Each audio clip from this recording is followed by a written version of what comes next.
you know. All right. Welcome to the show. This is Timeless Gamer, where the games and gamers grow older while the gaming experiences remain timeless. So, for all of you guys who didn't know, our you can still catch our live and previous shows. They are all available for streaming by going to the Facebook pages of Pinoy Retro Gaming, um, by going to YouTube, by searching Timeless Gamer PRG, and we are also available in Twitch by going to the Twitch channel of Pinoy Retro Gaming. Also, our audio versions of our previous podcasts are also available for your listening pleasure in Spotify, Google Podcast, and Apple Podcast.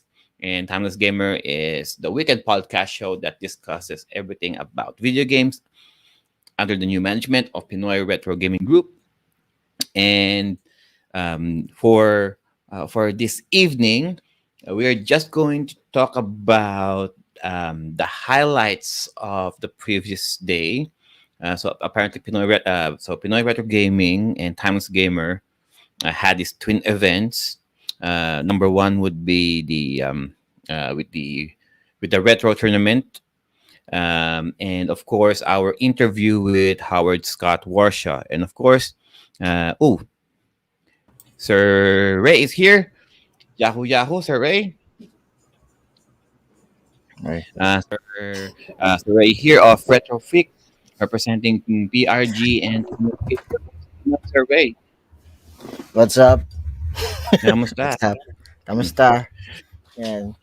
Medyo puyat tayo from last night. Wet since last night, no. It was such a monumentous Yeah. events, no. Yeah. Earlier, this is the first time na nagheld ang PRG and Timeless Gamer ng back-to-back na major event, no. Yes. Sir Ray can probably tell you more about what happened during the high score tournament, and unless the other marshals from the tournament can join us, Sir Ray will pretty much tell us all about what happened yesterday ba o this morning. Hindi ko na alam kung anong time zone. And of course, So, yun nga. what happened with the interview that we have that we had with Howard Scott Warshaw. So, unahin muna natin siguro, no? Pag-usapan muna natin kung ano nangyari with the tournament yesterday. With the Okay. tournament yesterday, guys. So we have this high score tournament, and we have this trifecta of games: Tetris, Galaga, and Miss Pac-Man. No, so we have this tournament set up, and naplanuhan na to way before, I think, 3 or 4 months ago. And Yes. sabi namin magkaroon sana ng isang major event uli ang Pinoy Retro Gaming, and lo and behold, nagkaroon naman din ng magandang ng camaraderie among the PRG members. We were able to come up with some decent prizes, no. Yes. I will give it to Survey to tell us more about the retro tournament that we had earlier this day. So, Survey, So, ayun. tell us more about the tournament that we had. So, yesterday, we had the elimination round of the high score tournament. So, from the 18 participants, teka lang by the way, magandang gabi sa inyo. We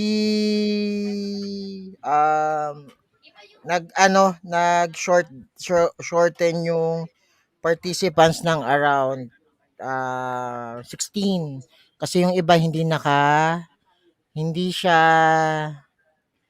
yung oras nila for okay yung registration pero yung oras nila ang dumating mismong sa Discord hindi nangyari. So, again, pero tinuloy pa rin natin and basically maganda yung naging come up nung tournament Yung elimination round is yung ano, well, yung galaga. So, dun natin nakita yung mga yung mga players like si Giga 720, si Dandice Gaming, si Giga, si Saiga, si Slappy Salami, si Errol, si Shaivu, si Vikif, si Meloidas. Kala mo mga mga parang mga hindi sila pang retro.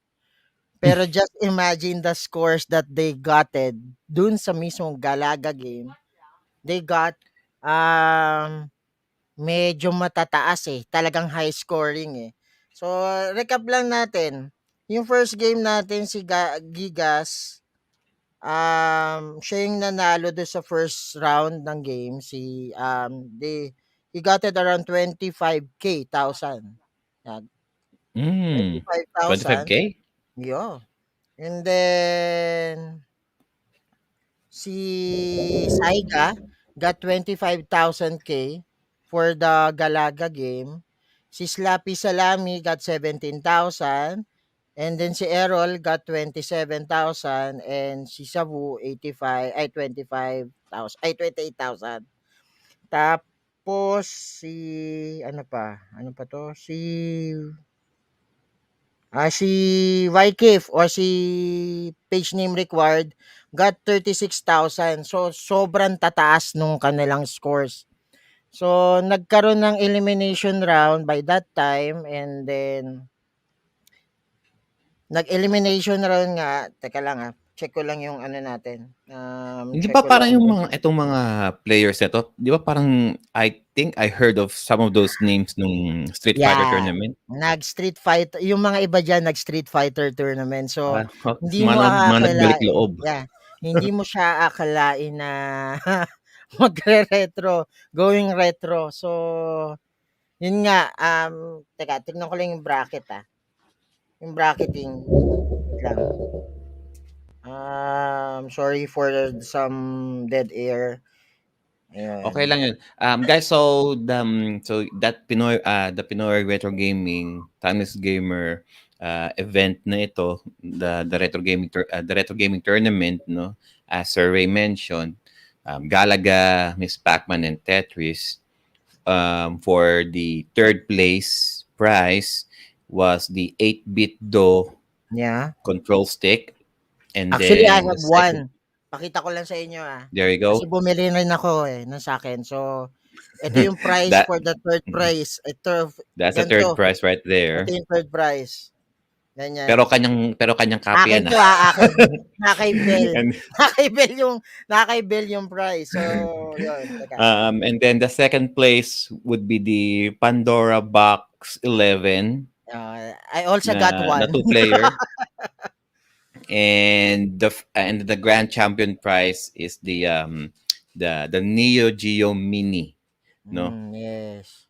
And kung sino pa yung pinakamaliit ang itsura, yung pa yung pinaka grand prize namin. All of those three games are still with Sir Bell, no, and those will be shipped out once we have a final win, the final three winners of our tournament. Yes, Sir Ray. What else? Ayun. So, ang elimination natin done na. So, ang semis, natapos din kahagabi. So, finals na tayo sa December 11. So, sino yung maglalaban by that time? December Si 11. ang final four, ang maglalaban sa final si Vikif o si Game Page Required saka si Saiga Tenshi. And then maglalaban for the third prize si Gaigas saka si Shavu. Yan. So, this coming December 11 yung finals natin. So, I hope to see you guys o panood nyo yung laban. Yan. Yan. Sabi nga ni Tito Jano, yan, si page name required, aka si Seivu, o si Jansen. Jansen, Mm. Jansen, yun yung name niya talaga. Yan yung code name lang niya. And then si Saiga, si Paul. Yan, yung mga nanonood sa akin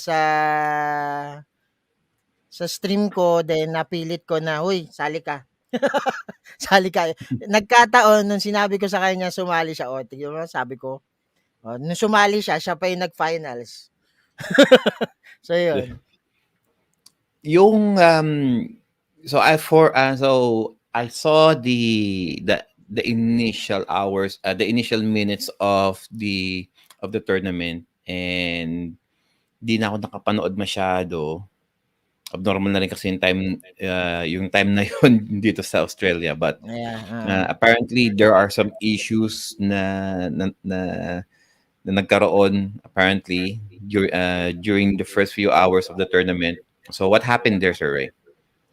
Ano lang, yun nga yung may mga players na even though na we told them na i-check na agad yung kanilang fight cade, all of a sudden biglang nagkaroon ng technical difficulties, like for example si Retro Gamer J. Dapat siya na yung ang kalaban ni ano no ni Saiga parang pangalawang game that time. Pero ang nangyari yun nga, nag-reinstall, install, so papalit-palit hanggang sa nag-decide na lang ang moderators, na ano na lang siya, i-drop down kasi 5 days bago ang event, sinabi na namin i-check na agad ang 5K nyo para kung sakali limit lang o limitado lang yung magiging technical difficulties natin. So hindi ko naman masisisi si Retro Gamer J. Siguro sadyang minsan talaga ang 5K install. Ang problema lang is kumain siya ng matinding oras para maka-proceed tayo sa sa ginagawa nating tournament. So the moderators decided na i-drop off na lang siya. So by that, it all ends well. Naayos naman, nag-flow smoothly naman, even though medyo maraming dead there pa rin kasi nga eh, we can we can justify kasi nasa Discord lang kami, and then kina-capture lang ni Bell yung games nila sa True Fightcade. So yun. And apparently ang rinig good, apparently there meron daw mga contestant na ni-live stream din while ongoing ang tournament. Yes, actually si Saiga. So sinabihan namin si Saiga na medyo ano muna, i-end stream niya muna. Kasi excited siya actually. Excited siya na i-stream din yung game. So sabi ko, sinabihan na lang namin na stop na lang muna niya, tapos mag-focus na lang siya sa game. Teka lang, at mukhang naglalag yung camera ni Sir Ray ng konti. Ayan, hello. Yeah. Ayan. Ayun lang, ayan, yun. So yun nga, pinatigil namin si Saiga muna mag-live stream and mag-focus lang muna sa mismong game. Mismong tournament natin.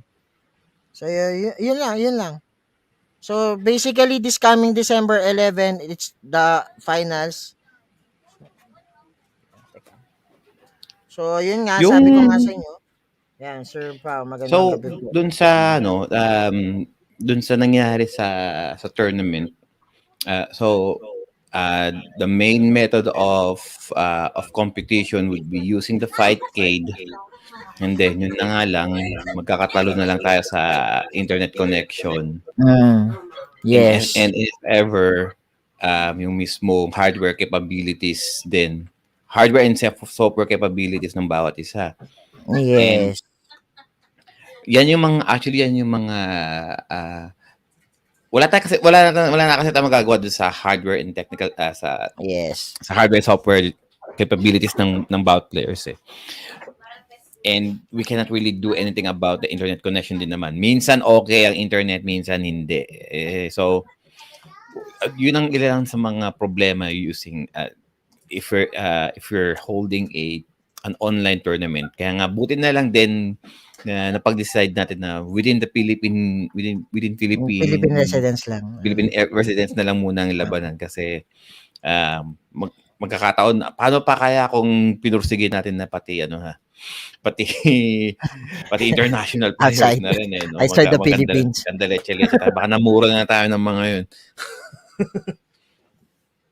So out of Sir. all of the so during the elimination, so what game was the elimination again? Galaga. That's Galaga. Galaga. Hmm. So among all of the players na nakapaglaro ng matino, sino yung mga players doon na talagang na talagang nag-neck connect nag-neck connect talaga sa labanan? Actually, lahat ng game nila is neck to neck. Nagkataon lang sa lives. So maganda yung strategy nila, like for example yung sa dual ship ng Galaga. Talagang meron silang strat na ipapakuha Mm. nila yung first live nila para magkaroon ng dual ship. So, yan si Sir yan parating na pala. So yun, lahat ng games ng Galaga is neck to neck.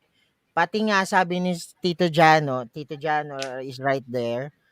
Mas battle neck to neck yung laban ng Mrs. Pacman kasi based sa scorecards natin umabot ng around 37,000 yung si yung maglalaban sa finals, si Saiga saka si Vikif.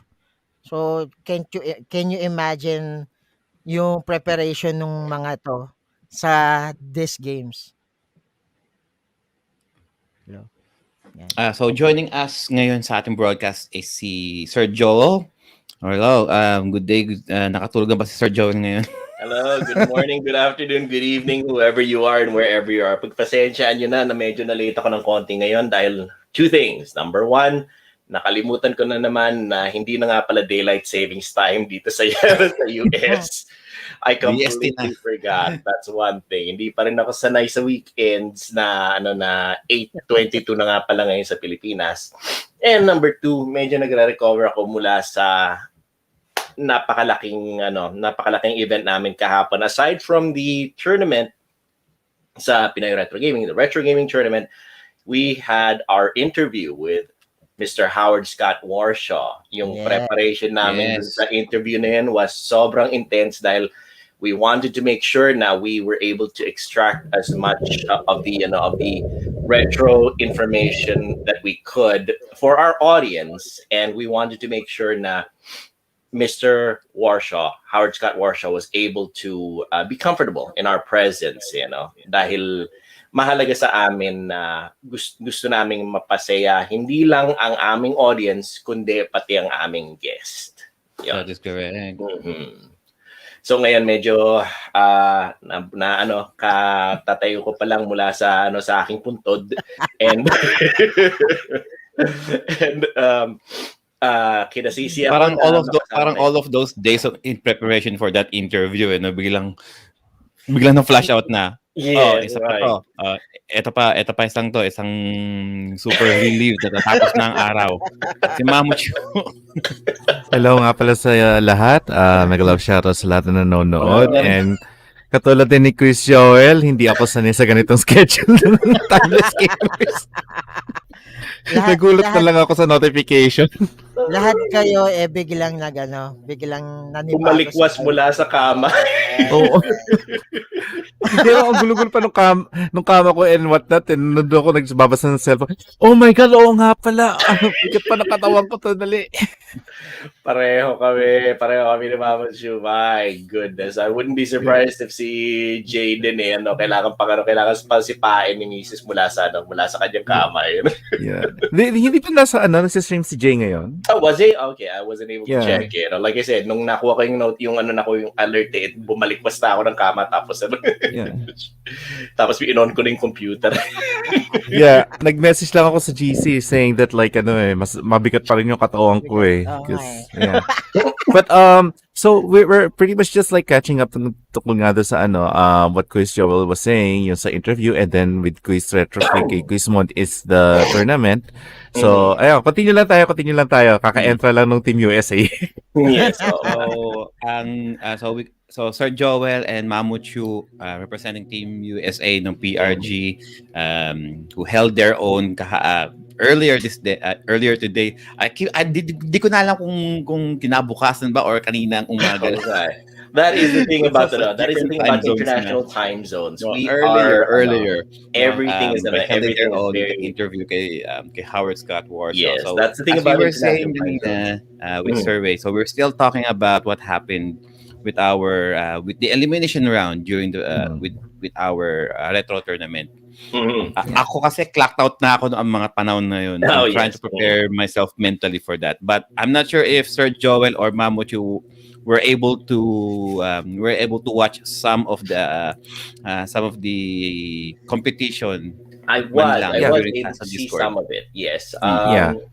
Something about retro games is well, it's already it already gets your blood going. Kapag nakita mo yung retro games talaga umaandar na yung dugo mo.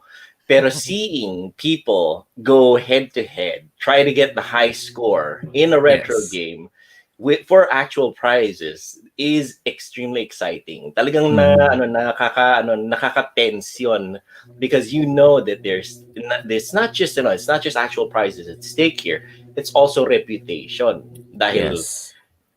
the thing about retro games is they're extremely unforgiving. Lalo na sa particular settings ng tournament na sinet natin, which is on hardest usually. Yes, We all yes. know when it comes to retro games like Bloodborne, games like Dark Souls or Demon Souls, they don't even hold a candle to how hard some of the retro games are.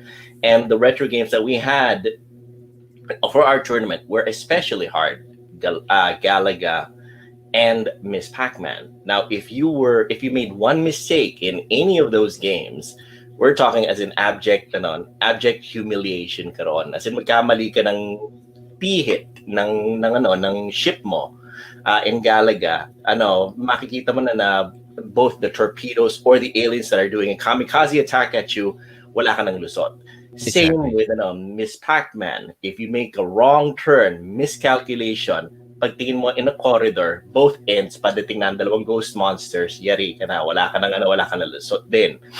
That's actually what happened in the tournaments dahil na one mistake, you're basically gone. And it's extremely exciting with seeing people go head to head against each other with that tournament. I wasn't able to stick around for the whole thing, but I saw what I saw what I could, and it was extremely exciting. Honestly, if we have the chance to do it all over again, I would definitely watch it from beginning to end. And if we have more and different tournaments in the future of retro games, like maybe other games like Sinistar, Robotron, things like that, I would definitely definitely be all in on that too. It's just too bad that official members of Pinoy Retro Gaming couldn't participate because I Oo certainly nga. would have joined up. Knock, knock. Oo nga. It's for the Pinoy Retro Gaming community talaga yung ginagawa natin eh. Ito nga, sabi ko nga sa inyo, ito wala tayong wala tayong hiningi na any registration or anything. And look at those prices. Laki na. Hello, yung 8B do pa lang ng Arcade 6 is around, magkano is around 2.7. And the first price is around, around 4K 5. Ganun siya ang presyo niya. And then ito pinapamigay lang natin na parang manilang. So, this is for the love of retro, for the love of the retro Pinoy Retro Gaming community. At the same time, yung pasasalamat natin dito sa Timeless Gamers na simulat sa pool, nandiyan pa rin yung mga viewers natin, yung followers natin na nagpa-follow and nagtumatangkilik, di ba? Yes. It's certainly a way for us to thank everybody who has been following and watching us all this time here in Timeless Gamer and who have been supporting us in Pinoy Retro Gaming, because it's honestly there is no other way for us to appreciate the people who follow us aside from us showing them that we have a love for retro by showing them also that we can do a tournament with retro games, and we can give them prizes that are very much related to retro, which Yes. is going to be the 8-bit though arcade stick for third Yeah. place. It's going to be the Pandora's Box arcade machine, the two-player 11S machine that Oh. has basically thousands of arcade games pre-installed in it. You can play for the rest of your life arcade games on it for second place. And for the first place, it is a Neo Geo Mini, an officially licensed Ooh. Neo Geo Geo Mini Mini. that has officially licensed games inside of it that you can bring with you wherever you want to go because it's battery operated. But you can also connect it to an internet to an electric outlet, connect it to a television, and if you want, you can even connect your arcade stick on it and play officially licensed arcade Yeah. games on your large TV. Again, Yes. absolutely for free ang registration. We had nothing to gain, no monetary gain, nothing, absolutely nothing except the goodwill of our audience. We wanted to make sure that everybody had a good time. We wanted to make sure na kumalat yung retro sa ating audience at sa kanilang mga anak-anakan at mga kamag-anak. And for us, we wanted to give back to everybody. That was the Yes. Exactly. objective Yeah. of the Pinoy Retro Gaming Timeless Gamer Tournament. Mhm. How about you, kapatid Mamuchu? What Yeah. can you say about the tournament yesterday? I would say na just by watching it, nagkaroon na ako ng mga manok. So, shoutout sa inyo dyan. Chris Jansen, na napakagaling sa Miss Pac-Man. At saka tawag dito kay Saiga, na nakita ko talaga since he started streaming, was already practicing and was really into it talaga. Yun nga lang, even I would actually have to say, kung nakikinig ka man or nanonood ka, Bunsoy Saiga, wag mong ibukas yung audio ng Discord. Naririnig namin lahat ng mga nasa kabilang linya. Kuloko yan si Saige eh. Oo. May ang bolero, pero yun nga, nakakatuwa yung mga yan eh. Yeah, pero Sobrang ano siya, 'di ba? seryoso. Ano siya, Persona player siya, 'di ba? Yun ang madalas Persona niyang i-stream. 5, tapos Yun ang madalas niyang nag-stream din siya. i-stream. Yan. Oo, kaya nung nakita ko na na naglaro siya ng na mga retro games at saka talagang bihasa siya doon. I was really impressed eh. Siya si Chris Jansen na Oo. tambay-tambay lang lagi. I never really see him at all. Nag-face reveal kahapon. Sabi ko, ito yung nawawalang kapatid ni Quiz Carlo Rive. Isa ring macho rin pala itong walang yang to eh. So, Personally, ako, it's been a while since I played actual Tetris, actual Pac-Man, yeah. and actual Galaga. I mean, sure, hindi ko naman pwedeng sabihin na I'm good at it, but I know I'm competent around the controller playing those three games. But if you're going to tell me if I'm going to play those games competitively, ay ewan ko na lang. Kamusta naman ang ano ko? Kamusta naman ang hand-eye coordination ko? And tama yung sinabi ni Sir Joel, no? Sometimes it's really it's really weird thinking na those early games that were designed so simple in our eyes can be such difficult games to play na rin, no? Kung kumpara mo naman sa mga nilalaro natin ngayon, the way video games are designed right now, aesthetically looking, they're more pleasing, good graphics, and then we're going back way back sa Tetris Galaga and and Miss Pac-Man. Sabi ko, shit. Parang it did brought me back during the days na talagang walang labanan na palayuan kung saan kayo makakarating. It's just getting the high score. Because during those days, makikita mo lang sa arcade kung sino yung nakakuha ng high score, and mananatili lang doon yun sa pinakatuktok. That's the score to beat. And kung ikaw yung kung ikaw yung high score na yun, kung ikaw yung nagmamay-ari ng high score na yun, you feel this self-entitlement na, I'm the champion around here. nobody can touch me. Nobody can touch my record right there. Yeah. No? And ako, more on na lang ako, more on casual play lang ako pagdating dun sa tatlong laro na yun eh. Which kind of begs the question, pagdating on our next tournament ba, are we going to do the same 3 games or gusto nyo yung ibang games naman? Teka. Like, May- what would be the next 3 games na pwede natin ipa-tournament? Oh, well, depende pa rin yan kay Bell and yan, sa ating crew. Yan. Pero basically ito pala yung start ng mga tournament natin. Nag-mini tournament na tayo ng Street Fighter Third Strike. And basically magkakaroon pa tayo ng second niyan. May pangalawa tayo niyan. Promise, magkakaroon tayo ng pangalawa. Are you sabi guys nga doing Street Fighter pa rin ba or another fighting like Tekken or KOF? Yun nga. Hindi, part 2 pa lang naman yun. So, magde-decide pa tayong lahat kung mag-iba naman tayo ng genre. Or fighting game ba ulit? Or ano ba? We might even do first person shooter like Unreal Tournament, you never know, or Quake if you remember the old Quake 3 Arena game series. It all depends actually. We're trying to feel out na rin siguro what people like to see in terms of tournament and gaming. Okay, Master Jeremiah made an excellent Master Jeremiah Ice Climber. Yeah. Yes. Okay, Yeah, how Quiz J. about this? Sige. Yeah, Let's excellent. just say for the sake of si Sir Emmanuel. for the sake of retro, sige fine. How about Battle City, Oh, Ice that's a good one. Climber? Ice Climber. Masaya yung Ice Climber Ice kasi Climber, yan pwede. iwanan yun eh. Kapag Yeah. kamali Ano pa? ka tapos naiwan ka sa ilalim, patay ka. Exactly. High score din ba labanan nun? Yeah, Ano if high I score remember labanan correctly. nun? If I remember correctly, yeah, oo. Yeah, high Kasi score din By eh. stage. By Kasi stage kailangan yata. by stage kasi kailangan mahuli mo By rin yung stage, mga eh. yung mga talong eh, if I remember correctly. Yung Kung mga ito, eggplant, how eh. about palayuan na lang ng By ng stage. No? Dalawa yan na stage. palayuan oh, na stage. Pwede, Although parang yeah, feeling ko that's parang magtatagal tayo doon. Paano kung let's just kasi ang Battle City ilang stage 'yun. Yeah. Paano kung yeah. O kaya true. Circus Charlie. Ayan, Circus sabi nga Charlie, ano. pwede. Oh shit, yeah, oo. Circus Charlie.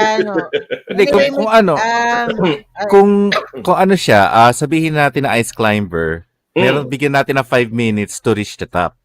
Pwede, yeah, that's true. Diba? time limit. Oh, may time May limit. time limit. Yeah. And then kung sa Circus Charlie naman, alam mo naman kasi Circus Charlie, ano yan eh, linear Wala yan namang eh. time limit 'yun eh. Parang mamatay ka talaga. Hindi, mabagal ang Circus Charlie kasi as in linear siya, 'di ba? So lulundag ka doon sa mga hoops, lulundag ka doon sa may lubid na may mga unggoy. So matagal-tagal 'yun eh. So we could do that pero matagal-tagal ang timing sa Circus Charlie pero challenging siya. 'Yun ang masasabi ko. So basically parang speedrunning. Yeah, In a way, sa yeah. Ice Climber. Sa Ice Climber, I would say it's almost like speedrunning. Pero real quick lang, may tanong si Manuel kanina dito in regards sa presyo ng Tapang na Ibido. tao. Yan, Si iano ko Quiz, yan. Quiz na Tapang. Diyan ba siya? Tapang na tao yan. Shoutout sa iyo, bro. Sir, Yeah, at Quiz, hello. saan ka nakabili Yes. ng 8B2 arcade stick? Ah, So, ayan. Data Blitz. Yeah. Ang puntahan ng mga naglalason.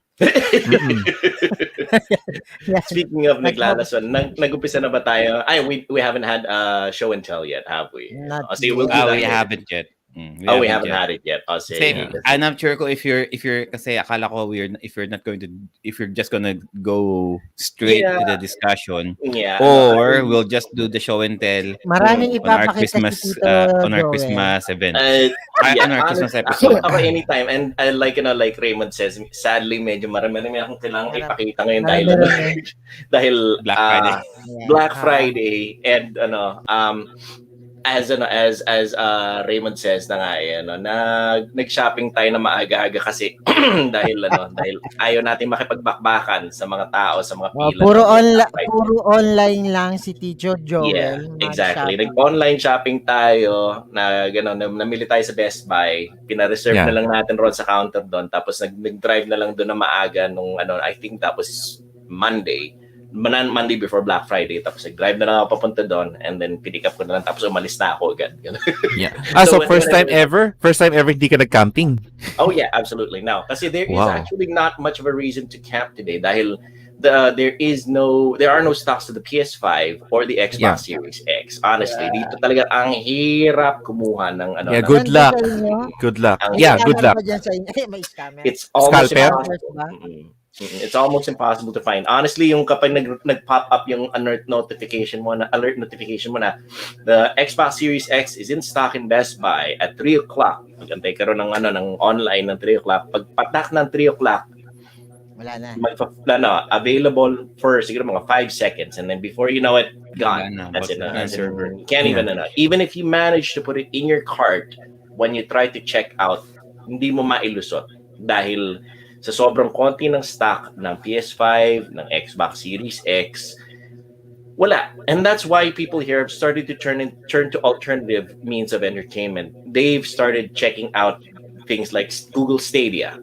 Google Stadia is a streaming service na ngayon by Google that actually lets you play the latest games purely on streaming. And the nice thing about it is you can actually play it on your PC, on your TV, on your tablets, on your it doesn't matter. That's one alternative way that people are starting to look at. Kasi wala na sila makuhang yung mga PS5. They've started to look at alternative ways of playing the latest and greatest games. This Google Stadia. The other thing that came out recently was Amazon Luna, which is exactly like Google Stadia, except Amazon service naman yun. And it has its own selection of games then. Google Stadia has Cyberpunk 2077, tama, and Amazon Luna naman has something like Red Dead Redemption 2. Yung mga, also some of the latest and greatest games. I completely forgot which ones, pero they try to have their own separate libraries. Of course, we can't discount yung mga upcoming na mga retro consoles din na nagsisilabasan recently, like surprisingly enough, the Atari VCS, which is the version ng Atari which just came out as a modern console ngayon, which has downloadable games. And the Intellivision, I'm not sure if anybody remembers the Intellivision, which is kakontemporary ng Coleco, is coming out soon with its own console called the Amico, which has games in it that are revivals of old Intellivision games, pero with a modern twist. And they have a philosophy. No game in the Intellivision Amico store can be above $10. So everything in there, as long as it's a game on the Intellivision Amico, will be no more than $10. So honestly, people are being given options now because of the chip shortage. People are being given options that are not of the big two anymore. And to be honest, I mean, Nintendo has actually been very, very good with its offerings as well. People go out, they start looking for PlayStation 5s, for Xbox Series X. They can't find it. They find the Nintendo Switch available, either the mini, the Lite, the Nintendo Switch Lite, or the version 2. Not much on the OLEDs yet, and they just go buy that na lang for themselves or their kids. Talagang honestly, it's I don't even know what Nintendo's doing, but they're doing good. And because of the fact that their product is still on the shelves right now, instead of Sony's and Xbox, I wouldn't be surprised by the end of Christmas season, when you tally up all the sales figures, Nintendo will be the Nintendo leader. ang So yun nga, Tito Joel, dumating na yung mga mo? Dumating na yung mga nilason sa'yo? Yeah, actually, nandito na. If you guys want, I can show them to you. Pakita mo na. Simulan mo na. Okay, fine. O sige, here. Ang dakilang manlalason. Ang dakilang maglalason. My So goodness. we're doing show and tell. Impromptu, go. Impromptu na show and tell. Okay, fine. Let's see. Isang tampak dito. Sir Joe, sabihin mo muna yung tagline mo. Kaya nga. Oh yeah, Yung tagline mo muna. tagline, Joe. Okay.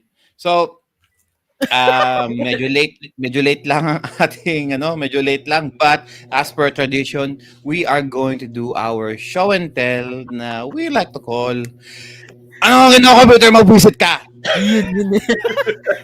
Hindi kompleto ang podcast show natin. each and everyone yung Yeah, dapat namin mga video game paraphernalias, games, what have you. And And ako yung mga nilalaro namin for the past few days. So, Yes. medyo nag-start na to do this because I thought we are gonna do this on our December podcast. But hey, let's do this now, no? We Teaser. have some It's time a pa rin teaser. naman. Mm. Yes, a teaser ba? Kasi ang Okay. dami, Anto, lahat na ba ng meron kay Sir Joel o bahagya lang? Bahala siya. Might as well. Lahat na. I mean, Yung there's Might likod as enough. naman well. meron Alright. yan. We're gonna Oo. give it to Sir Joel. I'll go, Sir Joel. All May- right. So, sorry, Mama Chu, you were Yeah, I was about to say, like, well, di ba nga pag sinasabi nila, pag nilalason mo isang tao, hindi yung bahagya-bahagya lang. Kung manlalason ka, lasunin mo na, di ba? So, go. Tuloy-tuloyan mo. My gosh. All right. Sige. So, etong ating mga nalason, just to say na nga, these past Black Friday. Dahil nga, well, actually, first things first, for my streams, I haven't had much chance to stream for the past week dahil, like I said, sobrang tindi ng preparation natin for the interview with Mr. Howard Scott Warshaw na our time, aside from the usual work, has been taken up by planning for that. But Yes. I've been playing on the side habang nagpapahinga ako nang hindi ako tumigil ako ng kababasa ng kanyang libro na Once Upon a Atari by Howard Scott Warshaw. Naglalaro ako ng konting Master Jeremiah was playing Harvest Moon. So na-inspire ako maglaro ng isang version ng Harvest Moon which is called Legend of the River King for the Game Boy. That's yung personal na nilalaro ko lang. Pero, sige, let's start with unang kinuha ko from As usual. Ayan na. Ayan na. Tales of Arise. And I will appreciate it. Tales of Arise is the latest game in the Tales Oh of... my God, the PS4 one? Yeah, I got the PS4 one, man. Kasi wala pa tayong PS5. No, so I went fine, for the Tales of Arise series, which is a role-playing game. Shout out to Ludger Crest, one of the members of Pinoy Retro Gaming, who is also really excited to have this game. Tales of Arise, which is a role-playing game from the Tales of series. Next one is Shin Megami Tensei Nocturne 3. Yeah.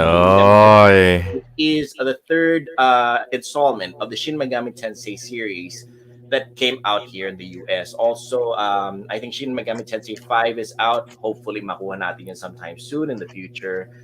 It's a role-playing game with a darker tone. You collect monsters, you fight with them. It's like Pokemon, except a dark, twisted version of Pokemon. All right. So, next one that we have is, let's see, ano bang susunod na pwede natin ipakita? Crisis Remastered Trilogy. There you go.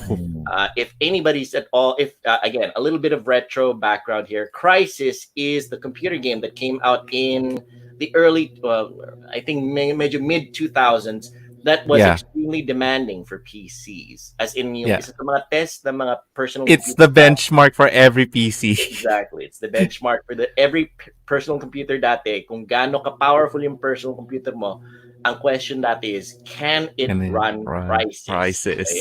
And that series has 3 games in it already. Crisis 1, 2, and 3. A first-person shooter where you are wearing a super advanced mech suit that heals your wounds, that makes you stronger, that makes you shoot more accurately. Now, Crisis Remastered Trilogy are those 3 games remastered with higher definition graphics, kinumpile na into one game disc called Crisis Remastered Trilogy.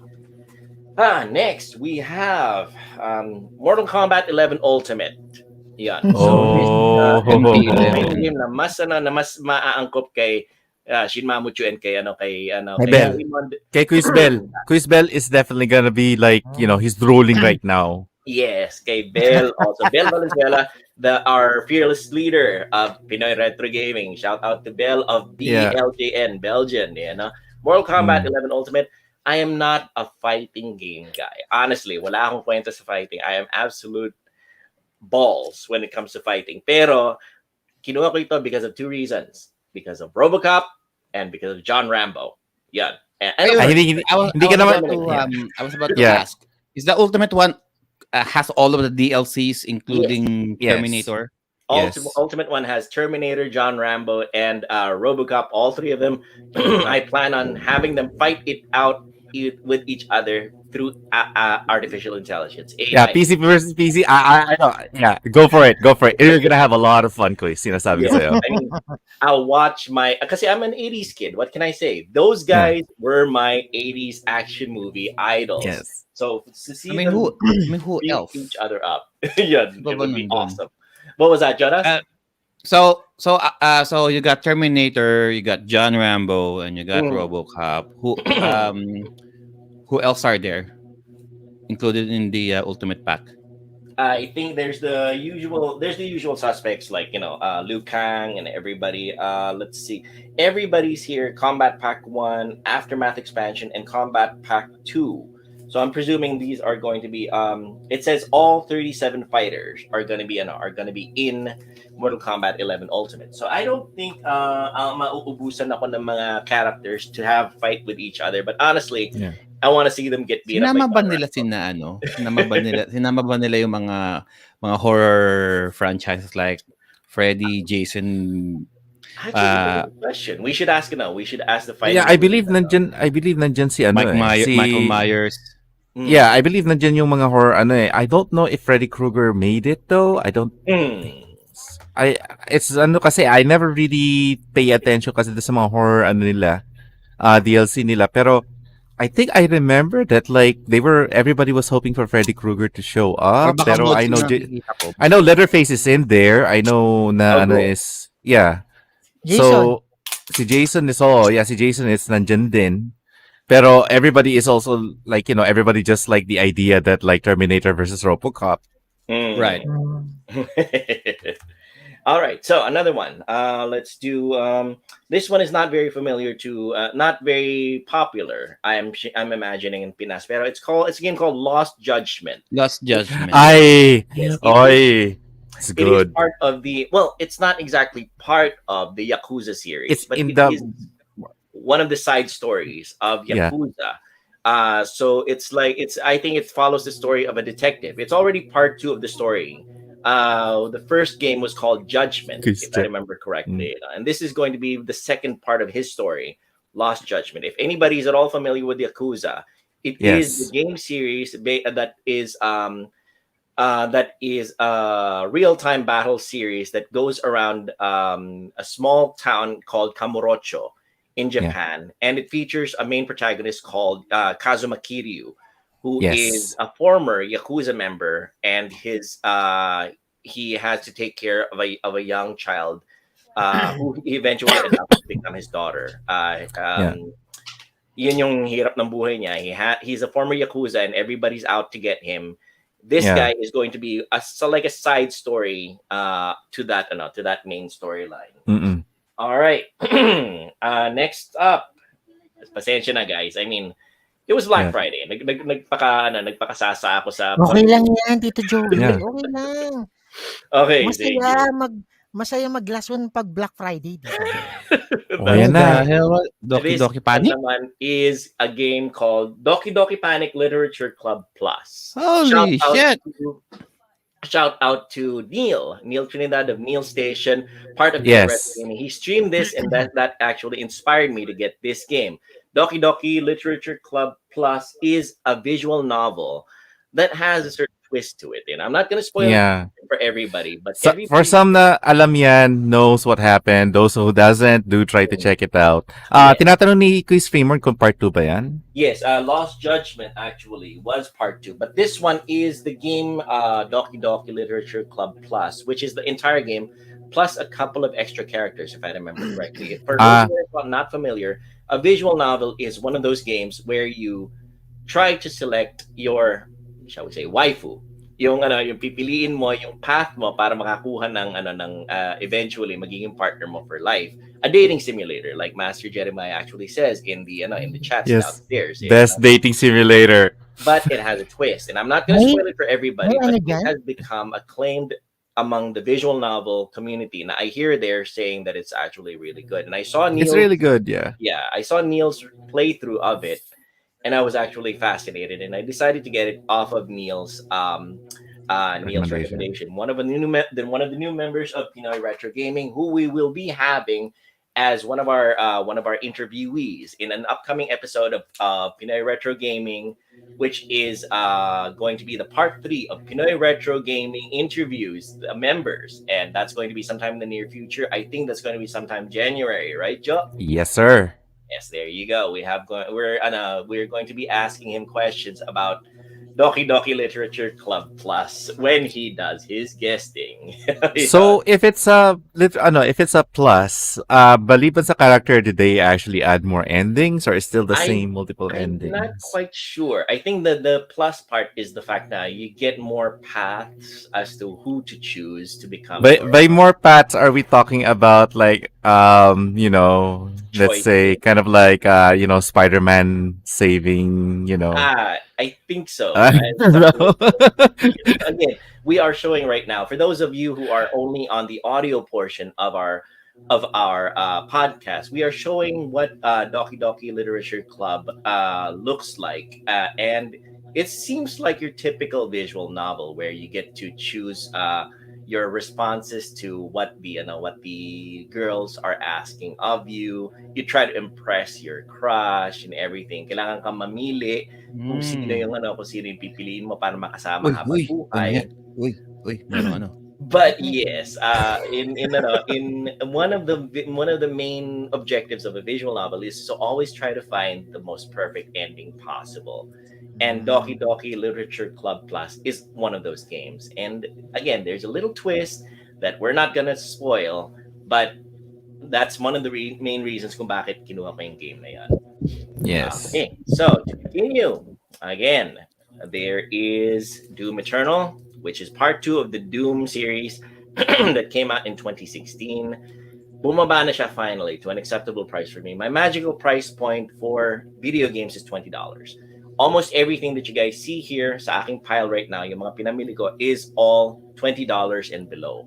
And Black Nako. Friday is the perfect time for getting that one. Again, for those of you who are not familiar, Doom Eternal is a first person shooter game where you are a Marine who decides to go fight demons. Actually, according to the book lore, Doom Guy is actually the very last Catholic who goes to space. Actually, the very last Catholic guy, and before you know it, he's fighting demons and going to hell. Technically, being the very last male Catholic in existence, he is technically the Pope. Yeah. Yeah.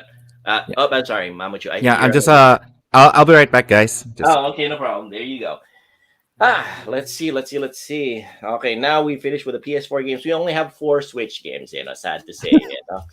Ayan. So, Four lang. Sir Four lang Joel, daw. nag-avail ka yeah. nung expansion? Sorry, what was that, Raymond? Nag-avail ka ng expansion Para sa sa sa Doom? Animal Crossing? Animal Animal Crossing, Crossing? no, I haven't had the chance yet. I'll have to get into that. I think that's a digital purchase, right? Yung expansion niya. Ano? Yes. Master J, there's a little communication here. Says Tito Joel, when your museum be available for visiting, you have tons of physical copies of games. Actually, that's one thing that I have to do. I'm going to have to build shelves very soon. Kailangan ko mag-build ng mga shelves para nakalagay lahat ng ng mga physical collection ko sa aking basement. That's something that I'm definitely gonna have to do. Moving on, we'll do Switch games. It's going to be Disgaea 6. Six. Unrelenting Edition. Disgaea 6 is a tactical strategy role-playing game that shows people who are basically demons in Underworld. I'm not very good with tactical strategy games, but one of our Pinoy Retro Gaming members is actually inspiring me to start it. One of our Pinoy Retro Gaming members is RJ Hutchin of Laruan Juan.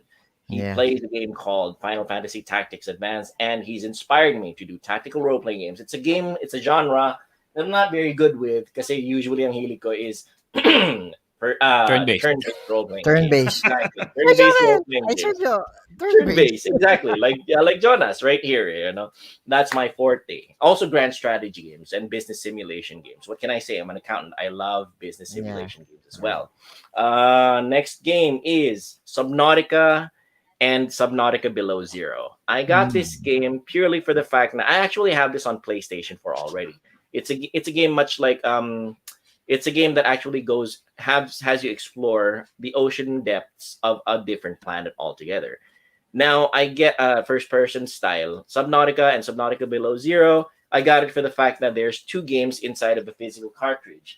Again, I'm a physical game collector. I try to not buy games that are digital only kasi if you buy it, nagkamali ako. I know in a previous episode, you guys saw me, nagkamali ako ng bilhin na Need for Speed for the Switch. Yeah. And when I shook it, it turns out na wala siyang cartridge sa loob. Ah. Turns out it's the download code. Kaya pala mura. absolutely Kaya sucks. pala mura. As in, and I can't even return it because it's a digital code. I mean, it's one of those things talaga na I promised myself that I would never do again. Na nga, and I would not buy anything digital in terms of Switch anymore na may na retail. I would just buy it from the e-store. Dahil isang malaking pagkakamali sa akin na nakabili ako ng digital. Okay, last two. Pagpasensyahan nyo na lang rito sa aking mahabang presentation. Yeah, this one is something na hindi masyadong ikasisiyan ni Master Jeremiah because I asked his opinion on it and he said na, Sir Joel, kung hindi niyo naman sobrang forte, huwag niyo nang kunin dahil baka hindi niyo rin malaro. Pero wala nakagat ako ng bug and it came to the perfect price na naman. Monster Hunter Rise. Hindi siya sobrang recent. It's one of the games on the Monster Hunter series. Recently they came out with new expansion on the PlayStation 4, if I remember correctly, the Monster Hunter series. But this one is one of the previous ones. Asu Panting says Peppa Pig. Yun yung upcoming purchase ko nga pala, Asu. It's still on sale. Honestly, I'm having second thoughts about getting it because really it's really cheap right now. And baka magustuhan ni Alexandria. Honestly, my co-streamer Alexandria might enjoy that game, Peppa Pig. Well, actually, she won't. I'll show it to her and she'll say, "Ew, good idea." but I'll tell her, but you used to watch this TV series every single day, all the time, so much so that you actually developed a slight British accent already. And she'll say, "Ew." Wasn't there a Blue's Clues game then? I'm not sure if that was a DS game or a Nintendo, but as far as I can remember, it's a Nintendo game. I think so. One. Yes, there's actually those games, those television shows nowadays like Peppa Pig, Dora, PJ Masks, and those puppies that function as the police force. What are they called? Paw Patrol. Paw Patrol. Paw Patrol. Yeah, all have video games now. And honestly, dahil pinanood ni Alexandria dati nung bata siya, I'm tempted to get all of them para asarin lang siya. Oh yeah, so again, that's Monster Hunter Rise, which is a video game in the Monster Hunter series that I hear has different mechanics. Now you actually have a grappling hook and that you can jump on top of the monsters now rather than just wailing on them with your weapon. And finally, again, I think the MVP of this Black Friday was Master Jeremiah because it's his suggestions and anti-suggestions that I kind of followed. Last one is Story of Seasons, Pioneers of Olive Town. I have that. Harvest Moon?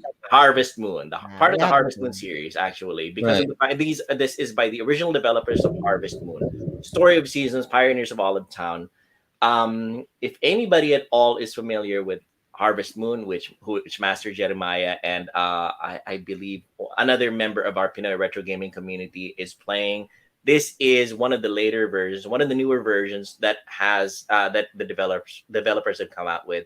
Story of Seasons. Also for any of you who are Farmville players, kung sino nakakaalala ng Farmville for Facebook, this game might be right up your alley. Story of Seasons, Pioneers of Olive Town, kung saan kayo magiging magpa-plant ng mga seeds, mag-aalaga ng mga manok. Oh, shout out to our chicken handler. I forgot si Fox. Si Fox Frost nga pala eh. Shout out to Fox Frost.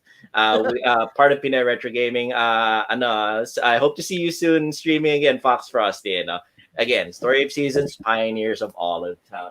And that does it for this Friday, this Black Friday shopping spree. And now we're on to Cyber Monday. Okay. So, Cyber Monday naman. Ano pa lang yan, Black Friday pa lang yan, wala pa yung Cyber Monday. Yeah, oo. Pagpasensyahan nyo na napahaba Good ng konti. Lord, Cyber Pero, Monday. again, my objective for this Black Friday was because of the fact that it's end of life of PlayStation 4 already. Marami sa mga games na to, Already? hindi mo na Shit. mahahanap. As in, Oh, honestly, they'll stop production of these games already because they're going to start shifting to To PlayStation 5 games. PS5. I actually see it in a lot of the stores recently. They've started to shift the shelves already. Na dati-dati it was mainly PlayStation 4 and then a small section for PS5. Now it's half and half already. Before you know it, Yeah. it's going to Wala be a na. small section of PS4 and mostly PS5s. Yeah. And before you know it, phased out na completely in PlayStation 4 That's games. pretty much how Honestly. they always do it naman dito sa Mm-mm. States, di right. ba? If you remember, any kind of a new console will have a small section na Yes. or minsan nasa lock section siya. Yes. And Mhm. then, as it progresses, makikita mo, yung console na yan, pa-wide ng pa-wide yung selection niya. Yung Mm. luma naman, paliit naman paliit, to a point na makikita mo, boxes na lang siya or di kaya, wala Mm. na. Eventually, you'll only find PlayStation 4 games na lang online. Like if you want Online. to go to Amazon or Target or the Best Buy, it'll be online purchase na lang. Or like like one of those retro game stores na nga lang siguro na pinupuntahan ko, like Gans Media, which is a store that I go to here in Netcong, about 30 minutes away. Doon ka na lang makakuha ng mga PlayStation 4 games. So that's why this Black Friday and this coming Cyber Monday, those are the games that I plan on collecting dahil for two reasons. Number one, they will be out of production soon. And number two, honestly, I'm starting to wonder if I even should jump on the next generation of video gaming anymore, like the PS5 or the Xbox Series X. Dahil habang tinitingnan ko ang aking backlog, iniisip ko, kaya ko pa rin ba tapusin ng mga ito for the rest of my life? You know? If I even It's join the modern generation of games, baka hindi I ko na mean, the makayanan. first two lang, Quiz Joel, the first two games, I don't think, you need to camp out for those. Hindi yung parang, oh, I'm gonna play this later and then do No. something else. Es- No, it's, Especially in Monster Hunter? Yeah. No, yeah. hell no. Exactly.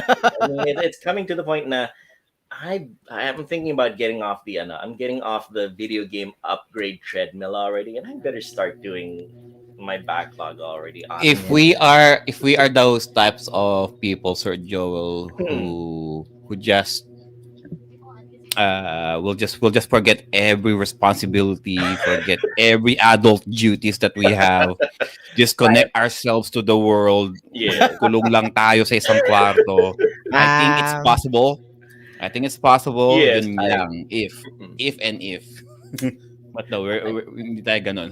Yun nga, actually, I think it was me and Master Jeremiah who computed, who used a calculator to compute the time that I to play through my backlog right now, and we computed for 8 hours a day for 7 days a week. My backlog will take me about 16 years to no, finish. Like At least. at least. yeah, about 16 years my current backlog of games. So we're on estimating mga about 60 hours per game, because some games take more time, some games take about 100 hours, some games can be finished in two. Ganun. Assuming, of course, you're not gonna add more within that 16-year period. Precisely, as in if Yeah. I completely If you're gonna stop stop my collecting right now, yes, then yes, you got 16. You got at least yes, 16 years of Eh playing kaso all of those kasama pa yan sa backlogs. mga backlogs niya. yes, So Yeah, dadagdag exactly. yan. nako, wala, Dagdagan na naman. wala, Ito, So yung yeah, another yung 16 niya, dadagdag yan ng another 3 years. yeah, there you go. ano to, ano ba to, nagpaplano ka ba mag-hiatus sa podcasting, Quiz No, Joel? absolutely Kasi, not. Actually, nagsa-stockpile ka ng mga games. this is going to be the podcast is going to be an essential part of my chronicling my journey to try to finish my backlog. Actually, it's one of those. It's the podcast is going to be one. Oh, we have a braid from Primetime Retro. Oy, Quiz Bro J. Ayan, katapos na niya Thank you very much for the raid. Again, for those of you who are not familiar, raiding is a very enjoyable thing for streamers, because raiding is a way for streamers to funnel their watchers to a different stream. So Yeah. if somebody like Mm. J Prime of Primetime Retro has finished with his stream, or somebody like somebody like Bell of Belgian has finished with his stream, if he starts a raid, he can move his audience over from the audience that are watching his stream right now into a completely different stream, thereby benefiting the new stream and streamer. And that's why we're saying thank you very much to J Prime of Primetime Retro for the raid. Thank you very, very much. Ako naman. May Yes. papakita rin ako. All right. Thank you, Sir Joel, for all of those for the show and tell.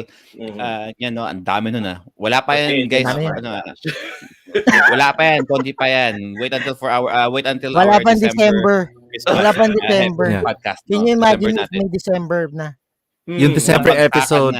December episode, it'll be a 5-hour Christmas special po mga kaibigan. It's not gonna be 3 hours, it'll be 5 hours. Actually, because we don't have any more episodes after December 5. We will be back January na. Pala, that's true.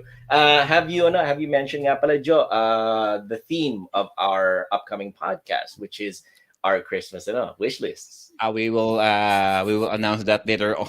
Okay, sige. We'll talk about that a little later. But yes, in general, our December podcast is going to be along that theme. So we'll talk about that more in detail later.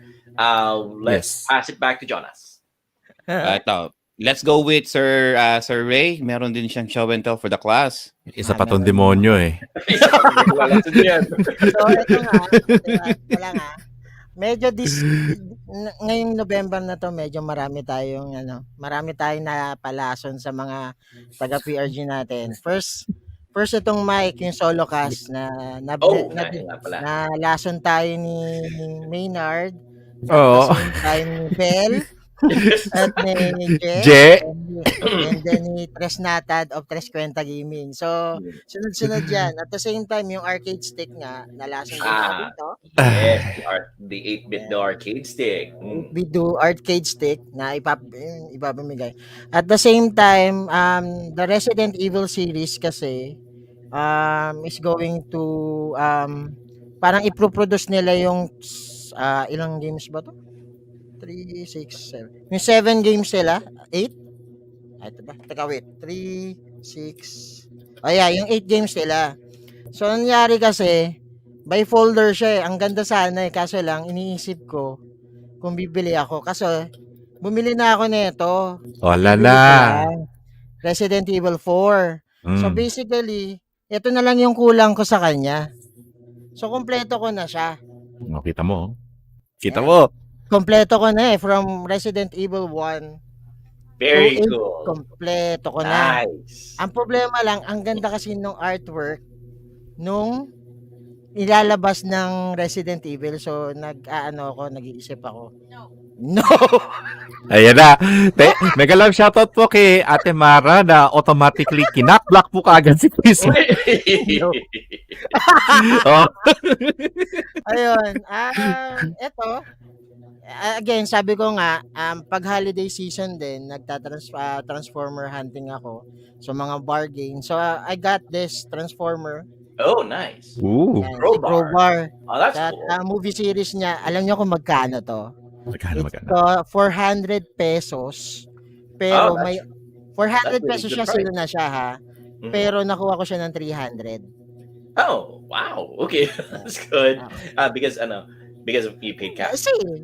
Yan, kaya maganda rin mag-toy hunting pag Nice. pag holiday season. At the same time, sa game line, ayan, ito, dalawa. Buy one, take one. Oh, okay. Pinakita ko, Let's see. ayan. PS3 game. Buy one, take one. Very cool. One Nice. is Blaze Blue. Blaze Blue. Okay, there you go. That's a fighting game, right? Yes. Fighting game. Yes. Itong isa, Guilty Gear X.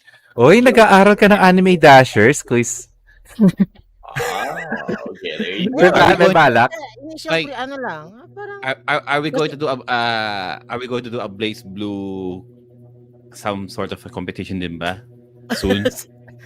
I don't know. Pero yun nga, kasi nga, sale sa game line, buy one, take one ang PS3 game. So, got to get the chance to buy these things, buy this super duper ek na fighting game. So, yun lang.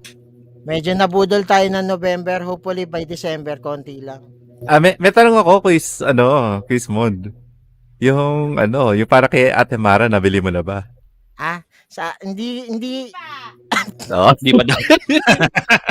Kaya kita mo, kaya ka kinokontra eh. Ayan. Hindi kasi sa Tuesday ko pa siya kukunin yung Brilliant Diamond kasi nagkakaroon ako ng Oo. conflict sa ano. Kasi nagpunta kami kanina sa SM Mega Mall just to Oo. check some things out.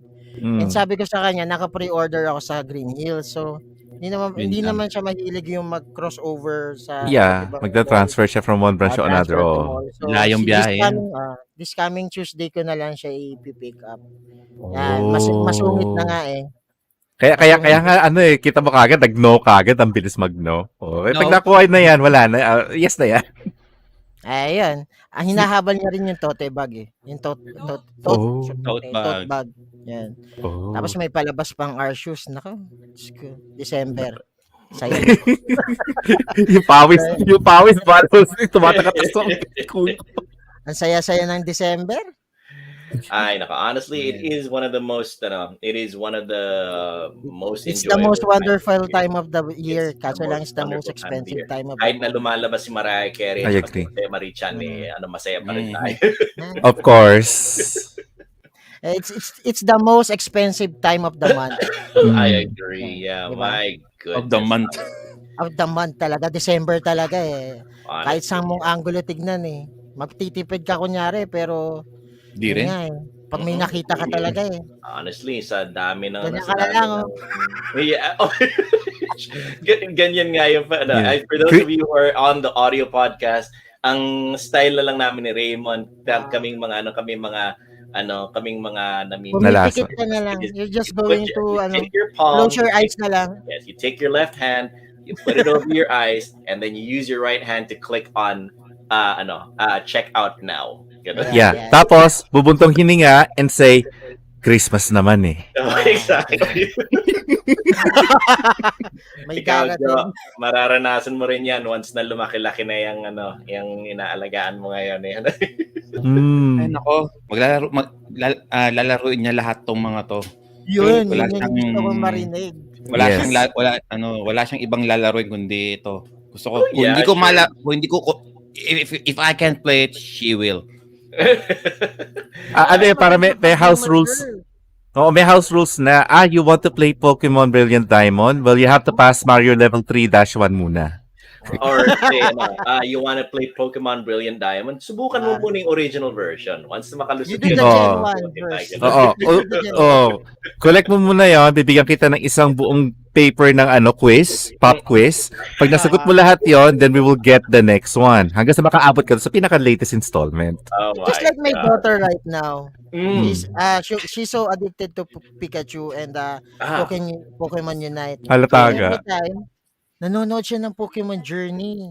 Now, well, there you go. And then, in YouTube, may mga may mga genre ng Pokemon, kinakabisado niya. Okay. Pokemon is a really good series, actually. It fosters imagination. It allows you to stretch your mind because you can memorize all the names of those different Pokemon. all the different pamangkin, statistics Maddie. and everything. Kaya, Hello, Maddie. It's very nice to see you. You and Alexandria should play together. You guys are Nag-Animal together. Crossing din. pareho sila ng buhok ni Sir Raymond eh. Napansin. And again, Ayun, yun lang. it's extremely good for kids to get into Pokemon because it helps them memorize, it helps them Yeah. budget, shall we say, para makita which Pokemon are strong against the other. Yes, And Nako. it's a fun game. Ay, nako, wala yan sa OG Pokemon because the OG Pokemon taught us how to rap. Oh, well, there you go. Mm. And, Wala sinabi That's how you memorize 150 of them, through the rap. Walang Oo, walang with the rap. sinabi ang Pokemon new generation ngayon. Oo. Actually, wala, so- Gen As a 1, guy Gen 2, Gen 3 pa rin. As a guy who hasn't played Pokemon personally for a long time, how many Pokemon already are there officially? Goodness Lord. Oh. Nagbibilang pa ba tayo? I Nag-stop honestly na don't ako know. mag-Pokemon ng Gen 5? 5. Sige, how about this? If the first gen is 150, The and second then- one is 250 and the Mhm. third the Gen 3 is 350. Ayun. Pagdating mo ng Gen 4, nag 450 na siya eh. Ganun siya eh. Master Jeremiah says is over 800. O, 800 plus. na. Anak ng tokwa. Yeah. Can you do that on a Pokemon rap? You need a Pokemon album, not a Pokemon rap. You need a Pokemon album for It's already an album Volume na. 1. Yeah. oh, mixtape. Oh, yes, from our resident Pokemon master, Master Jeremiah says 898 Pokemon to be exact. In Pucha, may butal pang dalawa eh. 900 na 4 sana. generations na yan. It will not work in J Prime's here because J Prime is a little obsessive compulsive. He has something about kapag hindi nagtugma ng exactly, hindi siya masisiyahan eh. So J Prime will not be happy with that number. Yeah. Soon we are going to do the Pokemon episode with our Pokemon masters, J and J Prime. J Prime, Derek, at who's the Elite Four ng ng PRG? Sila yung Shiteno eh. Sila yung apat na ano. Oo, si Bro J, si Master Quiz J, si Derek. Who's the other one? Who's the other? Technically, si Quiz Pops M, panay na pagpa-Pokemon niya lately eh. That's true. Actually, shout out to Maynard. Congratulations kasi partner streamer na siya ng Pokemon Philippines. Oh, there yes. Kita mo. So, yun yung apat. We got 4. Alright. We got the Elite 4. Streamer ng Pokemon Philippines. Kasi nakita ng Pokemon Philippines na authentic ang ginagamit niya and hindi emulator.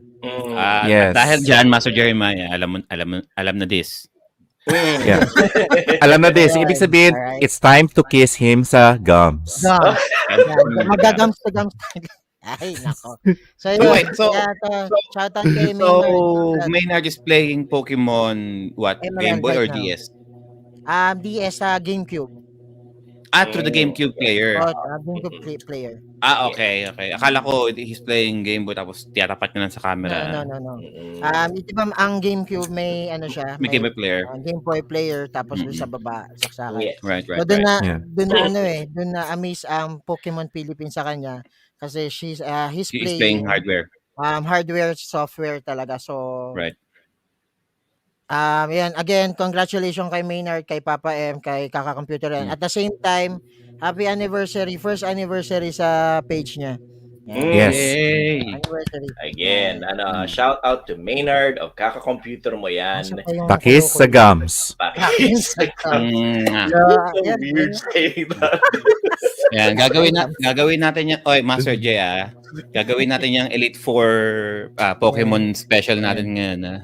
Soon, usually naglalaro sa amin si Derek, si Jay, and si J. Yan, Honestly, Pokemon is a really good series. I honestly wish I had continued with it, but in my stead, aside from me ang maglalaro, it would be my wife, Mrs. Native, and my daughter Alexandria, who are going to be continuing with Pokemon. Makikinood na lang ako. I'll just keep my favorite Pokemon with me na lang. Magic. Basta ako Ash and Misty forever pa rin ako. Misty forever. Ash and Misty forever. Who knows? Maybe in the future. But I thought Ash had a different na parang ka-love team na ngayon. Meron ba? Ang parang pakiramdam ko si Pikachu pa rin ka-love team. Oo eh. Parang siya, tawag dito yung para mali-leak siya, pero marirealize mo, one-sided lang, kaya nag-move on na yung si girl, tapos si Ash patuloy pa rin siya. Sa tingin ko talaga, hindi, si Pikachu, lang yan yung parang panakip butas between Ash and Gary. Panakip butas in a dirty sense. Si Serena ba? Serena, Ay nako, panoorin na lang natin ng Pokemon porn parody. Meron yan. Like Master J says, I think the name of the new girl is Serena now. Serena.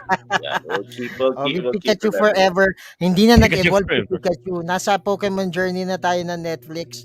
Hindi si Pikachu pa, eventually mag-evolve din ba na maging babae? Humanoid. Let's hope. Okay, now we've gone into Rule 34. Rule 34. Ladies and gentlemen, sa lahat po na nakikinig sa podcast at hindi po nakikita ang aming mga visuals dito, ito po yung part ng podcast kung saan po ay mag-usap na tayo about Bold is Gold. I'm just saying. Kung wala silang maisip na maging Pokemon designs, why not do the My Little Pony approach? Gawing tao silang lahat. Gijinka, actually, meron na mga cultures, mga subgroups, tatawag nga dyan, Gijinka, na ang ginagawa nila, yung mga Pokemon, ginagawa nilang half human, half Pokemon, and Mga Pokemon furries, hello. Hindi lang furries. Actually, tawag dito, sometimes you don't even need to be a furry. You just have to be a girl wearing this that looks like that, therefore equals this. Kaya, For yeah, those of you who are audio form, Anyway. you should see our facial reactions right now. yeah. Medyo- That is why you should Yeah, always watch the live video podcast, guys. okay, Yeah. yeah. Again, we All right. encourage you to watch us live. Yeah, tama. Like Joe says, So we you can encourage see you to the watch. horror and the Yeah. eagerness in our eyes, the twinkle in our eyes when we You know, see some new products. as you know, we're confused Ito, horny right now. ito po ang byproduct ng super serious interview that we did. Kaya medyo we are letting out. Yes. So before So, thank you Dan, thank you for the show and tell kay Sir Ray. Before we head to our post-mortem discussion sa ating interview with Sir Howard Warshaw, Yeah. no? Sa akin naman, I have a few games that I got during the Black Friday season and I'm gonna save that for laters. So, itong iba na lang. Here, teka lang, would be this one. Zone of the Enders. Zone of the Enders. Oh. And it's Um, VR compatible too. Zone of the Enders, Second Runner, Mars. Mm. Hindi ko napansin na yung VR version pala yung nakuha ko because it was on sale. I think it was so marked down like less than $20 lang ito. Nice. I mean, it's been sa lahat ng mga mecha robot games, it's always about Gundam lang ako or Front Mission or Super Robot Wars. Bihira akong maglaro ng mga ganito, but I saw a few game footages of this one and sinabi rin naman ni kapatid RV about Zone of the Enders. Kaya kinuha ko na rin naman na it's been sitting on the shelf for the longest time and parang I have no compulsion to buy it and then nung nag-sale nag-markdown pa siya lalo, kinuha ko na for the sake of it. It was You basically so encapsulated my line of thinking, Joe, when it comes to games na wala akong interest yun eh. Pero bigla lang, nagmura. Kunin ko na. bigla na siya nagmura. Why not, no?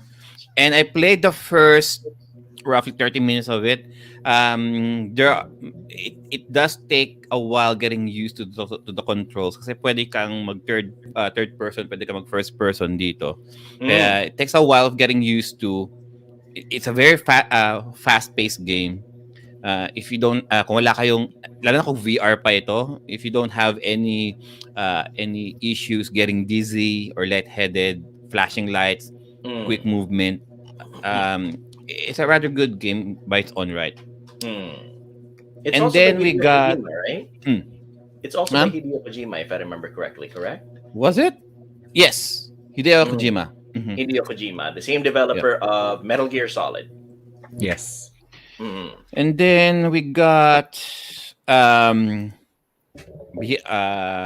another, so syempre role playing tayo. Okinaki for the Switch. Oh, okay. So I've been looking Okinaki, at that. Tell me the idea. So Okinaki, it's more of a action role playing game. I see. Okay. Think of parang siya pinaghalong hindi it's a solo character eh. Like the Secret parang of Mana series? More of a Zelda kind of thing. Zelda na, kind of thing. Okay. Zelda in a sense na since you're only playing a sole character. Although makakaroon ka rin ng mga ng companions dito here and there, but for most of the time you're just playing one.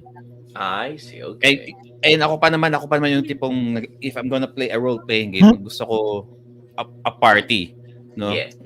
Hangga't malayo ko yung isa ka lang. What else? Hindi weird. I I just saw a few game footages of this sa YouTube, and if for what kung if it wasn't for the art style, the anime art style, baka Okay. dinedma ko na lang to Mm. regardless of the price. Mm-mm. And then we got Bleach Soul Resurrection for the Ah, PS3. okay. Ayun. So this was the time nung panahong buhay na buhay pa ang popularity ng Bleach. I Mm. think this encompasses the Hueco Mundo arc. Nakalaban na doon na sila huminto. Mm. Um, Hindi na nila tunuloy after that arc. I think this is one of the last few Bleach games that were released Mm. for the PlayStation 3. That And makes it then a very good anime. I'm gonna have to start off on it. yun lang, they Kubo Tite, no Say pun that again. intended. Say that again. Kubo Tite Kubo Okay. Sensei. It doesn't Doesn't matter how you no say matter it. what you do, is There's no other way of saying it. Yeah. Wala Kubo tayong Sensei. no choice. Fine. Kubo Sensei na lang. yeah, Kubo yeah, Sensei na okay. lang. Kubo Sensei dropped the ball with the Bleach series. Parang Mm. it all boiled down to fan expectations. Na Oh. super pinangungunahan na siya ng fans in regarding with his storyline, na kung ano man ang original plans niya with the characters, hindi na parang it took a life of its own because of the fan base.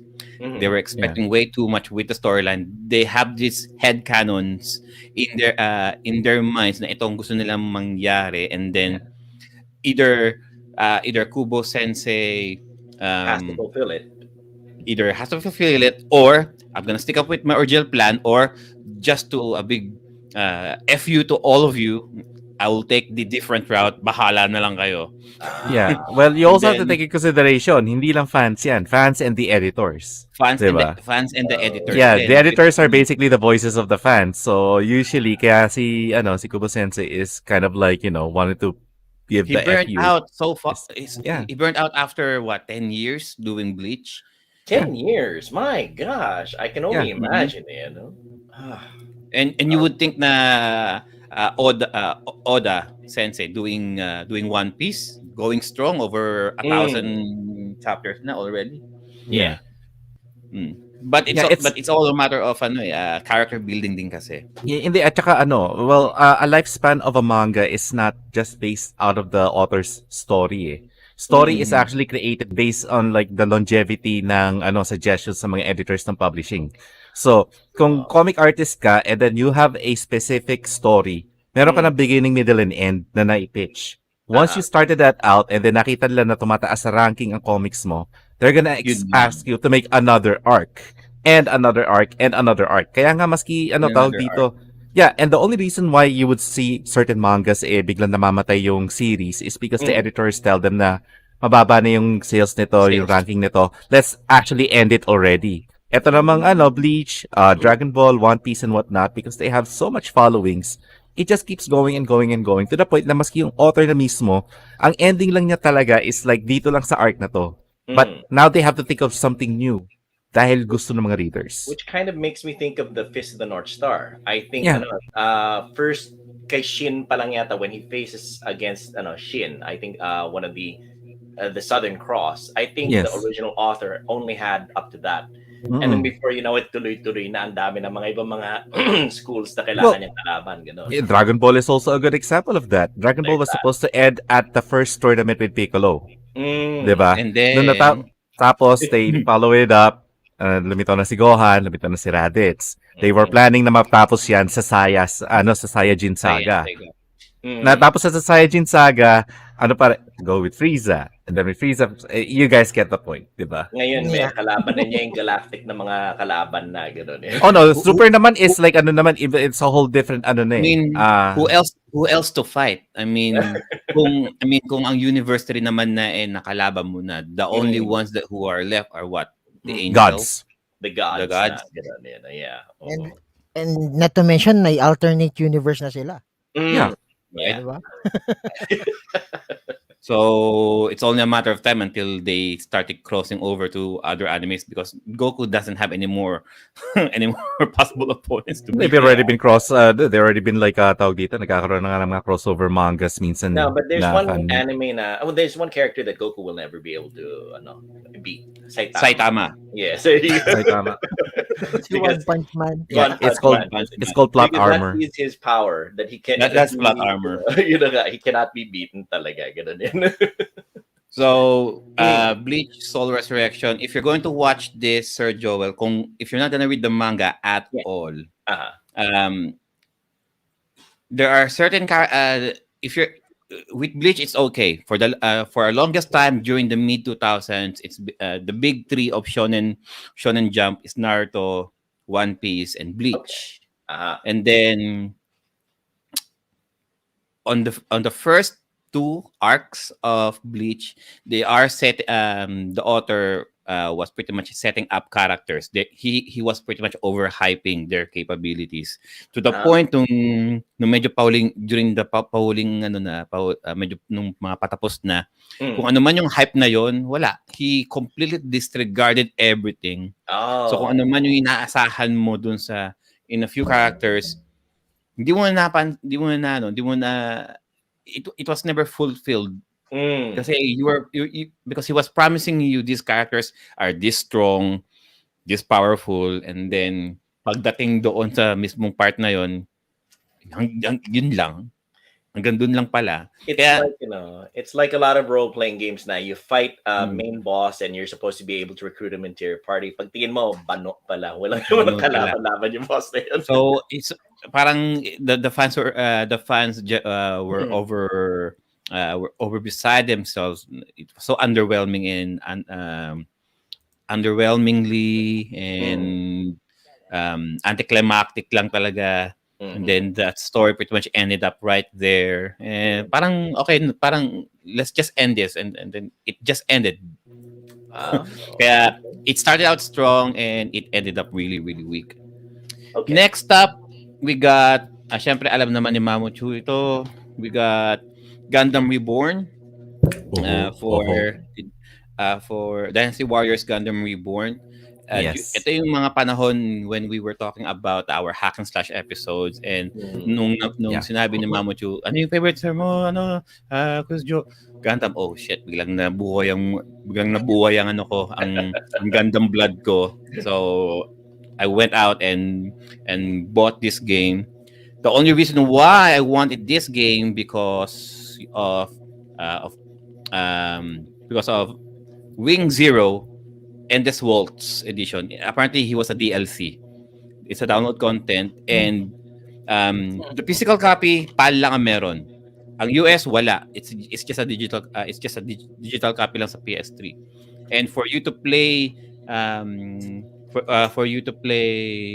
the Endless Waltz Wing Zero custom, then basically you need to buy the US release. Buti na lang pala as long as you get a copy of this, if you're going to use the DLC coming from the US, it can still be used on the PAL edition. So Mamuchu saw me playing that and I was wrecking house everywhere. Even without the cheats, that's how OP Wing Zero is. As long as gamitin mo lang siya all the time, and then you're racking up the rewards, you're racking up the power ups. Ay nako, within 10 minutes I can probably finish one stage, pero natutuwa lang ako parang na-OC lang ako na maka-destroy ng over 1,000 mobile suits. Kaya ako tumatag. Kasi mas malaki ang rewards mo kapag nakaka 1,000 ka eh. Next up naman, we got Gundam 3. Gundam 3 Dynasty Warriors. And I only bought this kasi nandito si Sandrock, nandito si Heavy Arms, and nandito si Death Sight. Ito kasi wala eh, sinano lang eh. Right here, it's just Wing Zero and Apion. Dito you got Death Sight and Heavy Arms. Na Although hindi sila yung Endless Walls edition, Mamuchu, but still, Dead Sight and Heavy Arms. Yeah. Would have been great kung si Sandrak tsaka si Natako nandito rin. And one quick unboxing tayo, syempre. Unboxing talaga eh. Nice. Hindi na unboxing to. Ang tawag ito, unpackaging.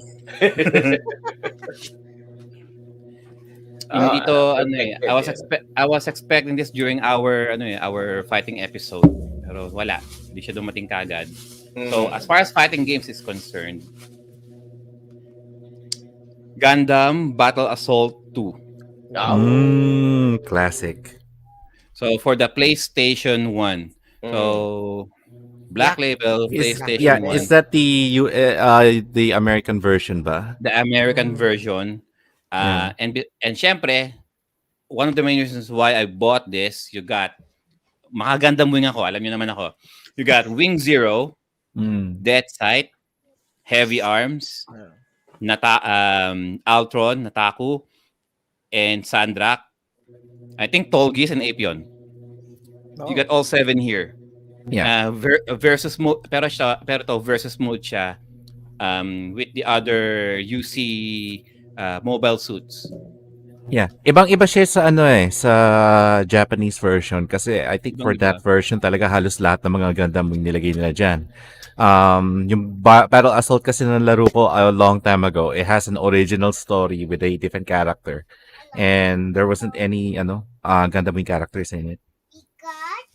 Kaya hindi lahat ng Gundam games binibili ko eh. Kung wala yung Backstreet Boys ko, wala.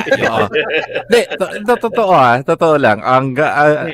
No offense sa mga wing lovers out there, pero ang tawag ko sa Gundam Wing is Universal Century Backstreet Boys. Gundam Seed is basically K-pop. Oh my God. How about Gundam G? Gundam G is also 5 members din Hindi, 5 members. No. Technically, there's 5. There's one main character. There's one main character with 5 side characters. Okay, yung 5 side characters na yun, kumbaga parang shonen jump element siya na kakalabanin muna kita and then magiging kaibigan kita. Parang ganon. Whereas like Gundam Wing is like, oh, look at us, you are my fire. Basarato. Kulang na lang sumayaw sila in space. Yeah.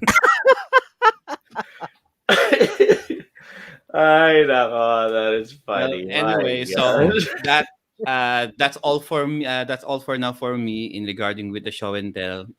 For our maghintay na lang kayo for our grand show and tell, ang aming Christmas special coming December 5. No, hindi lang po kami ang magpapakita, meron pa po ibang PRG members na magpapakita rin po. Ito, baka si Shin merong Hindi, kaka-computer lang ako eh. Hindi, ako, ang ko lang kino-computer mo ngayon. And which is ang kino-computer mo ngayon? We're here. Ang kino-computer ko ngayon is actually 2 things. And all of them have a 5 in the end. One of them is, Samurai Warriors 5. Okay. And then, the other one is Street Fighter 5.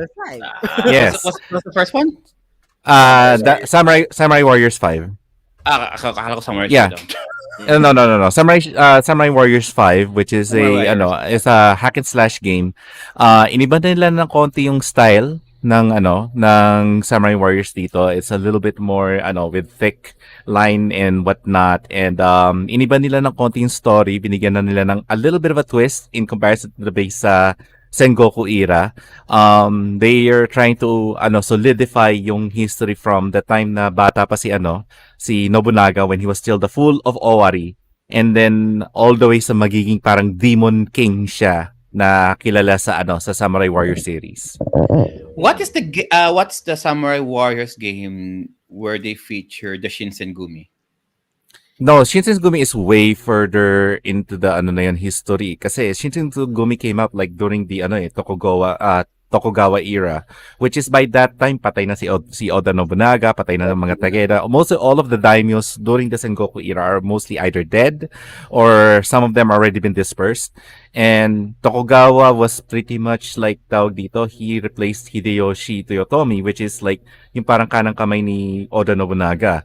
And that was a long reign. This is around the time historically na Hideyoshi Hashiba or Toyotomi actually ruled, and almost like sabihin na natin, he even went and tried to attack Korea and even wanted to conquer China. And then after his madness and death, yun nga, Tokugawa took over. From Tokugawa, that's when the Shinsengumi shows up. So it's 100, almost 100 years ish kind of Oh thing. shit! I'm thinking of Hakuoki pala, Yeah, not Samurai Warriors. Hakuoki is the one with the Shinsengumi. yeah. I'm thinking of another Yeah, samurai. Really, samurai. Shinsengumi is a different era na kumbaga eh. Like yung Uh, era ni Kenshin sa Samurai X, Shinsengumi and whatnot, iba na yun eh. It's like around that time, tawag dito, katatapos lang nung war, yung Bojin War ata yun. the Bojin War. So there you have it, guys. That's our show and tell for this evening. We'll and speaking of raid na nagawa ni Sir ni Jay Prime kina. Thank you, brother Jay, for the raid. Thank you, bro Jay.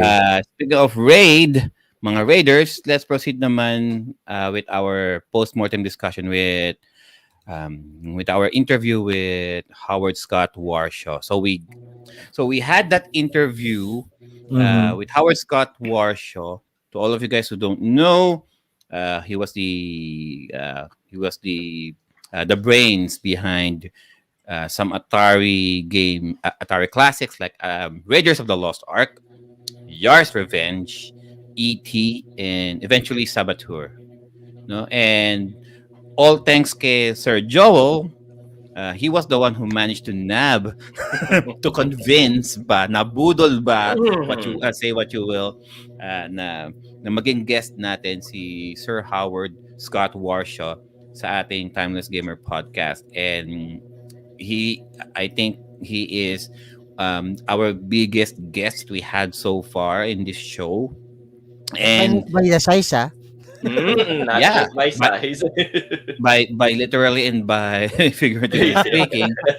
And the days of preparation just to get to that interview date was by all Intense. means it was intense, no, Yeah. although um no, the preparation that we took for that interview, um naplanuhan namin, sabi okay, sinong aakyat.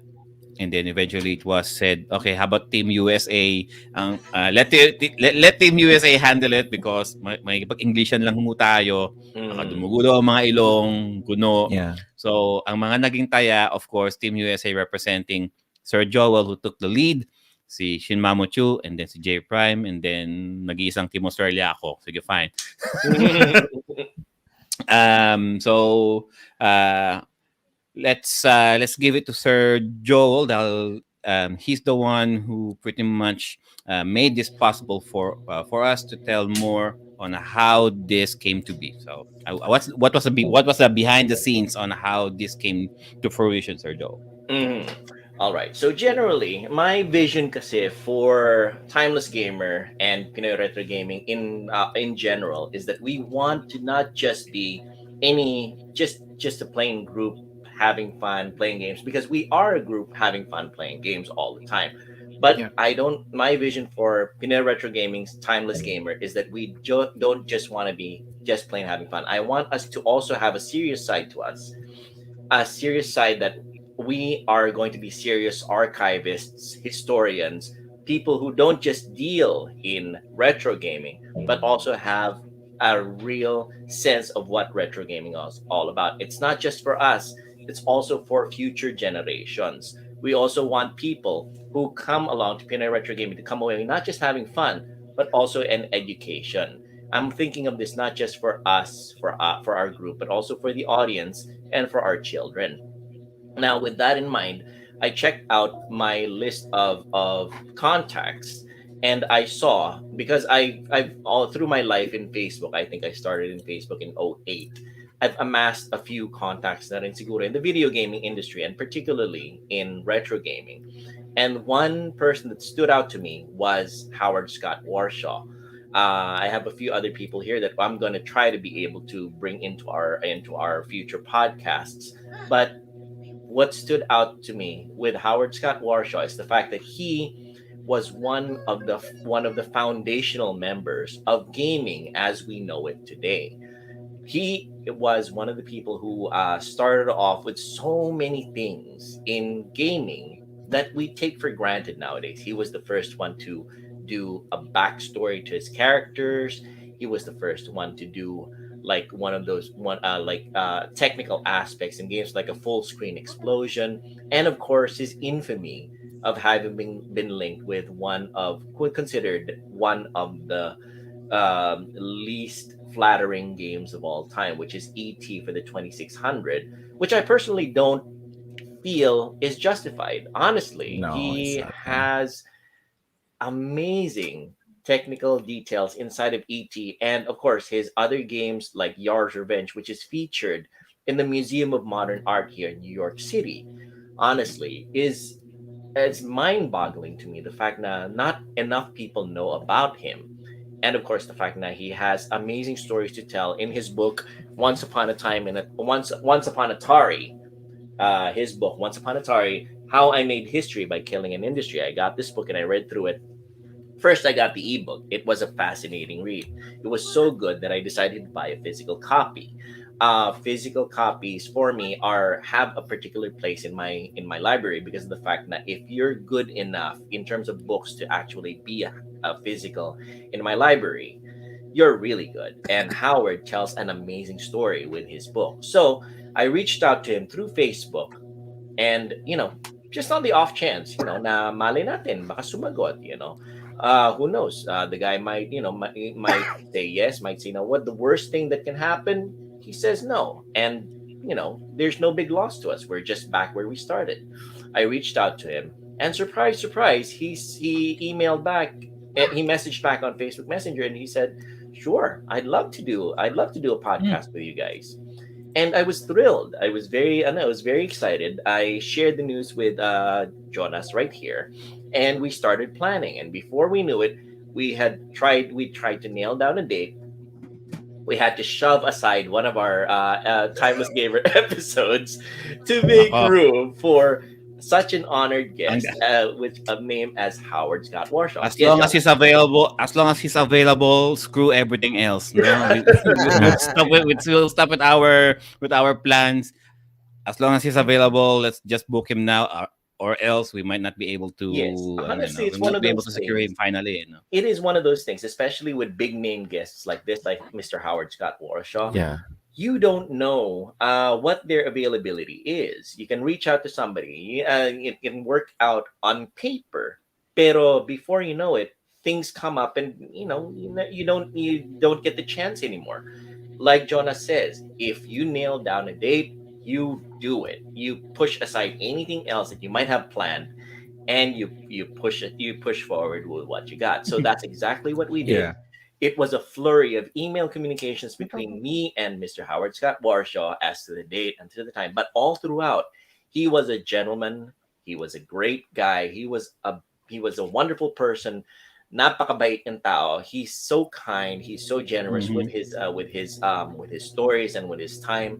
Now we Yeah. can't say anything except thank you, and we are so honored that Mr. Howard Scott Warshaw decided to join us with our podcast. And to continue, Jonas, you can tell the story of how much planning we did to in preparation for this Um, guesting.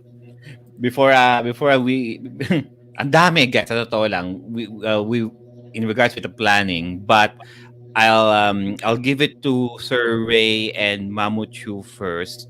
Mm. Let's go in regards with their takeaways for that interview. Oh, okay. Let's go with Mamuchu first as one of the Team USA na uh, who co-hosted that interview. And as a sidebar, when we were planning this, kasi sabi namin, lahat ng mga Team USA, I said, I would suggest having Sir Joel, Jay, and Mamuchu to be on the panel. And alam na nila kung bakit, because because it's gonna be a very English-centric conversation. Yeah. Might as well.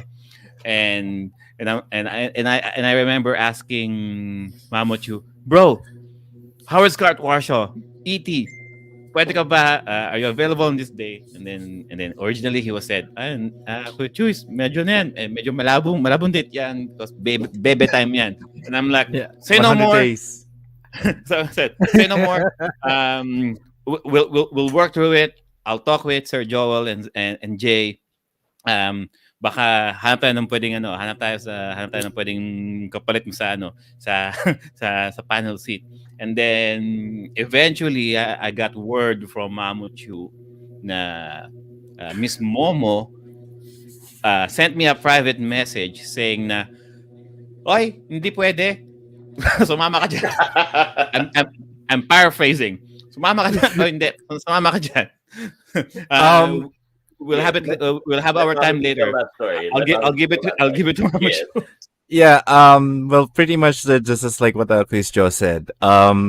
Para sa ito, ano na ito, cautionary tale to sa mga magkakaroon ng jowa or naghahanap ng jowa. Make sure na kung gamer ang jowa ninyo, make sure na alam nyo na marunong din sa history yun eh. Kasi basically what happened dito is that like, sabi ko nga, it's our 100 day of our dating. So 3 months and 10 days. So I was like, this is a special day for us and I don't want to miss that. And I want to spend time with you, diba? And I was just actually thinking it more of like, I'm just being a typical boyfriend trying to show everything. But what happened was, is like, meron pala knowledge tong isang to about the crash of 1983. She also knows about sa ano. Kaya sabi niya, sira ka ba? Sabi ko, well, I mean, but I'm actually dropping this for you because, in fairness, I said Chris Joel can handle it and Bro J was there. Having too many hosts will actually cause a lot of problem. Baka mamaya nakatanga lang kami doon. But sabi niya sa akin, don't be stupid. They need you. Chris Joel literally asked for you. Bakit hindi ka umakyat? Sabi ko, well, they can handle it. Sabi niya, hindi. Aakyat ka. So, sabi ko, sige, nasabi ko nang hindi ako aakyat, pero sige, sasabihin ko na lang, go pa rin ako. And then everybody, pretty much during the Discord conversation, gave Momo a standing ovation, including Chris Joel, and sabi she's a keeper. Yeah. So, Han, thank you sa'yo. Now, to also, well, that aside, another thing was like the research behind talking to Sir Howard Warshaw. It's more than just like the game crash and this is what I've been like telling everybody during the planning stages, that let's not focus on the ET alone. Because in regards to what like Sir Howard is concerned, it's mainly ang baby talaga niya is Yars Revenge.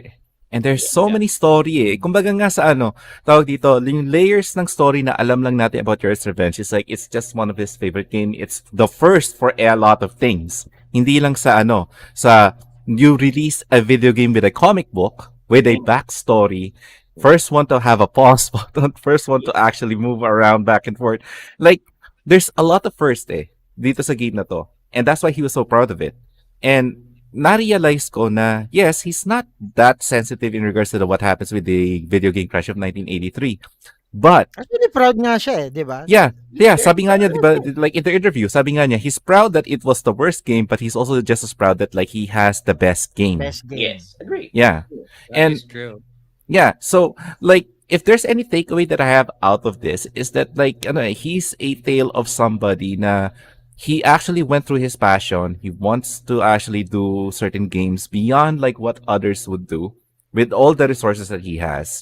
And then later on, actually try to move to something else, pero still holding on to that kind of passion. Diba? Yeah. So that's pretty much just like my takeaway out of that. He's such an amazing guy.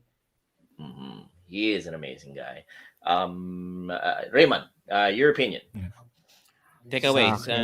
Nanood si Sir Raymond lang kagabi. Yeah. Pinanood niya lang pinanood niya lang kaming makula doon. Mag-flail Pero about. yun nga as much I want to be part of the cast of the Warshaw interview, wala kasi akong idea din that time dahil hindi ko naman naabot ang Atari, and then lately ko lang nakikita yung gameplay niya, pero dahil nga kay Tito Joel naglabas siya ng mga Comic-Con na interview niya, at the same time Nanood ako sa YouTube ng mga some Videos um about him. video reviews regarding sa kanya, yung mga ano, naano ako na intrigue ako So, yun nga. It's a great pleasure for us na ma-interview siya. And then yung sa high score, sabi ko nga sa inyo, dun talaga ako Sobrang down to earth niya na tipong okay lang sa akin i-blame lahat dahil do sa crash of 90 dun sa crash ng Atari regarding sa ET. Pero okay lang. Sabi niya, it's part Yun nga lang, mas proud siya dun sa Yars Revenge. Diba? Yes. And I think I might have awakened something in Raymond to start watching video game documentaries dahil nagustuhan niya. He's starting to Because re-watch video game documentaries on it's rather YouTube. interesting watching video game documentaries din talaga. And Because Actually, yeah. oh, go. And sorry guys, and also to add do sa sinabi nga ni Quizmon, si Cristiano kanina, kung nandiyan pa si Cristiano, he was suggesting yung 8-bit Christmas Oh yeah, um sure. special nung sa special Netflix movie sa Netflix movie. It's a movie. movie with Neil Patrick Harris, if I remember Yeah, correctly. Yeah, What? and It's the on thing Really? HBO is like, Max. yeah, for some reason, everybody that is a part of PRG that's like started researching for Sir Howard and then watched High Score. For some reason, lahat tayo na-hook tayo kagad na to actually delve deeper into the history and yung mga documentaries. Kasi it's like well created, well thought out, and then at the same time, it adds information na hindi natin alam Yes. So, Yeah. for some reason, lahat tayo ngayon kung maliban sa video game binge, nagdo-documentary binge na rin. Yes, it's true. Yeah. Honestly, like I said, it dovetails with my vision of retro gaming and Pinoy retro gaming and timeless gamer in particular to be serious introducers of history and Yeah. being actual archivists and historians of video games because of the fact that this book in particular, Once Upon a Atari, How I Made History by Killing Industry by Howard Scott Warshaw. If you read through it, it's not just video games. It's also the technical aspects of programming. It's also computer hardware. It's also corporate history. It's also marketing, everything, anything. And the thing is, honestly, video games and retro video games encompass such a broad scope na it would be a disservice to it and to our audience and to our members in Pinoy Retro Gaming, Timeless Gamers, if we limit ourselves to just the entertainment aspect. We can Yeah. garner so much more from retro gaming as historians, as technical experts, as everything with our studies of retro gaming and to help everybody else out with the historical aspect of it. So my personal vision for Pinoy Retro Gaming and Timeless Gamer is we become serious archivists and introducers of the intellectual and the historical portion to not just our members, but also to anybody who has even a passing interest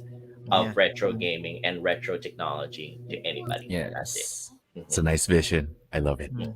Cross Kasi fingers. kasi personally, ewan ko sa akin kasi it's not just about you just keep on playing and playing and playing. Yes. For me, a real gamer to the truest sense would be appreciating the history that came before. Absolutely. Na it's not what we are playing, what we having right now, the latest generation of games that we have right now won't be possible kung hindi dahil the past mistakes of the past.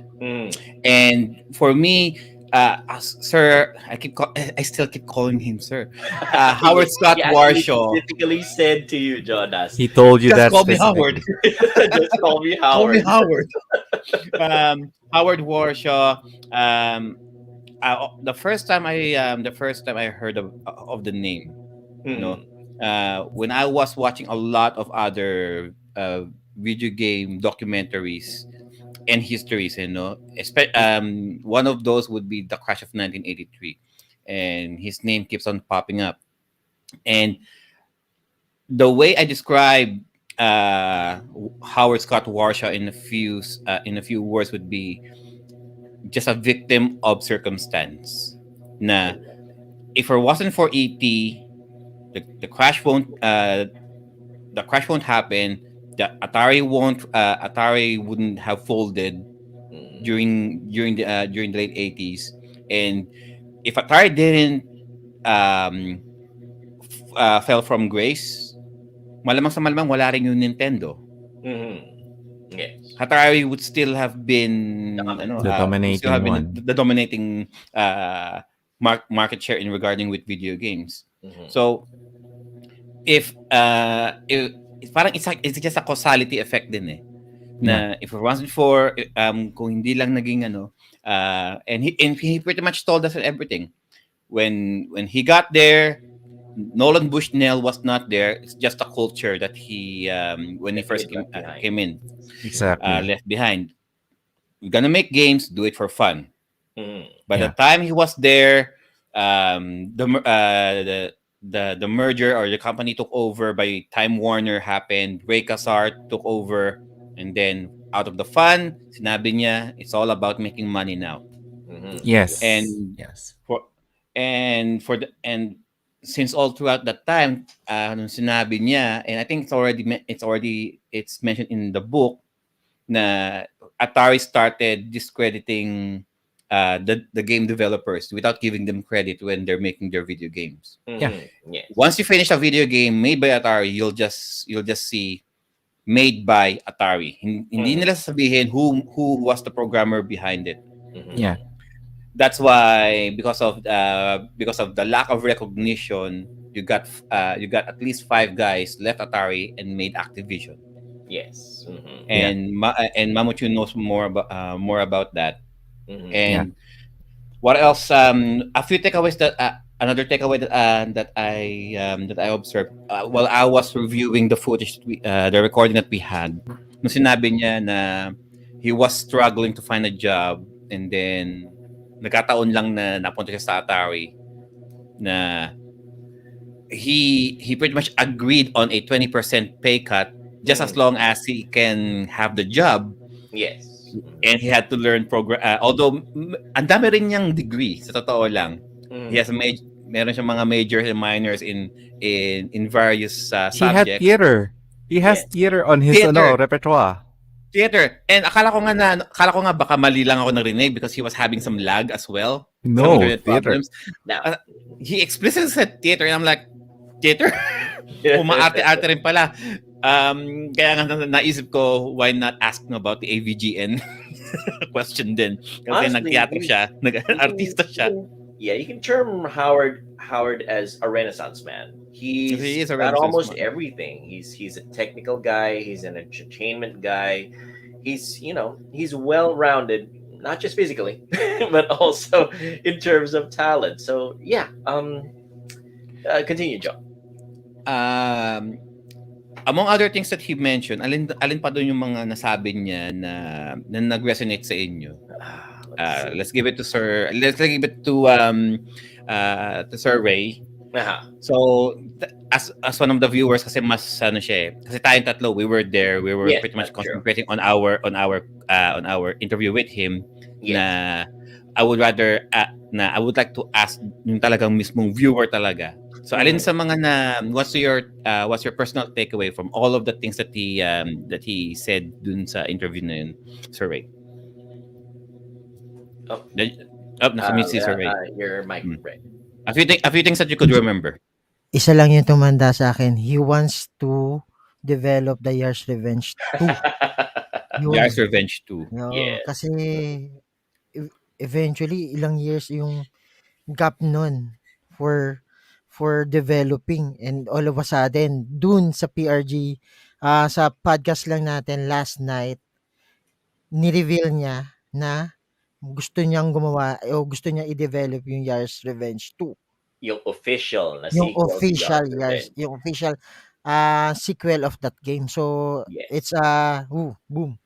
Yes. Only first PRG. As a gamer, that is also very exciting talaga Yeah. because it's considered one of the best games of all time, honestly. Yeah. And in Raymond's case, it made an impact on him, I guess, na Howard, made an announcement of considering making a sequel to Yar's Revenge. Okay, good. That's So, what else? What else, Sir Ray? Regarding naman sa how he answers the questions, Mhm. precise eh. At the same time, even though na bino-brought up natin yung worst game, it's okay sa kanya. At the same time talagang bini-bring up pinapasok niya talaga yung proud na proud talaga siya dun sa Year's Revenge niya. So Mhm. basically sabi nga niya, he's a happy go person eh. So walang negative vibes sa kanya. Mm. Lahat positive vibes. Hindi siya nagkakaroon ng negative side na Oh uy, yes. yan, hindi siya ano, yung Mm. tipong dahil nalugmok yung iti niya, yung ano niya, yung He did. persona niya malulugmok He din. did some. He did say something about that. Like, ET may have. I am a happy person per se. ET may have hurt my career, but not my But happiness. my happiness Yes. kasi nga Yeah. it's ano eh, happy go person si Mm. Howard. So wala eh, okay lang kahit na i-bash niyo ako regarding sa ET, as long as my happiness is there, wala. O It's kita mo, after 20 years malalaman mo na lang ET is the best hidden gem sa Atari right now, 'di mm-mm. ba? It's Ngayon siya, nakangiti na lang, 'di ba? honestly, it is something that we can all benefit from to emulate na your happiness. Because of the fact that life is short, and being happy with what you do and everything that happens around you, finding the positive is something that is like Raymond seems to be getting seems to be trying to get across na nga, the fact na nga na I don't know, Howard is a great guy, not just because of all his talents, but also because of the fact that he shows that positivity and happiness is something that he's bringing to the table, and everybody can also take away from as well. You know. Yes. Uh, Coming from the guy who asked him directly about about Yars 2. Mamuchu, Mhm. what's your takeaway? Well, kita nyo ka, nung tinanong natin yon, I was actually wasn't expecting that answer. Kasi I thought na when I found out about the sequel, he was probably okay with it and Yeah. whatnot.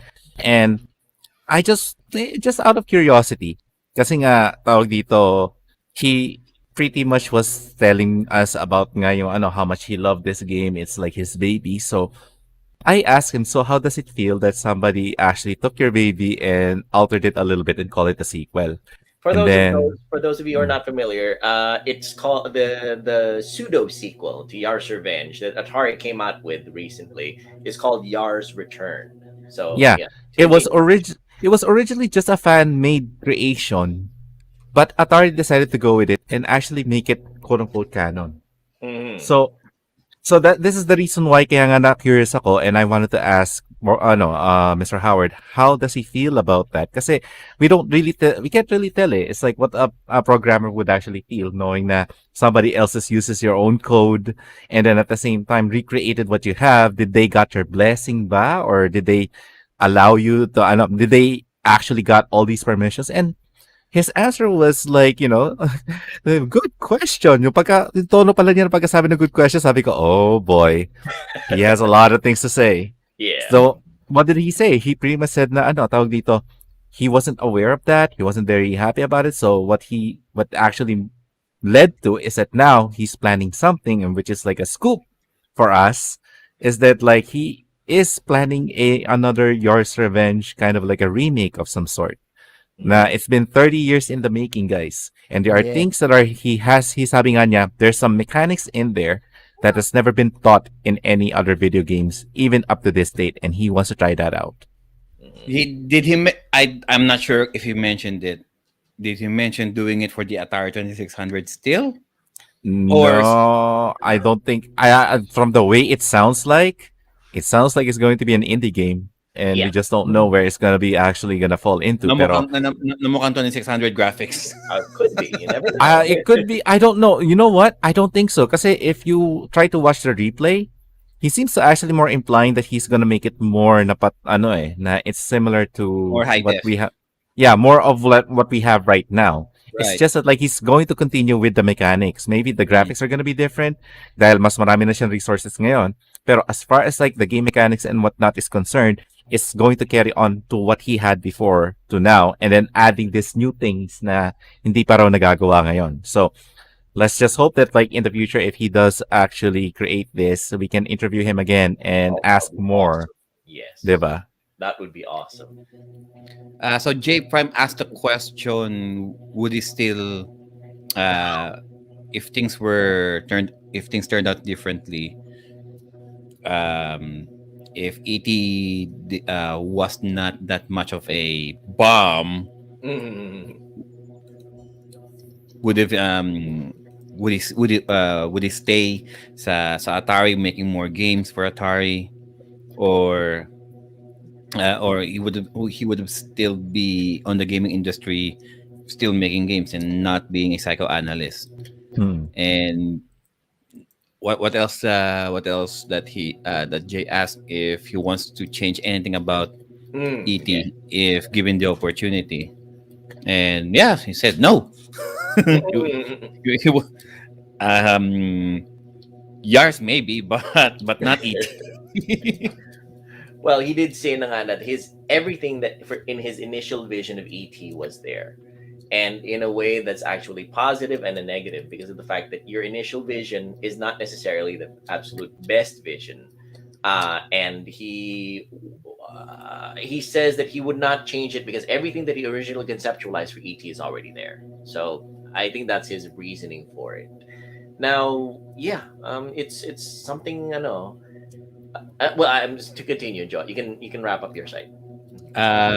So originally, uh,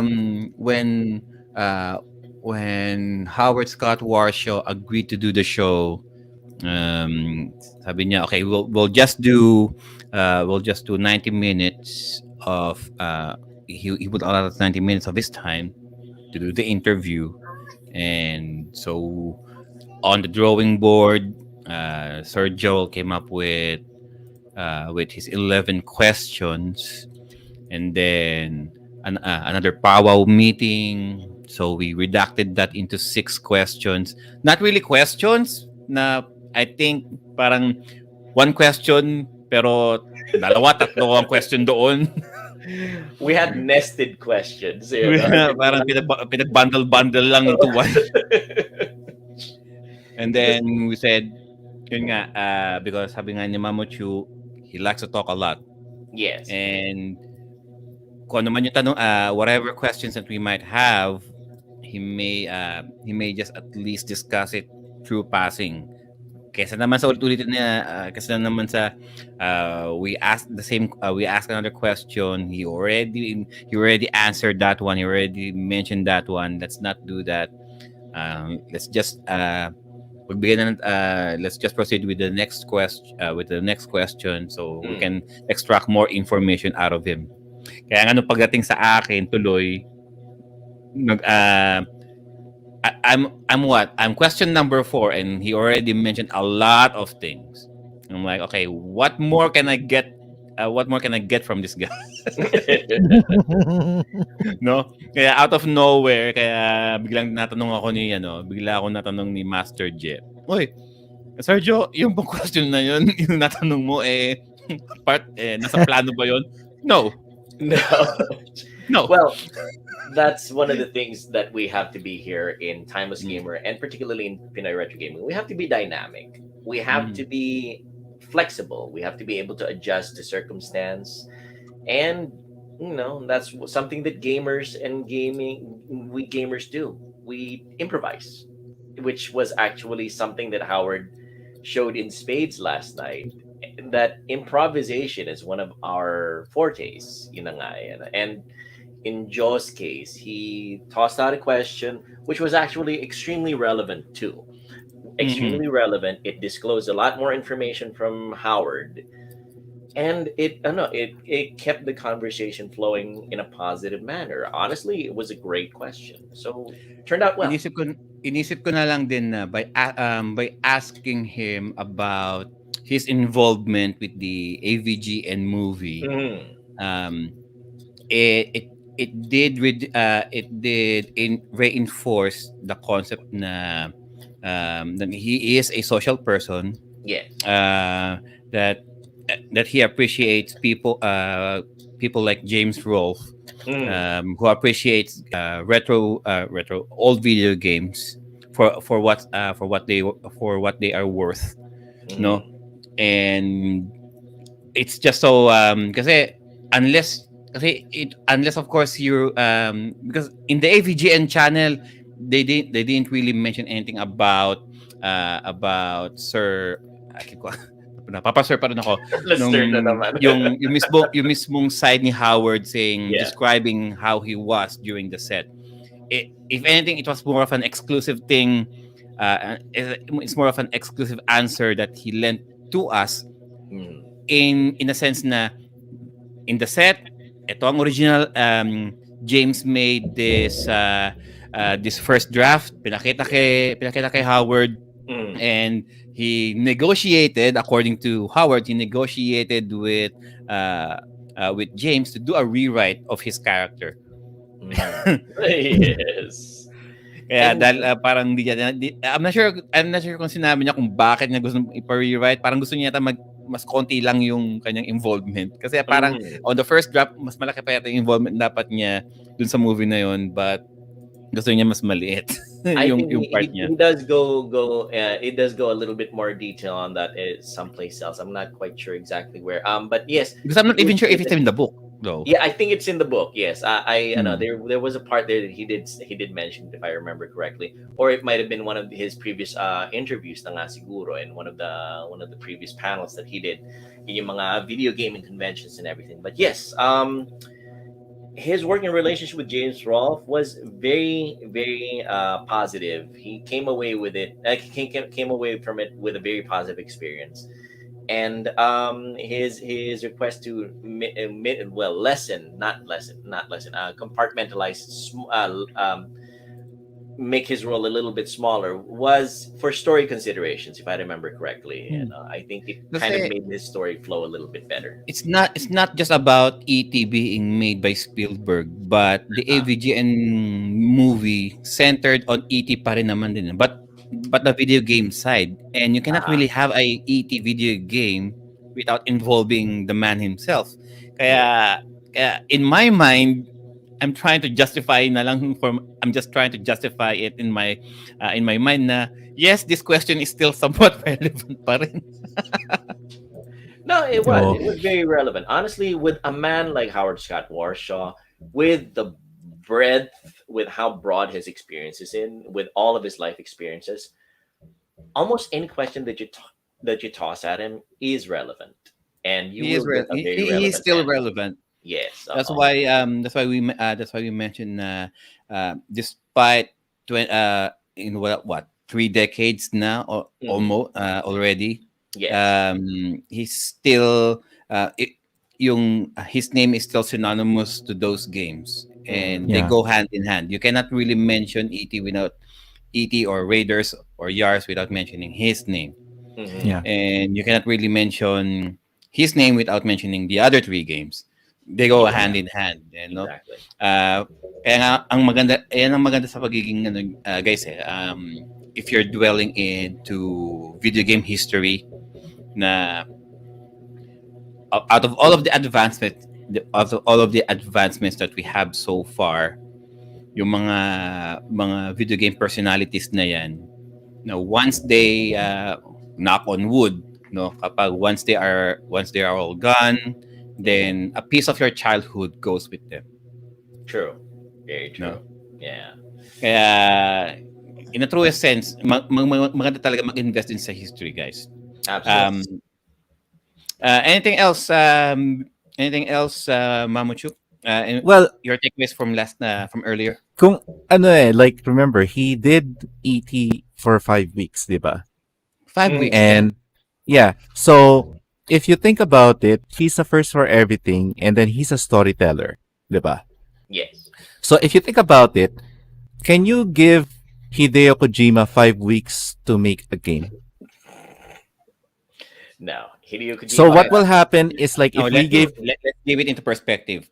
This is Ah, the 80s. What were the 80s games Hideo Kojima made? yeah, yeah, that's mhm. true. Yeah, like even like in with Hideo Kojima actually did games in the 80s, diba? Yeah, yeah, yeah. But he That's has the resources, all oh, He right? has the resources. Pero the resources were still limited para kay Kojima. He still managed to make it through, but he has the allotted time.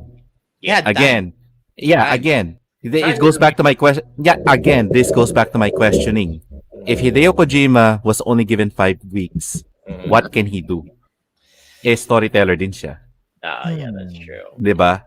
So, like, He might produce a good concept. I wouldn't be surprised if yeah, he's he will do a creative concept, pero within 5 weeks, imagine if the first Metal Gear Solid game na nasa MSX was only done in the most shortest time around.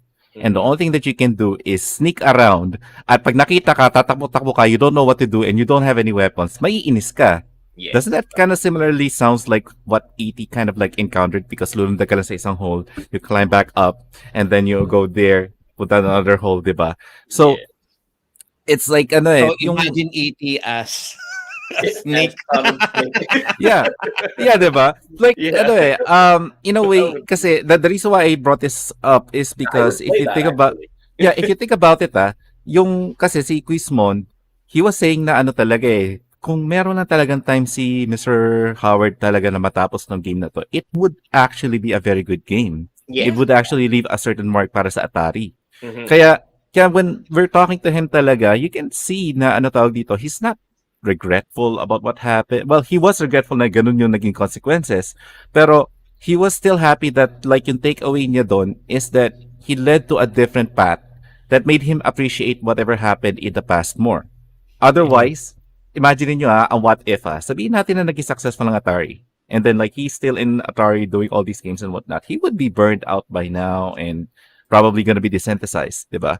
But Yeah. instead, we have like this psychoanalyst guy na ano, na tawag dito, who looks back into the past and see it more in a much more brighter way and then seeing a much more hopeful future sa ano, culture ng video games. Mhm. Yes. And dito papasok yung sinabi rin ni na brought up ni survey about Howard being a happy person.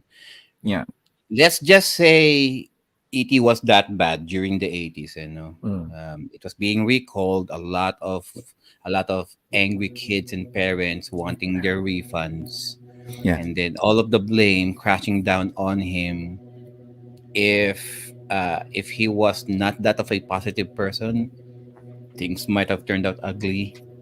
Yeah. Malay natin. It could have gone horribly wrong. Like Mm. his career, I can't imagine what he felt. He's downplaying it, surely, but Mm. who knows kung ano yung mga panahon na yun, no? Was there any sort sense of depression for a few days, weeks, months Mhm. before he started to rebound back? Because according to him, after he made ET, yun na parang umalis, he already left Atari because I'm not sure, did he left Atari after the reviews came coming back to Atari, or nung dumating na yung mga eto na nga, dumating na nga yung bad news, then tsaka lang siya umalis. If I remember correctly, he was still working there for a little while. Like I said, that's why he still managed to produce Saboteur. And I think because of how slow things were back then, there was no internet, there was no nothing. Unti-unti lang niyang naririnig later on kung ano yung mga nangyayari. Pero by the time the full effect had hit, he'd already gone. Ganun, He's already gone. Yes. Yeah.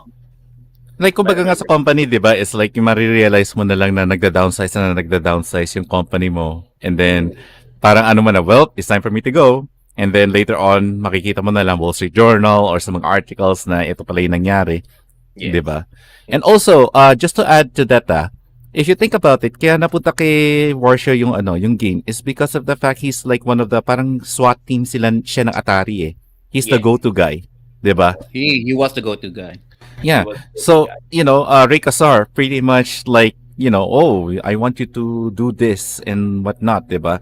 Like, he even mentioned it sa sa isa sa mga panel, niya, interviews niya sa mga cons, na, yeah, he did met Steven Spielberg, pero they never really talk much about the game, but rather other things, which is like storytelling and all these ideas, and how he has like this weird theory na Steven Spielberg is an alien. You know what about that? No, there were anecdotes saying that Spielberg himself played the game, kuno, Mm-mm. and parang I'm not entirely sure about this. Hindi ko tuloy alam kung nung nilaro ba ni Spielberg to, alam ba niya yung ginagawa niya No, or he would just, Actually, na ano yan, or nasa episode 1 ng High Score na yes. yeah, yeah, yeah, in-explain ni yeah, right. Howard na 1 hour nilaro ni Steven Spielberg yung ET. After that, sabi, go, Hmm. produce it. Yeah, Ganun lang. I can imagine di alam ni so Spielberg was playing it for over an hour kasi malamang sa malamang he keep falling down dun sa mga dun sa mga kuweba na yon. Yeah. Parati siyang namamatay dahil nawawalan siya ng timer. It took him over an hour. And okay, sige, go na to, go na. Yeah, Okay, maganda na. if you ask me, siguro nasa isip ni Spielberg during that time, I couldn't figure this out, but maybe the kids will. Yeah, Right? Yun Parang yun he's siguro. Not a gamer, typical client mentality that is like, okay, it's working, I can move around. Okay, I don't know much about this game, but it's just in development, so it will definitely gonna be good. I'm And Steven excited. Go Spielberg ahead. isn't a gamer. marketable. Yeah, exactly. Tama. Hindi naman gamer talaga si Hindi siya si Steven gamer eh. Spielberg. So, Sige ako baga para tayo face value. Actually, pina-approve lang ni Howard kay Steven Spielberg yung game na pina-check niya. At the same time, pinalaro niya. After an hour, ayun, sige, go, produce it. Go. Diba? Yeah, And this is it's like Steven Spielberg probably just see the ET game as no different from any other merchandise. Any Like no other, different from an action right. figure, from Yeah. a coloring book. It's just another item. The main Yes. dread Na talaga was kailangan the mong movie. ibenta dahil Christmas season at the same time, E.T. is acclaim movie that time. So, may ano siya eh, may following siya. So, kailangan dahil sa marketing, dahil habang mainit pa yung movie, correct while the iron is hot, yeah. oh yeah, mainit pa yung movie, so better yet, gawa ka ng game, gawa ka ng merchandise, and then sell it. Boom, Yeah. bato mo sa market. Ang naging problema lang, dahil ang target market ng ET game is the gamers, hindi The pumalo. kids. The kids. Yeah. Yan.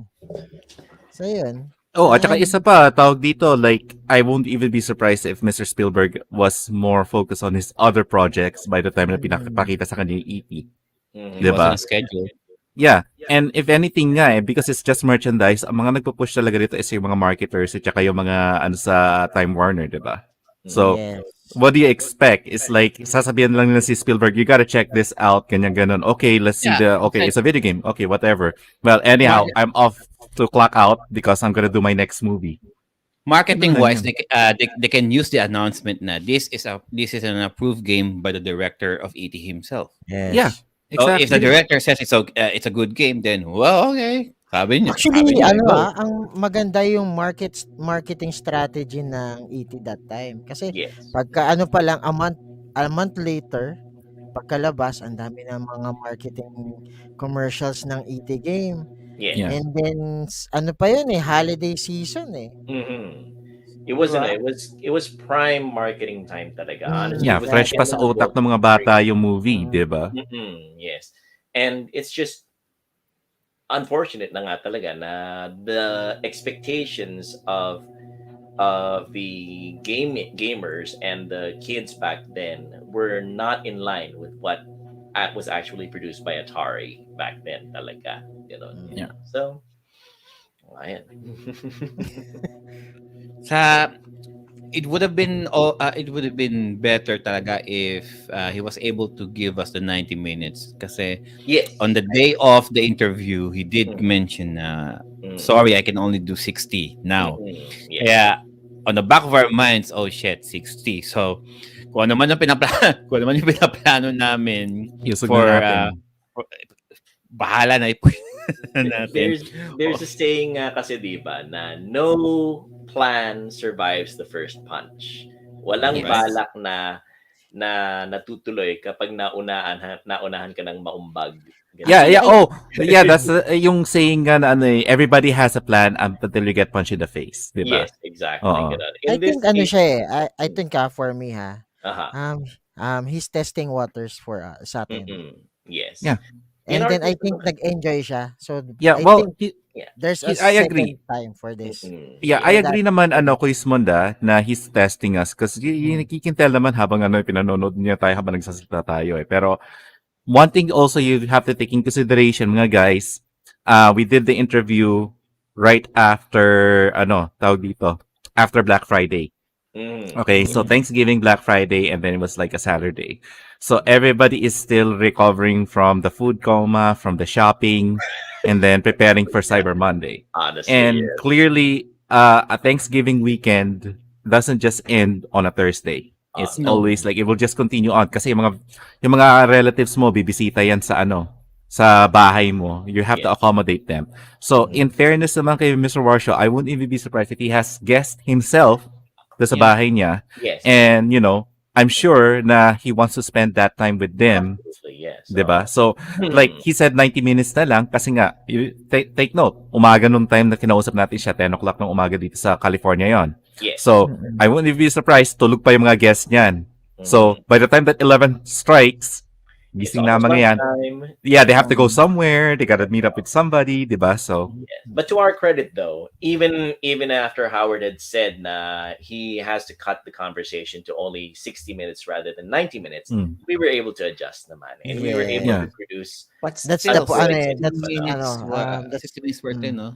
60 minutes was still a long time pa rin. Yes. Yes, Sir Raymond, you were saying. ayun nga na-push nyo naman eh. And congratulations to you guys na Thank goodness. na ano thank yun, you. Salamat sa na Diyos. even though there have some technicalities na nangyari, Oh my God. lag, the echoing, Ooh, yung Yeah. lag. okay lang Yung yun. nangyari na naman Ah, kanina yung lag. Oh. It's just a part of the the live shows eh. Yung mga ganyan, that part eh. Yeah. Lalo na we're in a podcast, part lang yan, wala yan. As long as na bring up na nakuha natin yung dapat nating makuha, na ma-interview siya, makuha yung answers, makakuha ng significant follow-ups regarding sa history ng games or na develop niya. Yun na yun So eh. Yes. we had this post interview meeting with the other PRG members last night, this morning. We don't even know anymore. Kinaya, sorry. I don't know anymore. And Pagod na to eh. Yung mata ko nakaganon no. So our Nakalugod ka sa camera nun. No? so our habang nagsasalita si Je, nakapikit na lang. So our officer of quality control nga ito si Master Jeremiah. So he Yeah. did mention Shout out a few to Je. things. Thank Shout you. out Just to Jeremiah of Freeborn And- Facebook gaming page and Freeborn PH on Twitch.tv. Yes. And it pretty much paved the way on our future guesting episodes na rin na okay ayoko naman din sabihin na ginamit na kung sino pa yung pinaka biggest natin na interview yun yung gagamitin nating cautionary tale na wag yung gagawin yung nangyari dito. And then at the same time kay Tito Joms Yes, of course. Chris John, thanks for the raid. Kay Tito Joms, kundi dahil sa kanya dun sa raid niya, and then the viewers na hindi pa alam ang Pinoy Retro Gaming, ang Timeless Gamers. Ngayon, na ano tayo, na recognize tayo ng mga viewers right now. So, sa Twitch right now, around 40 yung nasa live viewers natin. Oh, wonderful. Yes. Wonderful. Ayan. Excellent. Loyal sa inyong lahat, guys. Ayan. So, hi guys. Thank you for Magandang dropping umaga, by to our magandang Twitch hapon, magandang page. gabi. And, Yes, thank you very much to Jom and Ten of Jomarot Facebook gaming page and Jomarot on yeah. twitch.tv. And if I recall correctly, Jomar also has a presence on YouTube, if I remember Yes. correctly. Yeah. Huh? Yes. Yes, Yes, he Jomarot, does. Jomarrot. Thank you So, very much mm, to Jom and Ten of Jomarot Facebook gaming page and twitch.tv. It's a so it's good a all thing. around effort without It's a good thing scheduling. about PRG. Everybody has their own way of contributing to push the agenda of the show. Yeah, When we decided to merge with Pinoy Retro Gaming, the OG cast, the OG crew of Timeless Gamer, we also wanted to push PRG then, no, to gain more viewership, to gain more following. So and it's a codependent relationship then because the PRG fans gusto din namin ma-composize din ng ng Timeless Gamer. yeah. And through each and everyone's own contribution, active participation, active advertisement, uh, through their individual streams, we are slowly getting by, getting our following. Then for Mhm. our season 3, um, we started using PRG's Twitch channel to cross post our live podcast na rin, because we've been just doing it through Facebook. We've been doing it to YouTube.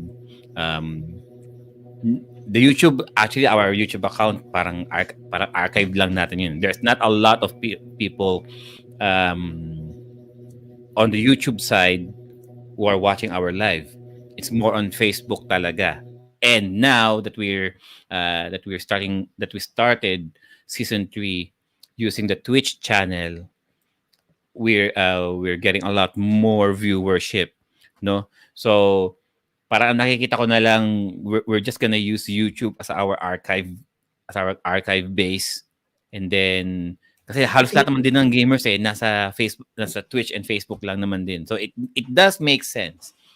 Not to mention on Twitch and Facebook, they can only carry how many episodes before they start taking them down. Mm. YouTube, it's there as long as YouTube is there.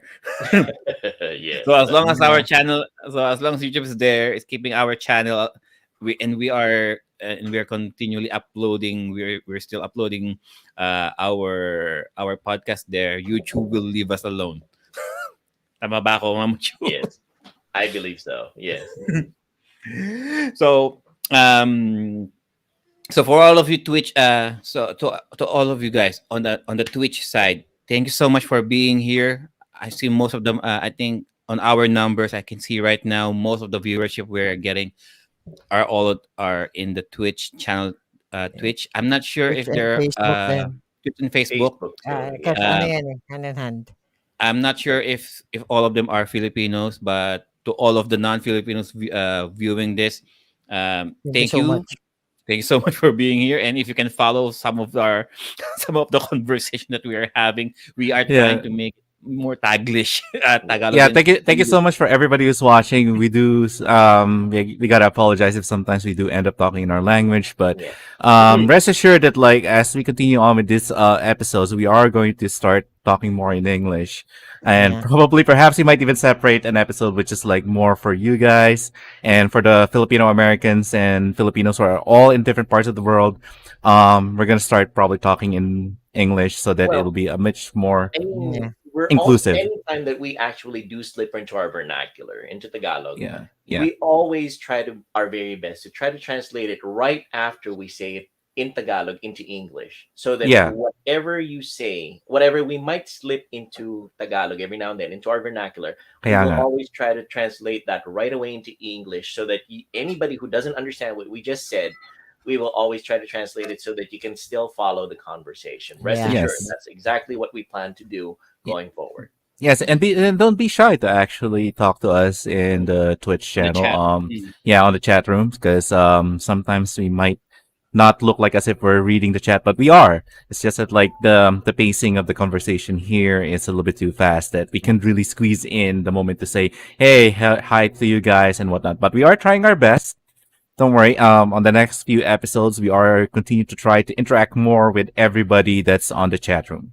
Yes, Honestly, we're exactly. having such a good time talking among ourselves Yeah. that we want you guys in the audience to join in the fun of our conversation as well. And if you guys talk with us, rest assured, we'll do our very best to talk right back with you guys as well. Yeah, Yes, Raymond.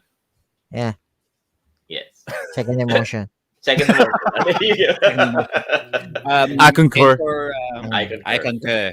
All right. Yes, like So an like. for the Filipino viewer, for the Filipino side, who are watching our Twitch channel right now, um, our season 1 and 2, you can still watch those, our previous 20 episodes of Timeless Gamer. It's all of them are archived in our YouTube channel. It's called Timeless Gamer PRG. That's Timeless Gamer PRG. But I think you can pretty much type in Timeless Gamer and then you'll see us there. Because Yeah. because there are other I think there are a couple of individuals who use Timeless Gamer as their YouTube channel, so Mhm. we had to include PRG on ours to differentiate our show to the other channels, no. But we already had 20 episodes there that once you search in Timeless Gamer Timeless, just use Timeless Gamer on YouTube, you'll see our episodes there. You'll just go straight to our channel. Mhm. It's a lot more easier to find us there now that we have our continuous uploads. Although I did try doing a verbal command to Google Home, where I sometimes listen to our podcasts. I did Yeah. say I can't say it right now because I have a Google Of course. speaker right next to me. But yes, play Timeless Gamer podcast, and play the latest Timeless Gamer podcast, and it actually did play our podcast right off the Oh, bat diba? without an All issue. right. So if you guys want to listen to the latest and even specific Timeless Gamer podcast episodes, you can ask Google. You can ask Amazon, if I remember You can correctly. ask Google, you can ask Alexa, you can ask Alexa. Siri. All three of them knows us. No, they know Yes. us. Yeah, we're like They recognize us. this. Yeah. I Yeah, mean, we're, we and Alexa are like this. I mean, So yeah, like I said. that's how we know our show is getting traction. If Mm-mm. Google, Mm. Alexa, and Siri recognizes us, Yes. then hey, we made it. No, Also, thanks to Yeah. the efforts of Joe right there. He's the one who's working really hard to make yes, sure that the podcast is available in multiple platforms and through yes. multiple avenues to our audiences. So thank you very much, Joe. Yes. The show is also available if you don't want to, if you cannot really watch our previous live video podcast. You can still hear the audio format of our podcast by going to Spotify, Google Podcast, and Apple Podcasts. Just search in Timeless Gamer. All of our previous 20 episodes, all of them are right there for your listening pleasure. All of those are already edited. I've taken out some of the dead airs. I tried minimizing the noise as much as I could, not to ruin the actual conversation of each panel. Hmm. Unfortunately, there might be some things there that we are talking about, but you'll only get it if you're watching the live show because I keep on putting the show and tell portion there. Yeah, Mhm. I mean, clearly, if you guys are curious as to what we are showing in the show and tell, and then the You better visuals watch that we us. have, yeah, we highly prefer that you guys watch our podcast, and there are things that you might miss out besides our facial reaction. Sometimes we do end up posting certain bold is gold stuff here and there, so for those who are men of culture, feel free to watch us, and you're definitely gonna see a lot of sources. Yes, Yeah. and you'll often hear me It's slap my not forehead like that. Even Yeah. you'll see it in live. it's not just about the main topics, guys. And people Mhm. might have some complaints about our podcast being long, like 2 hours, 3 hours, an average. But because the first part of our shows we do, as per tradition that we have here in Timeless Gamer, we have our show and tell portion. Mm-hmm. And Yes. for those who are familiar with that said portion, we tend to show up we tend to brag all of our gaming acquisitions to each Mm-hmm. other and to the audience, Yeah. and from all sorts of video games, old and new. Hmm. And it's really hard to I mean, every now and then we try to we try to not to do the show and tell depending on the situation, like for example what we did with Howard Scott Warshaw, Mm. because Yeah. we're under in a given time I mean, limit. it is. I mean, honestly speaking, it's gonna be a little bit kind of embarrassing that, like, we Yeah. have like the guy who did all these retro stuff, and here we are talking about like all these new technologies, and All new basically for him to technology. sit down and watch, It's it's kind of also yeah, it's also about appropriateness. We try yeah, to tailor every podcast. We try to tailor every episode to how appropriate the situation is. So exactly. I mean, the majority of us here are, like we love to talk a lot, but during the interview, most of us, including Bro Jay, we're just like, let's sit this down, and then, like, when it's our turn, we'll behave as much as we could, right? So, there's Survey is time for survey is everything. showing something. Yeah, go ahead, show those games again, would you? It was like sige, Mm. pakita mo ulit, pakita mo ulit, dali. yeah. Alright. Yeah. Uh, Also, just a little bit quick of a note, like for those who are still watching, it might happen that we might not mention certain games that you guys like. One of the viewers earlier was pointing out that, like, in Smash our last Brother. episode, that we didn't talk about much about the Smash Brothers. But if you're still watching, you that's a whole do. topic in itself. Oh my god. Yeah, exactly. Like, I hope that you could understand that, like, the Smash community is an episode on its own. And, we're not even tackling, like, if we're just going to be talking about the Filipino Smash community, that's one thing. But if you're going to talk about the whole Smash community, you're pretty much, it's a rabbit hole on its own. And we can have, like, at least 4 hours just talking about that. And we need specific people who are specializing in that. And Yeah, unfortunately, exactly. for that person who mentioned that earlier, the majority of the fighting game people that were on the panel that day weren't really Smash players. And, we need to find somebody who is. And maybe since you are a big Smash player, considering your avatar, you should drop by and actually share us your knowledge in regards Yeah. to Rest Smash. assured, though, we always listen to the inputs of our audience. We always try our very best to listen to what everybody's saying. We Yeah. read the comments, we read the chats, we always try to respond to them. And whatever suggestions you guys have for Hmm. us, in terms of quality content and things like that, we are going to listen to. We'll always take into consideration. We'll always take under advisement.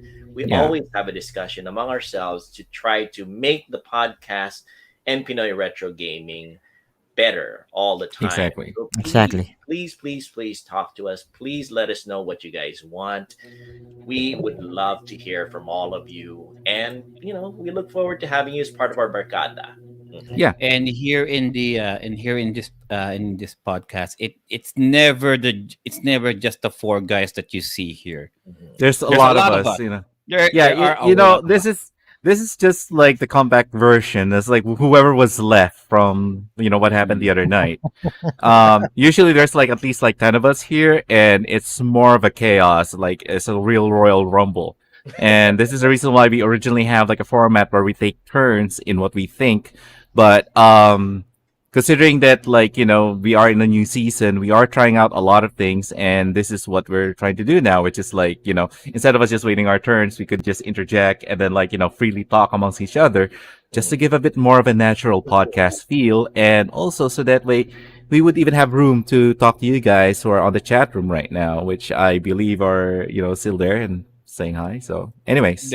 There are a lot of games out there that we would like to talk about. However, one of the few things that's limiting us is because we don't have enough people who have well versed knowledge about other video Yeah. games.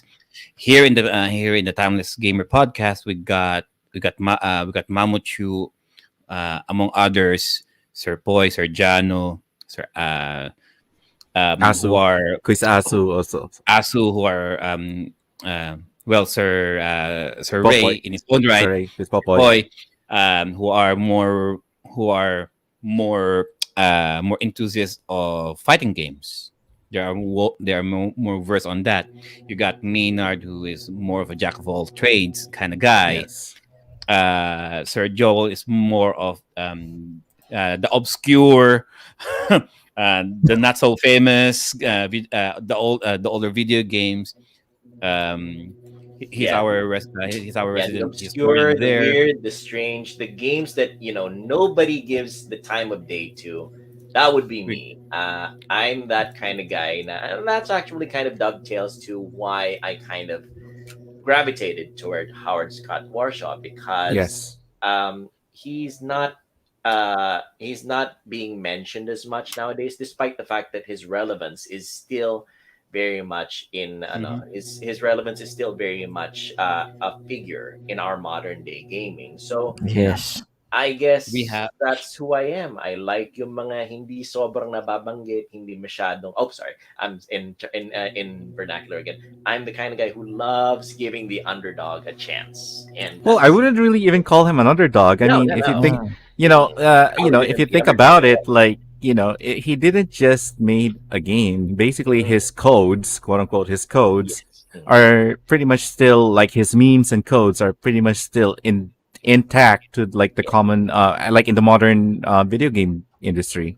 that's true. That's The true. things that like the video game industry are dealing with right now are the things that he himself dealt with in a much Yes. more worse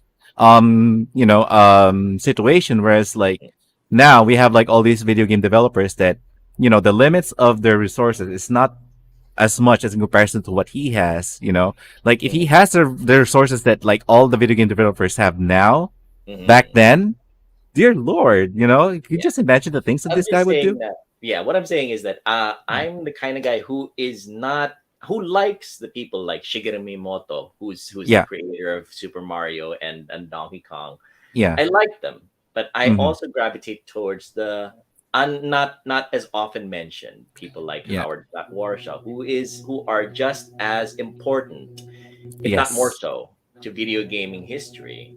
And up. that's who I am. As a gamer, I love yung mga hindi masyado nakikita, hindi masyado nababanggit, but just as good. So that's me. Yeah. Well, he was the first few farmers before the rest of the other farmers were already like, Mhm. reaping the sow. He's the one who There you actually go. planted the seeds. There you And go. we also have our Elite Four Pokemon Masters, Master Jeremiah, J Prime, Papa M, Maynard, and Yeah. Derek. And there are other PRG members who have their own forte, Yeah. on they Well, have Bell their own is genre. the Bell, Metroidvania guy, the The platform. Metroidvania guy, the platformer guy, and there are Rosello is our Real time RTS strategy guy. Yeah. guy, RTS. and there are other genres out there that we like to talk about, but we don't have the people. So we don't have the people to talk who has who has the most knowledge, who has the most experience in regards to those genres, no.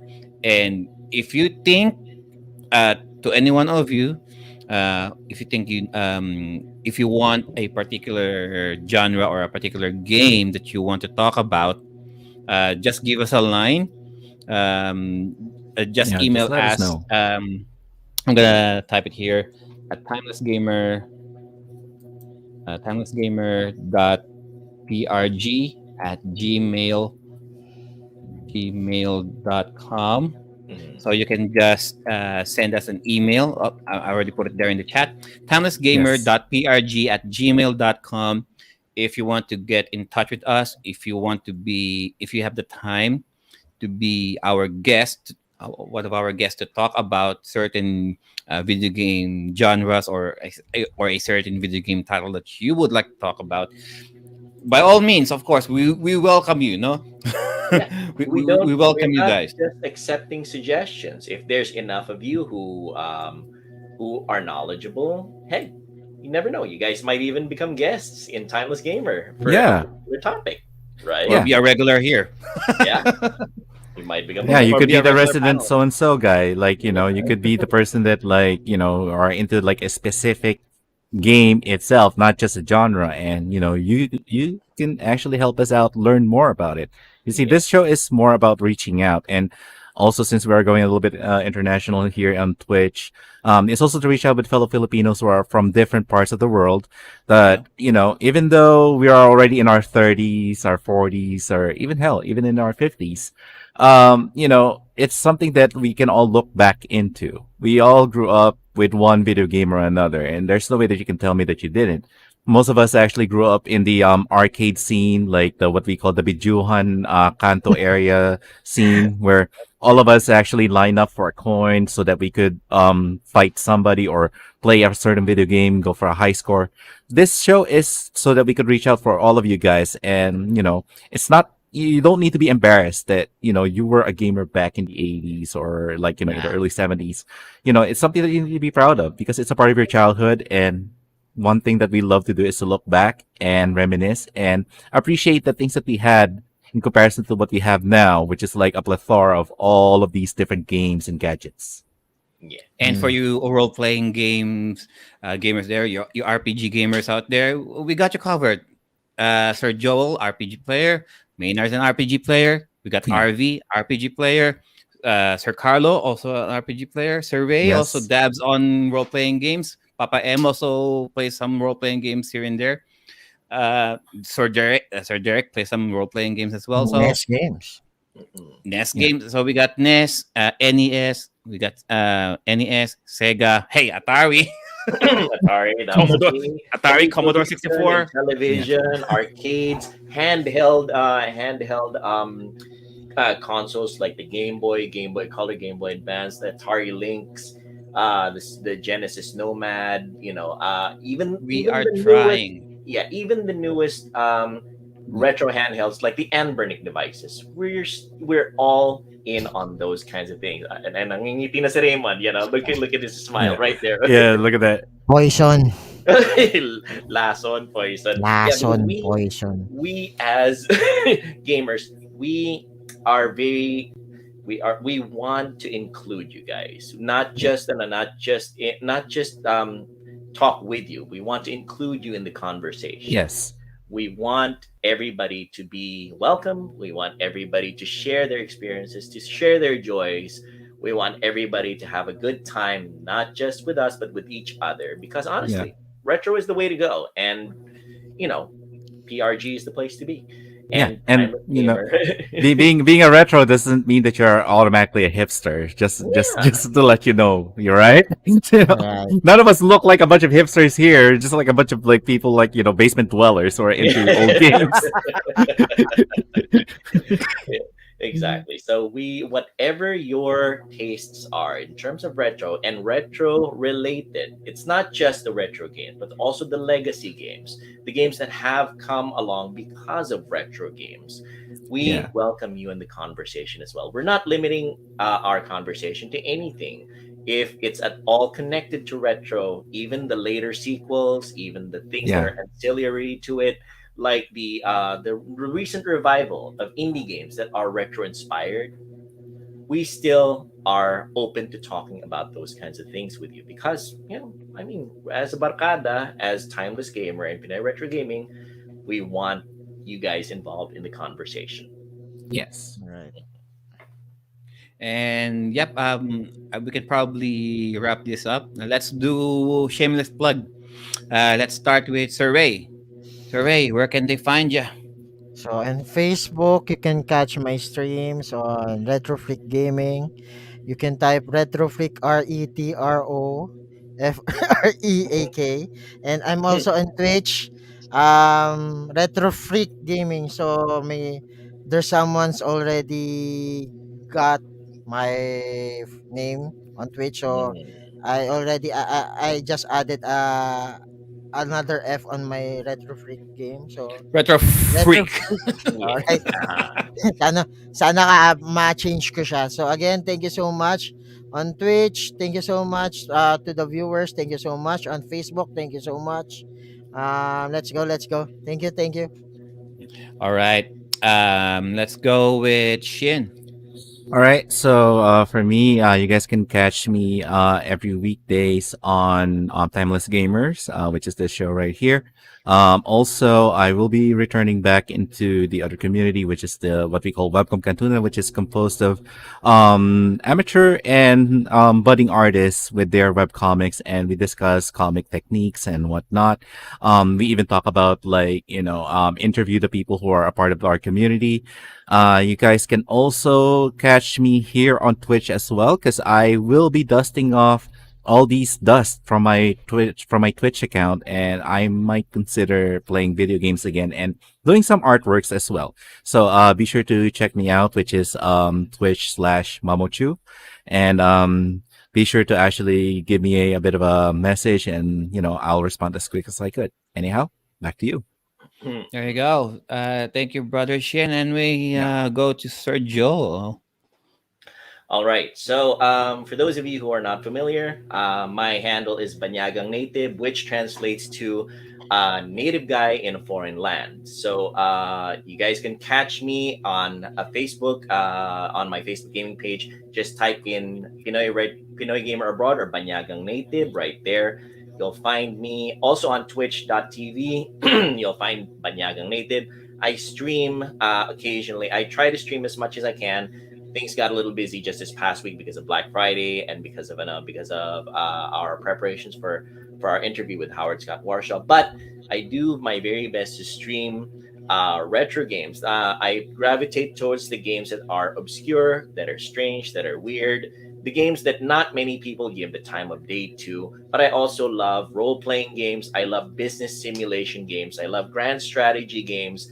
I love the games that you play as God and you oversee all the people in your community. So if also again, my main objective in doing my streaming is to try to work through my backlog of games because I have been collecting all of my life physical copies of my games, and my objective is to at least touch the games that I have been collecting all throughout my life and show everybody the joys of video gaming, retro gaming, and eventually maybe pass it on to the next generation, my daughter, the children of everybody here who is playing, because video games are a multi-billion-dollar industry now, and it always behooves us to look at everything that has happened before, because it's as the old saying goes, those who do not learn from their history are doomed to repeat it. So Yeah. that's what I plan to do, to show everybody what video games are all about and to share the joy of gaming to everybody.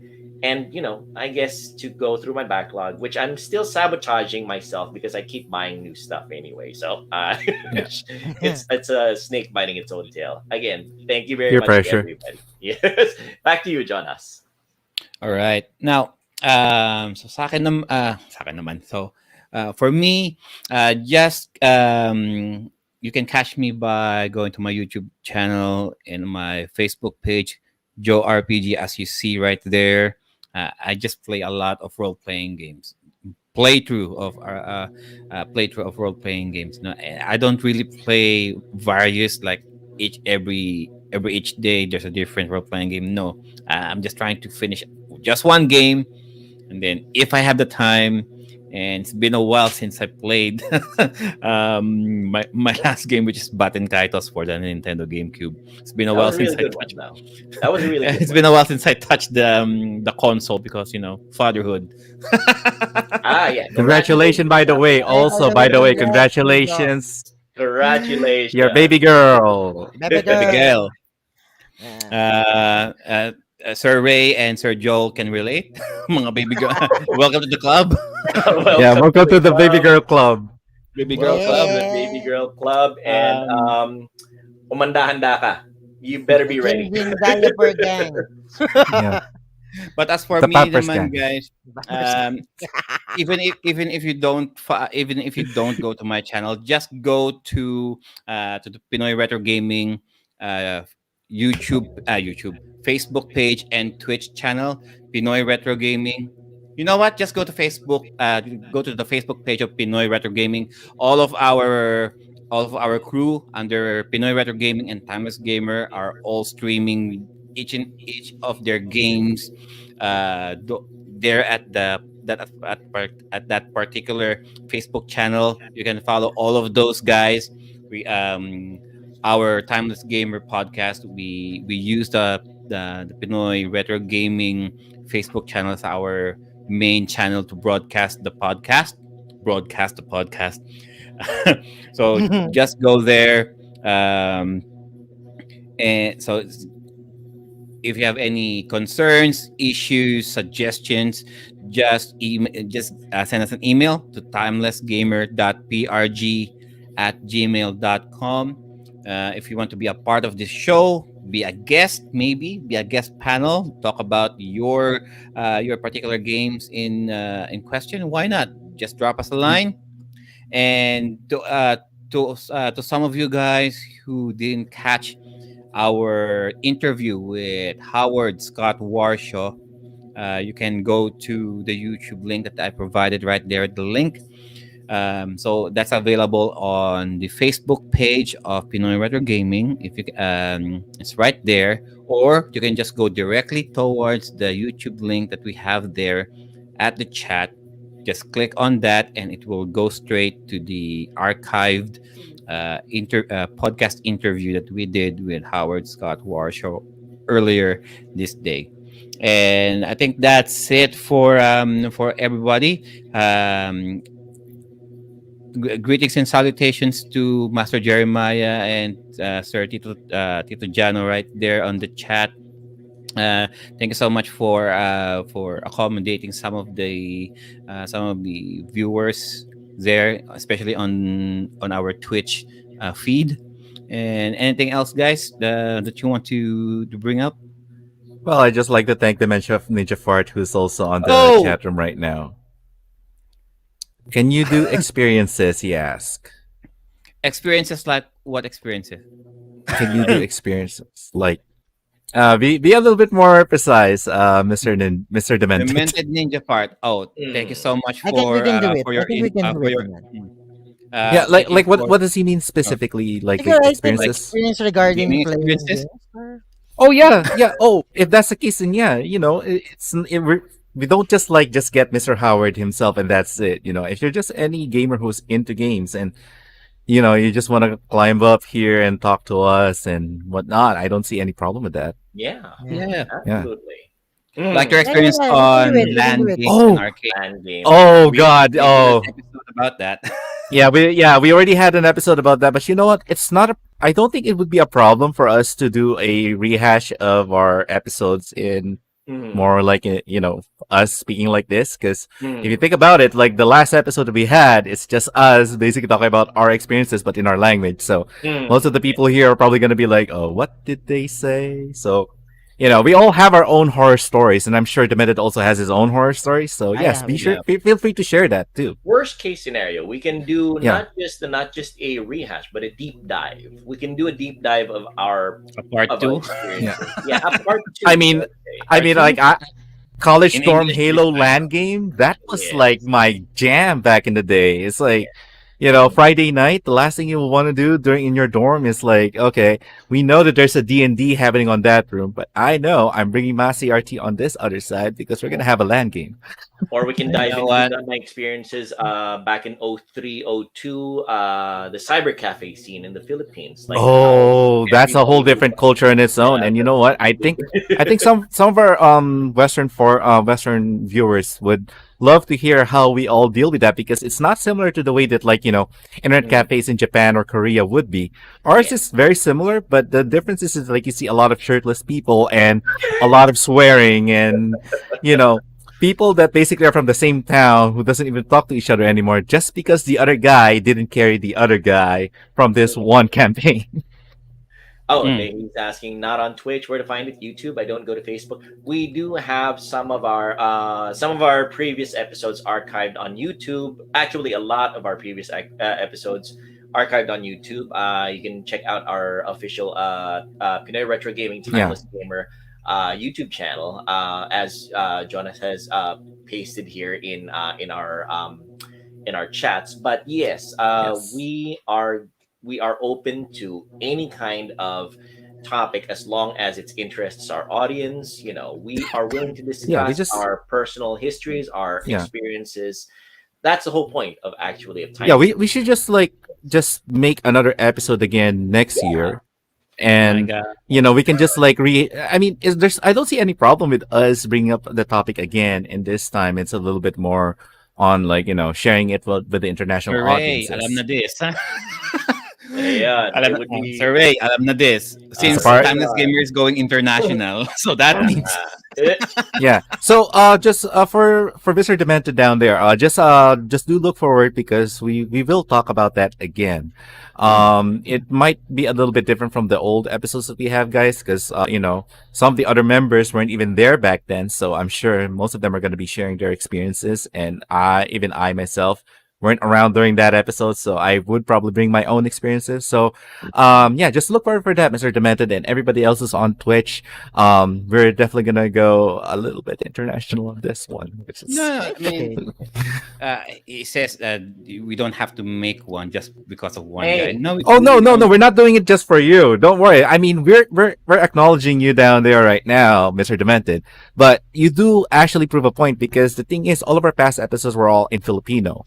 So if we're basically going on Twitch now and we have to speak in English in order for the rest of you guys to understand what we're talking That's about. our problem. That's our Yeah, problem. it's mainly it's on our side, so you don't need to worry. Don't feel bad. If Plus, of anything, course. it's like it's a good idea and it's a good practice for the rest of us, since Mm. this is an evolution of our show. Plus, of course, we acknowledge the fact that you are one person speaking an idea, and it's just Mm. it doesn't necessarily mean that you're the only person speaking that idea. You might Yeah, be representing a large part of the audience that are silently thinking the same idea. So we yeah, are going to respond to you and to everybody else who is asking about our experiences and the experiences of all of maybe our special guests in our audience who might want to come up and join us. We're more than willing yeah. And to adjust. you might be the only one who's voicing it out right now, but there's probably five of them who's gasming deep inside and just Mm. don't want to say it. But they're like, this guy just mentioned exactly what I wanted to tell them. But oh my god, awesome, sweet. So Yes. Not everyone tends to chat on Twitch anyway. They're just there to watch. Mhm. No? Yes. Yeah. And thank you for at least get ready, what, get ready, thank you Chris Joe, get yeah, ready. Once it like all these three once monsters they shows start. up, Once I'm they just start. telling you right now, the emoji is gonna flow like a waterfall. Once they start. I mean, that's fine. I mean, Timeless Gamer under season 3, we are trying to branch out. Mm. Now that we're using the Twitch channel of PRG, we are at least we have this sudden influx of new viewers. Because for the longest time we're just been doing it through Facebook because some of the contents that we're talking about are all Filipinos. Yeah, we might have And to separate the episodes by those. Well, in regard we're in flexible. regards with in regarding with the arcade scene that he's curious about, to demented ninja fart, to Mr. DNF. Okay, I call you DNF. According to Yeah, DNF, it good. might be a little bit of a culture difference. No, Yeah. our arcade scene are a lot different from from what you're thinking of. Okay, so although it's going to be a very interesting conversation to your part, because you'll find out there are a lot of things that we did back then that we're still doing it today. Now that I realize, you should call him DNF because DNF DNF. also means did not finish. Okay. It actually implies something else. Yeah. Okay. If you know what I'm talking about. Oh shit! All right, just Bold is we'll call gold. him them. We'll call him them. Damn. All right, Okay. yeah. Sounds Yeah. good. All right. All right, sir. Dem. Well, thank you so much. And yep, it's already. I think it's about time for us to go. Yes. And thank you all guys I'm so gonna much. head back to play Street Fighter 5. Do we add the interview replay after the live?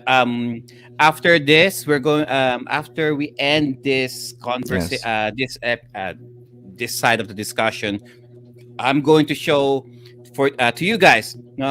For this time only, we're going to show you the replay of the interview that we had with Sir Howard.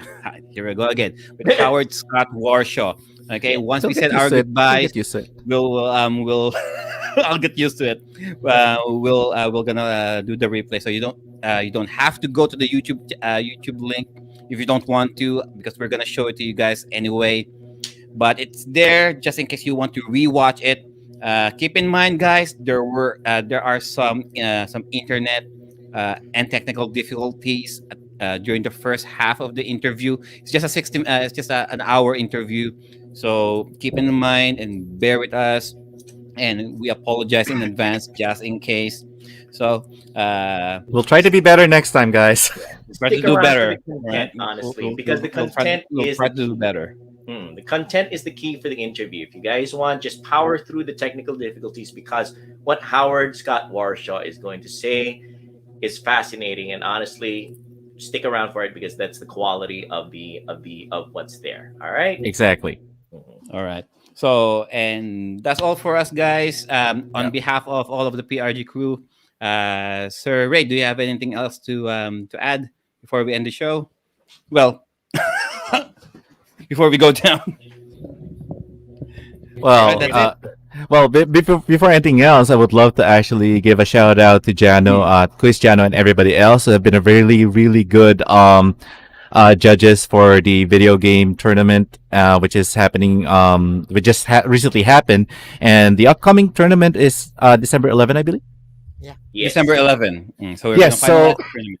Yeah, so real quick, guys, just a quick promotion for everybody who's on Twitch right now. There is a finals tournament for the Galaga Miss Pac-Man Tetris tournament that we just recently held, and it will happen on December 11. And be sure to watch that as well, because I believe we might be streaming that as well here on Twitch. And there's going to be more tournaments to come. And then as far as like all the people who are involved, thank you very much for the time and effort that you guys have. And let's hope that there are going to be more awesome tournaments to come in the future. All right, and for our next episode will be on December 5.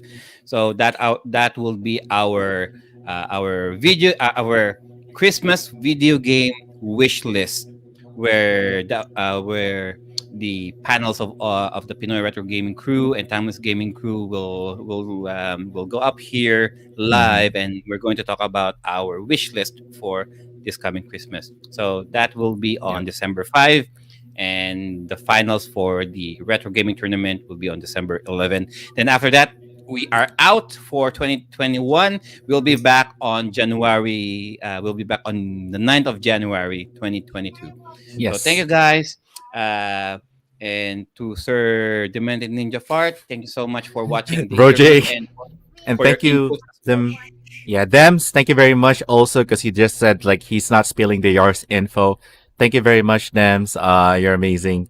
And be sure to look forward for all the other episodes that we're gonna have. Like we said, there's gonna be an evolution that's gonna be happening for Pinoy Retro Gaming and Timeless Gamer. So this is gonna be the first step, and we're gonna be welcoming them by 2022. All right. And as always, guys, our video games and our bodies may go out of date, but our video game experiences will forever remain. Timeless. All right. All right. Bye-bye, guys. Thank you so Shout much, out everyone. to the FGC.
My name is Joel Baklit, and I will be your host for this show. We have a very special episode today featuring a very special guest. As such, we will not be doing our usual format of talking about the games we've been playing lately. Instead, we'll be going straight into our interview portion. Joining me for this interview will be my cohorts in Timeless Gamers, starting with Joe RPG. A little bit of an Hi introduction. guys. What's up? What's up? There you go. And next we have Shin Mamochu. Hello, good morning and good evening, everybody, and belated happy Thanksgiving for everyone. All right, excellent. And last but not least, definitely we have J Prime. Good evening, good morning, good day, everybody. Happy Thanksgiving. Excellent. Happy Black Friday. All right, so first things first, actually, now let's get right down to it. Let me introduce our very special guest. You might not have heard of his name very much lately, but you will be very familiar with his works if you are any kind of retro gaming fan or an Atari fan. He's the man who developed such amazing games like the very first film to home video game translation ever, Raiders of the Lost Ark. Also, one of the Atari's biggest hits, Yar's Revenge. He also programmed what was wrongfully derided as the worst game of all time, E.T. for Atari 2600. Well, I personally think that's not true. Well, without further ado, ladies and gentlemen, I give you Howard Scott Warshaw. Yay! Such an honor, such a deep honor. Hello. Ex- The Excellent, honor is mine. Thank you, Joel. All right. Thank you very much for being on our show, Howard. Let's begin first by having a little bit of an introduction for yourself. Yeah, having a little bit of a self-introduction to the viewers that we have right now who are weaned on video games such as Mobile Legends and Fortnite. Let's have a little bit of an introduction from Mr. Howard Scott Warshaw himself. Well, good morning, good afternoon, and good evening. So I just want to say that before there was Fortnite, before was Halo, before there was any of this, video games had to be born at some point. And that's where I came in. I was one of the pioneers at the beginning of video games, trying to define the standards to refine now. And that was an amazing time of life. It was an amazing time in the industry. And I've never forgotten my experiences and the joy and the excitement that I felt at Atari launching a brand new medium, the medium of interactive entertainment. So, as Joel said, my name is Howard Scott Warshaw. I did Yar's Revenge, Raiders of the Lost Ark, E.T., and Abitur, a game that is starting to get some now because it's being re-released.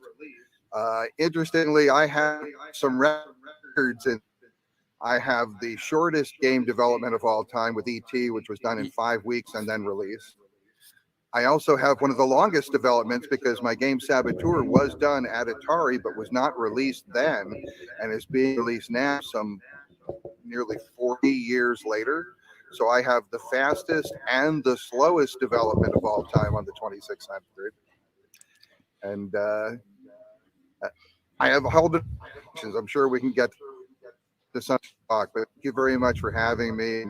I'm just a guy who started in the games, took a long turn around through filmmaking, through all kinds of adventures and things out of technology. And now I've landed as the Silicon Valley therapist. I am actually a psychotherapist now. So I used to, and I specialize in working with nerds, right? With nerds, geeks, and all kinds of hype people. And so Bless your soul, the way sir. I look Bless your at it soul. is I came full circle, right? Oh, well, thank you.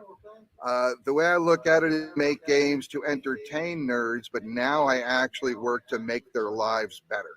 And I'm very honored and proud to do that work. And but as a writer, I have ventured into a number of things, and sure we'll talk about this book, Once Upon Atari, which is how I made history by killing an industry, which is the book that I wrote that's all about what it was like being there at the beginning of the industry, what happened to the crash of '83, what it's like to work in video gaming then and now, and the arc of my life, which has many degrees. Right now, we are showing a little bit of a preview of Howard's website, Once Upon Atari. If you guys are interested, please check out his website, onceuponatari.com. No spaces, no dashes, no nothing. You write it out the way it is, and you get to his website. There's tons of amazing material in there. And you can also have a look at some merchandise that you can purchase from him, like his documentary and his book, like he mentioned. So let us begin this conversation by asking um, Howard a little bit. Oh, speaking, let's just flash that a little bit. Yeah, he does have a DVD documentary about how things were back in the day and I interviews would with love very influential that. people. Oh, here it was. Right there, Once Upon Atari, the documentary. This was actually be video producer to make this documentary, and the only piece that ever produced that is done entirely by people who worked in the VCS department at Atari making 2600 games. So this is exclusively the word from people who were actually there doing it. So that's Rather than getting secondhand information, this is from the from the mouth of the mouths of the actual people who were there in the trenches. There you go. All right, so let's begin by asking right. It's Howard. not only from his mouth, it's the entire stable. Sorry about that. I apologize for that, Howard. Let's begin by asking Howard. The very first question. Let's start at the very beginning. As has been said in The Sound of Music, it's a very good place to start. As a young programmer, tell us a little bit about your life in the early days and how it led to your how it led to your working in Atari. Well, it's interesting because Atari was the last place I figured I'd wind up. I went virtually everywhere else first. I wasn't going to go to computers until I was originally working at university. I was going to school studying economics and math, and I'd never had a computer course. And one of my advisors told me, you've got to have computers if you're going to go anywhere in economics. I took one computer course and I was sold. And so from the moment I took my first computer course, about 2.5 years later, I had a master's degree in it because I just was totally taken by computers. It was the most amazing thing because you didn't have to read books, you didn't have to do papers, or solve puzzles, and it was just a great, fun way to go to school. So I totally dove into computers. I came to work at Hewlett Packard in California. Oh, And HP. all that I had found in computing, absolutely. I was a humper pumper, as they say at HP. And, all the joy and exhilaration and excitement that I had found at in computing disappeared when I started doing commercial programming on a scale at Hewlett Packard, and I was incredibly impressed. And I didn't know what to do. I was out of a zoo case at HP because you wouldn't know what to talk to me, but I'm quite a large personality, and I don't always fit in subtle corporate environments. And so a friend of mine who worked there said, hey, the kind of acting out that I would do, the kind of shenanigans that I would pull at HP, he said, where my wife works, they do that kind of stuff all the time. I said, oh, where's that? He goes, Atari. Now, that was the first time I heard of Atari as a place to work. And so I went and interviewed there, pushed my way in. I talked my way into an interview, went through a whole interview process, and then they rejected me. So Really? I didn't Didn't accept do that. I did not accept. Yeah. I was rejected by Atari initially, and I just called up the hiring manager, and I just started talking with him, begged him and pleaded and did everything. And I ended up, I negotiated a 20% cut in pay to go to and to be on probation to get into Atari. I knew that was a place I needed, and I wanted to give me that. And that turned out on a reason Atari history, the idea that I was initially rejected. Okay, excellent. So let's see. in your time, that was around 19. Was that 1980 around that time, if I remember correctly from the book? That's around late 1980. I arrive at Atari at the very beginning of 81. 1981. For those of you in the audience, that is close to 40 years ago. You guys, we're talking about the foundations of the video gaming industry as it is right now, and Howard was there to actually witness Atari and its during its prime. Which brings me to the second question. Does anybody want to ask this one, or should I pitch it to Howard first? I say you should go. You go ahead first, All Chris right. Joel, and then Actually, I'll yeah. talk to you next. I'm a huge technology history guy, and I love the idea of meeting, like I said, the pillars of the industry, the ones who are foundational to how things are nowadays. Let me ask you. From what I read in your book, you came in during the tenure of Ray Kassar.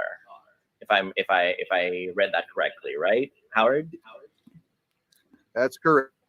Yes. That's correct. The question is, did you ever meet the actual founder of Atari, Nolan Bushnell? I did. I didn't meet him much while I was at Atari, except for the very end of my Atari reign. But I have run into Nolan many times over the years. We're actually pretty good friends, and we did have some fun around the making of the movie Atari Game Over, which we're both in. But Nolan's an amazing guy. But I didn't meet Nolan directly right away. But what I did meet was Nolan's culture. Because when I arrived at Atari, it was at a very critical time. And I go into this at length in the book, the idea of the cultural shift that went on at Atari from Nolan Bushnell, which was the kind of culture everybody who's into tech gaming dreams of. Because it was a super creative environment where engineers and creative people had trained to do whatever they, as long as they generate and then had to be cool product at that. And that was replaced by Warner and Ray Kassar, which was more of a money-focused, marketing-oriented mentality. And both of them are fine. Both of them have their place. But at Atari, initially, it was all creativity, and then it turned into all money, and the creativity kind of got quashed because nobody really knew how to blend these two. Technotainment, which is what Atari kind of launched, was a new thing. Nobody really knew how to do, and we were blazing new trail. Now, I was someone who happened to come from an East background who also picked up technology. So I was someone who was uniquely suited to see both sides of the fence. Whereas most of the engineers were just like, get out here. We just want to do our creative product. Most engineers were, hey, just give us something and stop holding it back. We want it better to put it out so we can sell it. And there was a lot of conflict there. And I was one person who kind of walked both sides of the fence. And so that's one of the reasons I wrote the book, because actually, as I'm sure a lot of your listeners recognize if they're working in tech, the battle between engineering and marketing started at Atari, but continues to this day. It does. And it's just amazing clash of iconic personalities and egos all the time. And it's because I'm also a psychotherapist, so I look at this from that point of view, and I think some very interesting. Oh, I think the signal might have caught a little bit. Yeah, we're having some technical difficulties, Yeah, I think, on Howard's technical end. difficulties, Howard. But yes, could you repeat that last portion for us, please? I think we've got a lag thing going on here. Yeah, a Yeah, little bit of there is a lag, but delay. Actually, from both sides. The part about so- the lag, or the part about marketing Yeah. and engineering. the little ending part about how in the end marketing and engineering are from the psychotherapist's point of view. You caught on that side. Absolutely. Yeah.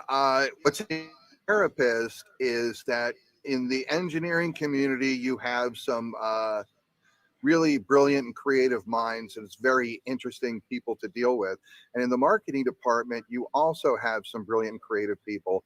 And the one thing you have in common with everybody in this is ego.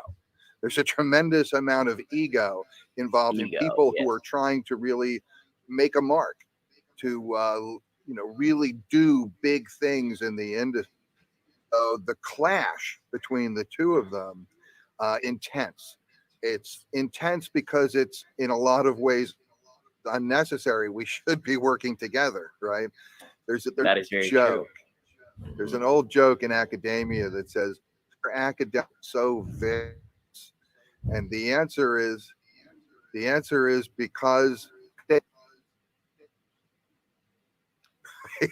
and so you can have really brutal politics among people in small stakes environments. In high tech, there are large stakes environments because millions and sometimes billions of dollars are on the line. Everybody wants a part of it, and everybody wants to be responsible for having it and generated it. And it just creates these brutal infighting scenarios that, like I say, as an engineer, it's really hard to take. As a marketer, it's extremely frustrating.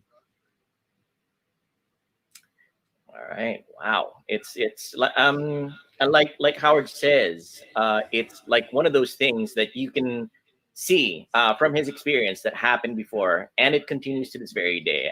It reminds me of a line from the movie Gladiator by Ridley Scott. The things you do today echo in eternity, and it's like something that that happened before still happens today. Some would say it's a never-ending cycle. Moving moving forward though, let's continue with the next question. Mamuchu has a question for you, Howard. Yeah, because I was just like wondering in regards to like because we did kind of delve in with Josh. Oh, it looks like he's caught in a little bit of a lag situation there too. But yes, sorry, Mamuchu. Again, I think you got caught in a little bit of lag. Please repeat the question.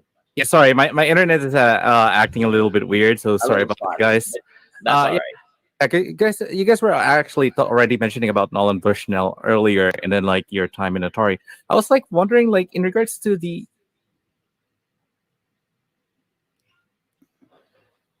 Yeah, I think I'm still lagging right now. No, you're still good. Keep going, Mamuchu. I think you're okay. I think you're we're good. Yeah. Okay. Yeah. So I was like wondering, like, in regards to the culture in Atari, is it competitive? Is it fun? I mean, what's the the all around environment in Atari? That's breaking up.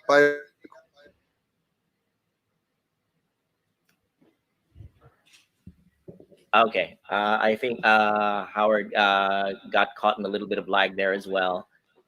Let's wait until he comes back fully.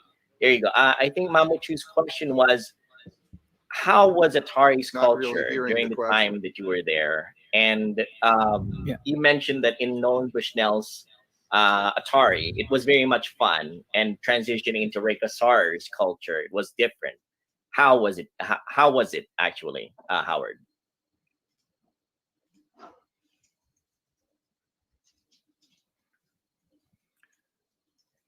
Hello? Hello? Yeah, Howard, can you hear me? I can hear you now. All right, excellent. Mamuchu's question was regarding your time in Atari. You kind of touched on this about how you came during the cusp at the very end of Nolan Bushnell's time going into Reika SARS, and Nolan's approach was very much fun oriented, creative, and going into Reika SARS time, it was a little different. Tell us a little bit about how that transition happened, what the culture was back then. Okay, it was extremely different. It was a different focus, and I want to accentuate the idea that I don't know if it's about right or wrong. It's about different. But that change was shocking, particularly to creative people, because the change was when a creative only. Nolan's world was about producing fun. It was just about producing fun. Ever you to make something fun, creating profits, and you did whatever you could to maximize profits as they saw it. Now, some people, typically in engineering, the way people think is the way we maximize profits is by making a better product. And in marketing, the way people tend to think is the way we maximize profits is a marketing window with advertising and promotion and hitting that window with product and not missing it. And the quality of the product isn't as important as pumping things through the window. And the thing is, they're both valid approaches, but they're directly in conflict. And when you have that kind of conflict, as you can well imagine, each person thinks they're the one who's right and the other one is wrong. And that was the root of tremendous conflict there. And because each side feels the other is compromising their vision, their ideals. So, and the real key to looking at all this is that Nolan was charged. Engineers decided when a game was ready. You know, the idea of who decides ready. When is it ready to go out and ship? During the Nolan regime, engineering decided when a product was ready, and then they'd hand it over to marketing, and marketing would put it out and promote it and support it. During Ray's regime, that power to decide when a product was done, when a game is ready to go out, shifted from engineering to marketing. So now it was more in charge of what games were going to be done and what the schedules were. That's how we wound up with 5 weeks for ET. Engineers put the idea of doing a game in 5 weeks. In fact, and I go into this in the book, there's when they negotiated the deal for the ET, they called up my boss's boss, the guy who was the head of VCS engineering, and said, "Hey, we need ET for September 1st. This is late July." He goes, "We have about 5 weeks." He goes, "We need ET. Can you give us a game?" And he said, "No, just can't do 5 weeks. Can't be done." For that, Ray Kazar, because I knew Ray. Ray and I had a few dealings together that were kind of amusing, at least for me. And he still called me up directly and said, "Hey, can you do it? Will you do it?" And I told him, "Absolutely, I will do it, provided we reach the right arrangement." And that was the beginning of ET. But it was the idea that you could even think of trying to do games. Typically took 6 to 8 months to do at that time. So in engineering, the idea of even trying to do a game in weeks was ridiculous. Of course, because it was ridiculous, the idea appealed to me tremendously because I love a challenge. Even if it's a ridiculous, absurd challenge, I really felt up to it and I really wanted to try it. And I did ET. And I don't feel bad about the fact that a lot of people call ET the worst game or the worst game ever done. The truth is, I actually prefer when people do identify ET as the worst game of all time, because I also did Yar's Revenge, which is frequently considered by many to be one of the best. So as long as ET is the worst game of all time, this range of any game design.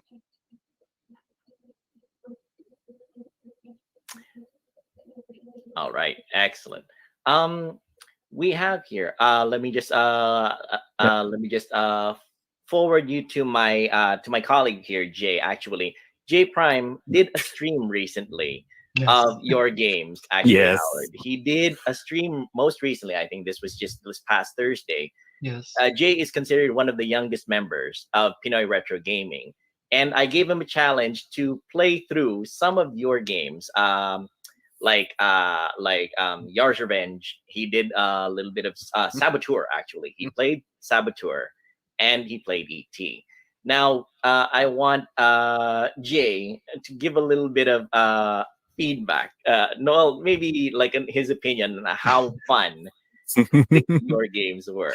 But, All Jay. right. Okay, I'll give my honest opinion because I deserve. We all deserve to hear it. How it's just 100% raw. So I'll begin with Yard's Revenge. I thought it was. I thought it was, being that I'm mostly like I started with Nintendo and so on and so forth. So I never really had a chance to play much Atari back then. So when I started with Yard's Revenge, genuinely I was confused of where to begin. Um, I saw the little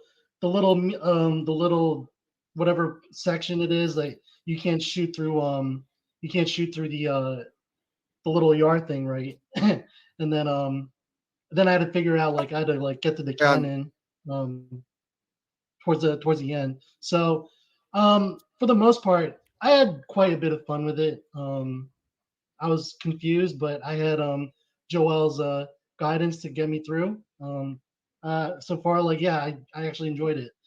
The game Saboteur, we weren't able to. I was actually trying to get Raiders of the Lost Ark to work, but for some reason I wasn't able to, so I had to move on to Saboteur.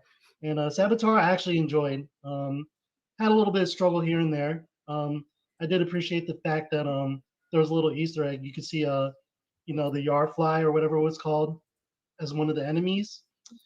Um, I thought that There we was go. quite enjoyable. Yes. And then I don't think I was able to yeah, the finish yard. that game. Yeah, right. Yeah, I made this earlier, a little Yes, Jay montage. did that little animation right there to show what a little bit of what Howard's games look like. Right. And for our audio listeners, Howard Scott Warshaw actually did some amazing games. Some people treat his games like Yar's Revenge, and personally speaking, I've played Saboteur as well, as some of the very best games that were ever made. And Mm. he also did ET and Raiders of the Lost Ark. Um, Jay, you have a question about how Howard might Yes. feel about his programming or like Right. his continuity, shall we say? You can Right. ask your question, Jay. Okay. So I had a question for you, Howard. If things had turned out differently for ET, would you still be a game developer back then, or even up until now? Would you even consider going back into game development? And if given the choice, would you redo or change anything about ET?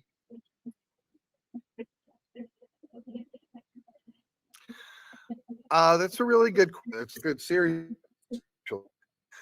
Uh, you know, I you know what they say about any creative product is that they're never done. They're just abandoned, which Right. means there's always I would go back and change and shift. In fact, for ET, I have a in my book about the things that I would change, even for Joseph. If I had one extra day, the thing, one week, the I would a couple of months, what I would change. So those were all. I've addressed that pretty extensively. Yeah, there's definitely things I would shift. As to whether I would have stayed in games, if there was a different reaction to ET, I don't know that that's the decision. I like doing different things, 5 or 6 careers so far. Because what I like to do is I like to get involved in something, really see if I can master it, make a contribution to it, and then I like to move on and learn something else and constantly grow. That's what I enjoy doing. And one of the great things about being a psychotherapist is it's one of the frustrating things about liking to do something new all the time is that every time you go into a new field, you kind of lose all the stim and all the momentum that you've built in previous careers, starting over again. And for some Right. people, that's exciting. And for some people, it's horribly frustrating. And some people can't bear the thought of losing the status they've achieved. So they'll never do it. I can't not do it. But the great thing about psychotherapy is it's the one kind of work that incorporates everything that I've ever done before. Because if you are experienced as a therapist, that just means there's more people you can work with. There's more people you can identify with and connect with. So all the filmmaking, writing, speaking, tech, creative production, photography, all of these things expanded the skill that I bring to psychotherapy to work with creative types and people who, and I mean, I work with high tech leaders and the super intelligent because it's just a really, I meet amazing people. One of the great things about Atari was the idea that it was probably one of the most vibrant and stimulating groups of people I've ever worked with in my life. Because in tech, you meet a lot of smart people because you have to be pretty smart to be able to master tech in the first place. And when you're doing creative work, you meet some wacky and weird and wild people, and that's interesting also. But into technotainment, video games was one of the first time those were married and really merged. And you got to see a bunch of really smart, really weird people. And that was a lot of fun. It was just one of the most stimulating, exciting, and creative groups I've ever been involved with. I will never forget my time at Atari. That's why I had to make a video. That's why I had to write a book, is just to share what an amazing place that was. And I always feel that everywhere I go, I'm bringing some special stuff with me because of the chance I had, not just launch a new type of media, you know, kind of interactive entertainment, but to do it with just a wacky, weird, and just really lovable crew of wild people who were so devoted to bringing entertainment. That was very meaningful. As I wandered around the industry, I tried to find that again. In game, the games, it was just really hard to replicate. Atari was so amazingly satisfying a place to work that it ruined every place I worked at after Atari. And it was kind of depressing. And it took me 30 years before I found something to do in psychotherapy that was anywhere near approaching how real and exciting work at Atari. Oh, All right, wonderful. Right. Yeah. I think we have a follow-up question from Mamuchu. Yeah. If you don't mind, Howard. Okay. Hopefully my connection doesn't mess up this one.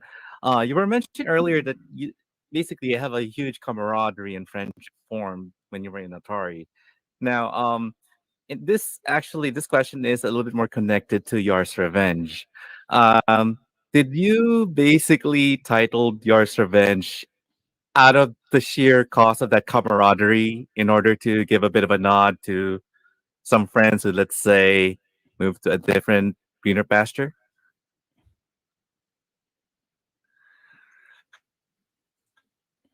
I think I know.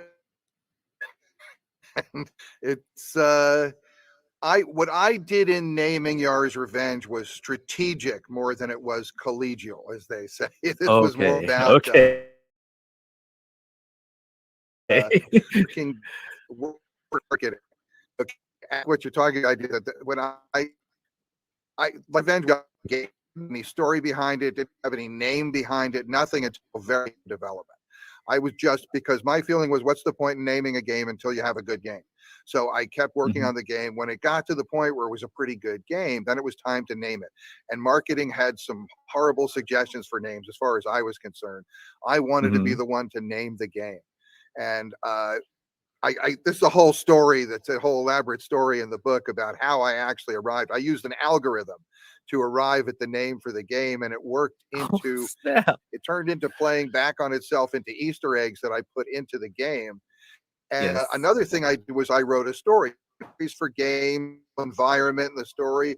That was, nobody had ever done that before. I was actually the first one to do a backstory for a video game. I wrote an entire story just to strengthen the name, to work it through marketing. And they decided to turn it into an auxiliary product, a comic book, which was the first a video game ever had an auxiliary product. Yours Revenge is full of firsts. There were a lot of things that I did in Yours Revenge that became industry standards. But it was first, it had reset from the joystick, so you didn't have to go back to the base unit to do anything. It was first full explosion. It had the first marketing approved signature and Easter egg. There were just a lot of things that were groundbreaking in Yard. The sound system in Yard was pretty groundbreaking. It was much more elaborate than anything you'd seen before, because I was there as a technician and a mathematician, right? You had to be a good programmer to be able to work the VCS, but I'm also Mhm. a huge film fan. And although I had a master's in computer engineering at the time and a bachelor's in math, I also had a degree in economics. I had a minor in theater. And I think that my theater Wow. background and my economics background contributed a lot more to what I could do with games and did my and math because you can meet a spec when you're programming. It's easy to meet a spec, but when you add something to a spec that says it has to be fun, that becomes a very hard target to hit. And so I didn't think about a game as something that takes place on the screen. I think about a game as something that takes place in the player's mind, right? So when I was programming, I wasn't really thinking about the code and trying to put stuff in registers. I was thinking, what's this going to neurons in a player's brain, and is that going to be cool? And that's the way I programmed games. And so that's why yours are so visually stimulating, because I wanted something that was eye popping, that was going to capture your senses. So the ion zone is not only a very efficient, because it's actually the code from the cart, Mhm. which is another first in Yars Revenge. Yars Revenge is the only game I think that actually displays its code on the screen. People don't I was about realize it. It's and Oh. Yeah, I all was the about all to the all ask the that if that's visuals and all the true. sound. It's an audio visual feast. That is I true. see. Oh, That is snap. absolutely true. It was actually a big argument with legal wanted to have a thing. They were saying can't put the code in violation of copyrights. I told anybody who can actually look at that and figure out the code from that they're welcome to it, because it's like a counter scrolling mask thing. It's not purely the code, but all the graphics for the ion zone are based on the code in the cart. And I only did that because I didn't want to use more space for graphics. Graphics eat up memory tremendously, and we didn't have much Yes. memory. So Yeah. I decided to use the code for graphics in addition to using it for the code. And it was Mhm. just a cool idea that really saved me a lot of time and enabled me to make yours a cooler looking game. Damn. It's It's awesome. actually it's all detailed in Howard's book, Once Upon Atari. It's a Yes. fascinating read. Honestly, I've read through the book. I'm planning on doing another read through before the end of the year, Howard. It's an extremely well written book. There's tons of information here, and it actually goes into great detail about how Howard developed Yar's Revenge. If the audience is at all interested, highly recommend get the book Once Upon a Atari by Howard Scott Warshaw. Um, Jonas might have a question for Howard though. Mhm. Yes. Before I ask my question, first of all, thank you so much for Howard Scott Warshaw for for allowing us to have been on this show. One of the highlights of the show so far. Yes, One of our indeed. biggest guests so far in this in the history of Timeless Gamer.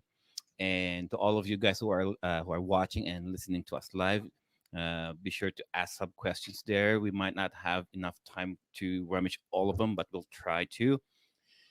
With Yeah. Howard Scott Warshaw, one of the few things that I like um, about about the guy himself. No, uh, out of all of the years that come so far with the video game with the video game industry, his name is still quite relevant up to this day. Uh, whether you say it's because of whether it's because of Raiders of the Lost Ark or ET, um, especially with the retro gaming community, his name is always be there, um, and eh, at least, sir, that's your legacy to all of us, no? And personally, I'm quite interested with gaming history myself. A few things that I've watched on YouTube were some of the things regarding the video game Crash of '83, and I know you've heard about this all the time with some of the people keep asking you about this and on how you influence the whole thing. But oh guys, one of the few things as well, no, if it's not about the book, if you don't if it's not if not about the book or documentary, there's also this movie that James Rolfe made called the Angry Video Game Movie, which Howard Scott Warshaw also co-starred. And one of the highlights of that movie was all about ET and their adventure going to the landfill in New Mexico, trying to trying to find that Atari landfill, and Howard Scott Warshaw was there, um, presenting himself. So my question to Howard, so meeting James Rolfe, the angry video game nerd himself. So how was the production, and how was he on set, and how did he able to get to you in the first place?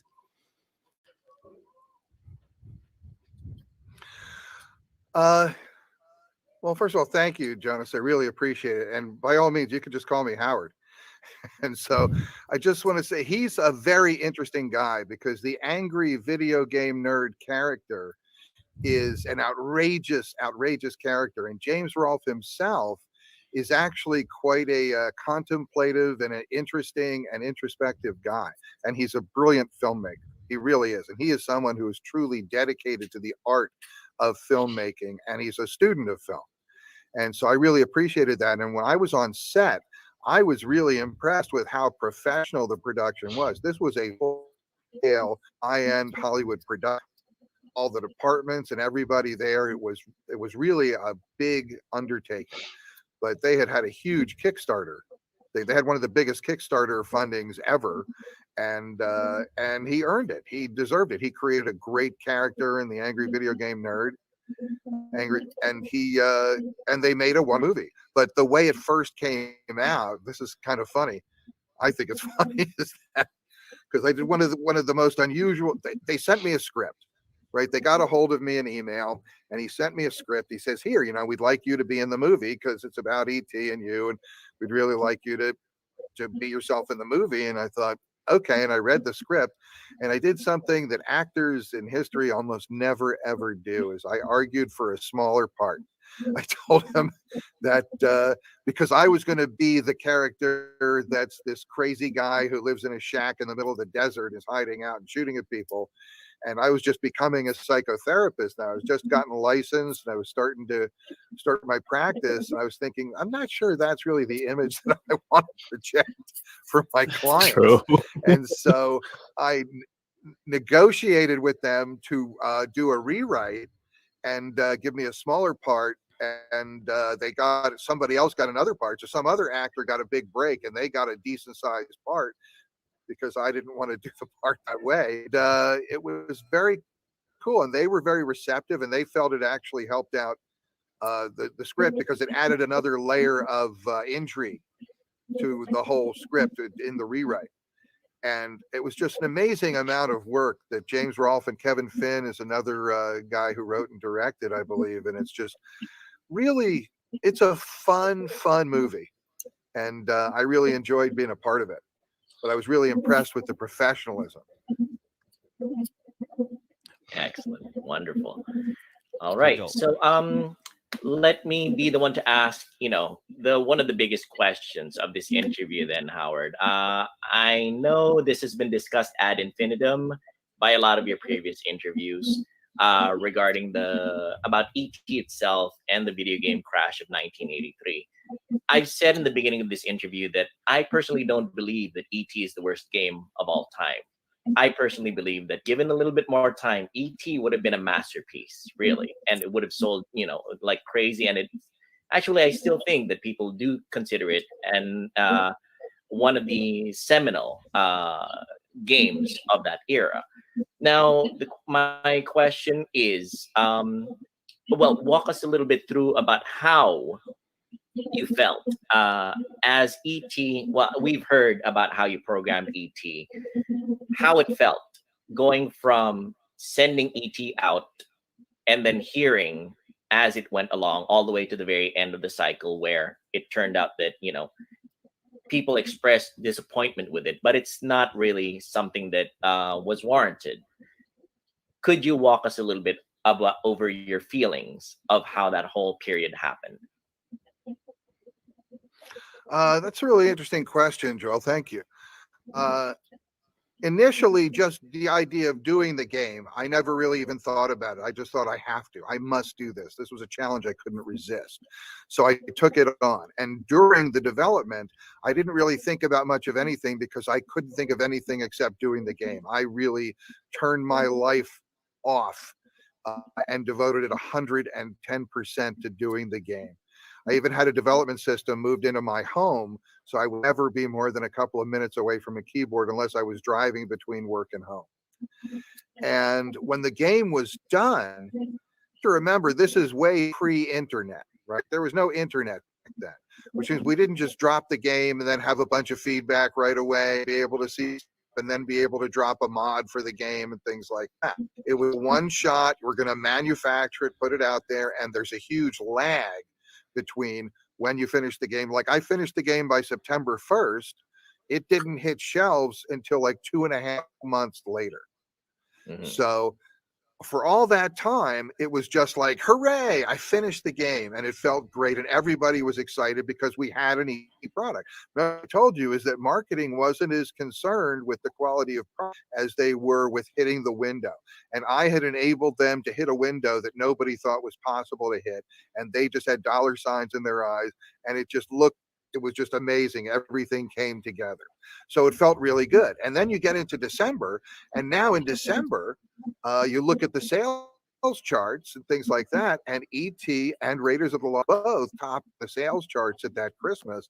I have 2 games in the top 10 of all video games. So I'm feeling pretty good about that because we haven't had much feedback yet, because it was mostly going out at Christmas present. Nobody was really opening up and playing it yet. Everybody was and putting it under the tree and saving it for came, and everybody opened it up, and a lot of people threw it away, and a lot of people got really upset, and but we didn't hear about it right away.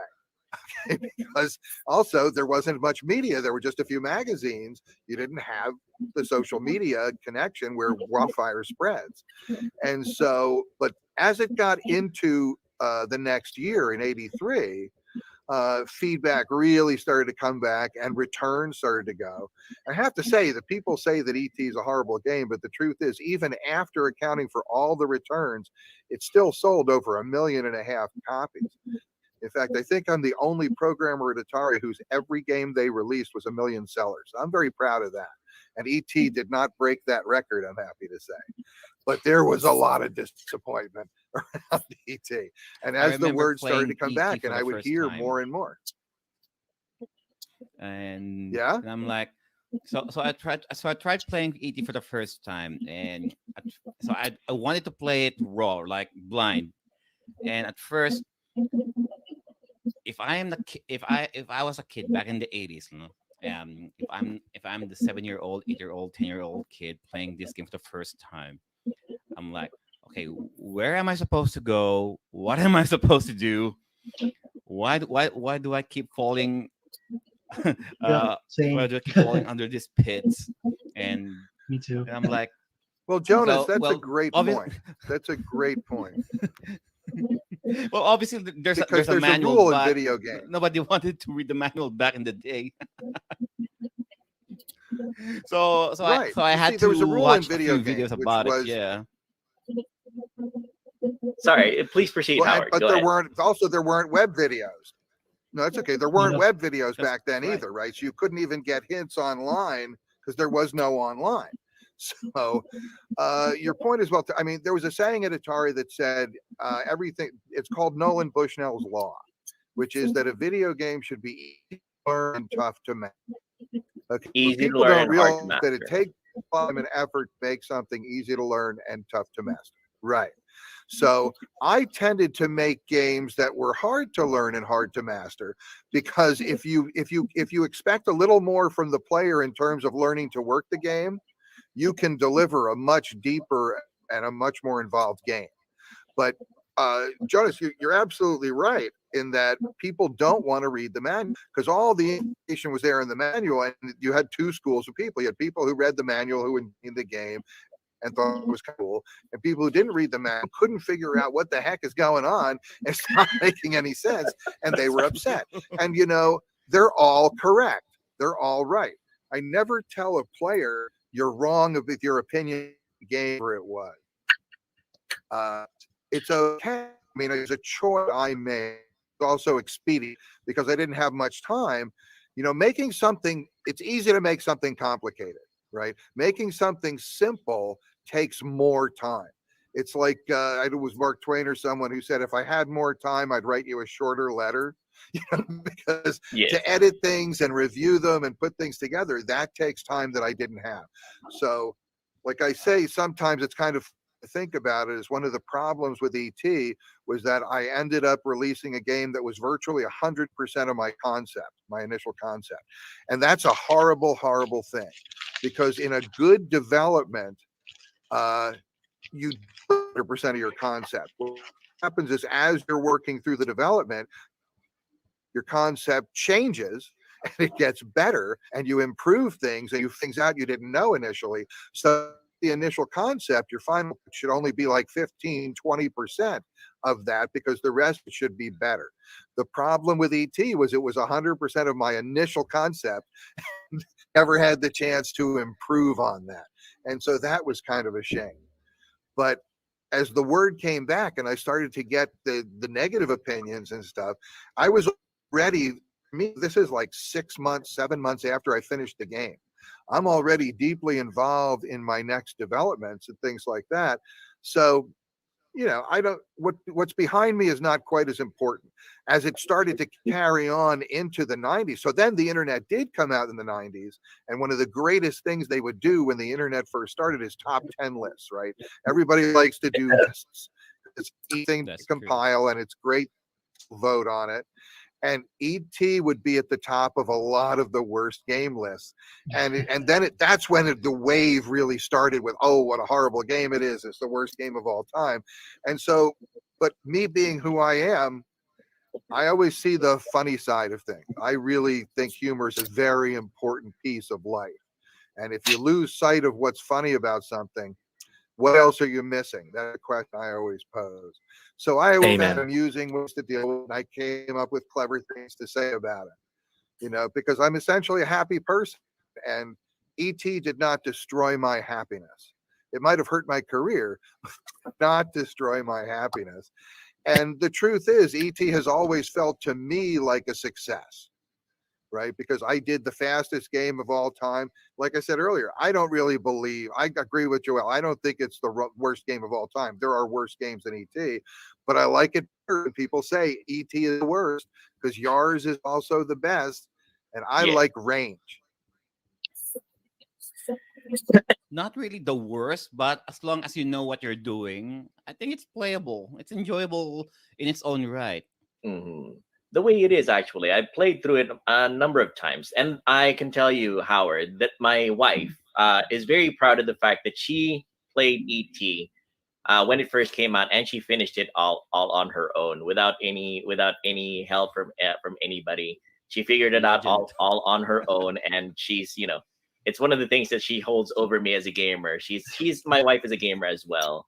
She plays video games a lot. We're of the same age, and that's one of the things that keeps us connected, and it's one of the things that she holds over me all the time. The fact that she finished ET without anybody's help, and I have to give her that. So Respect. Yes, but to bring it all in, let's just let me just acknowledge the fact that Howard is continue, Howard, please. Let me just jump in here for 1 second. I want to just say that as a game maker, I am super impressed that your wife was able to just intuit and get through the whole game and win it on her own. That's fantastic. As a marriage and family therapist, I'd say, don't let that woman go. I She's a have keeper. I have She is a absolutely keeper. no intention. When my marriage vow is till death do us part, I completely plan on fulfilling that to the very end. But yes, to bring it all in though. Not soon, I hope. Okay, not soon, not soon. Let's hope not. Okay. Now Or to bring it all in, Howard is I mentioned that Howard is one of the foundational pillars of video gaming as we know it today. Like Howard mentioned in his book and in this interview, in his book Once Upon a Atari by Howard Scott Warshaw, available Mhm. in all great great books, great bookstores all over right now, like Amazon and Barnes and Noble, and on his website onceuponatari.com. Again, onceuponatari.com. Howard is one of the foundational pillars of video gaming as we know it today. Quick rundown: Howard is the initial conceptualizer of gaming backstories. So if you are at all knowledgeable of who Solid Snake is, or who Master Chief is, or who Nathan Drake of the Uncharted series is, the guy who started all of that is right here with us, Howard Scott Warshaw. Also, an amazing programmer that actually shows how much he was able to do with such limited time and resources. Honestly, again, I am of the mind that everything that Howard did back then was completely amazing. If anybody here is at all curious about the history of technology and video games in particular, highly recommended you check out Howard Scott Warshaw's website, Once Upon Atari. Check out the documentary Once Upon Atari and his book Once Upon Atari by Howard Scott Warshaw. Now, I want to give it back to Howard for one more time because I certainly don't want to take up too much of his valuable time. I know he's got lots to do, and he's you know he's the Valley psychotherapist right now. We don't want we don't want to take up too much of his time. But again, please, Howard, give us some of your thoughts about how things were after Atari and how things are in general in terms of the video gaming landscape, shall we say, and how your actions have impacted video gaming to today.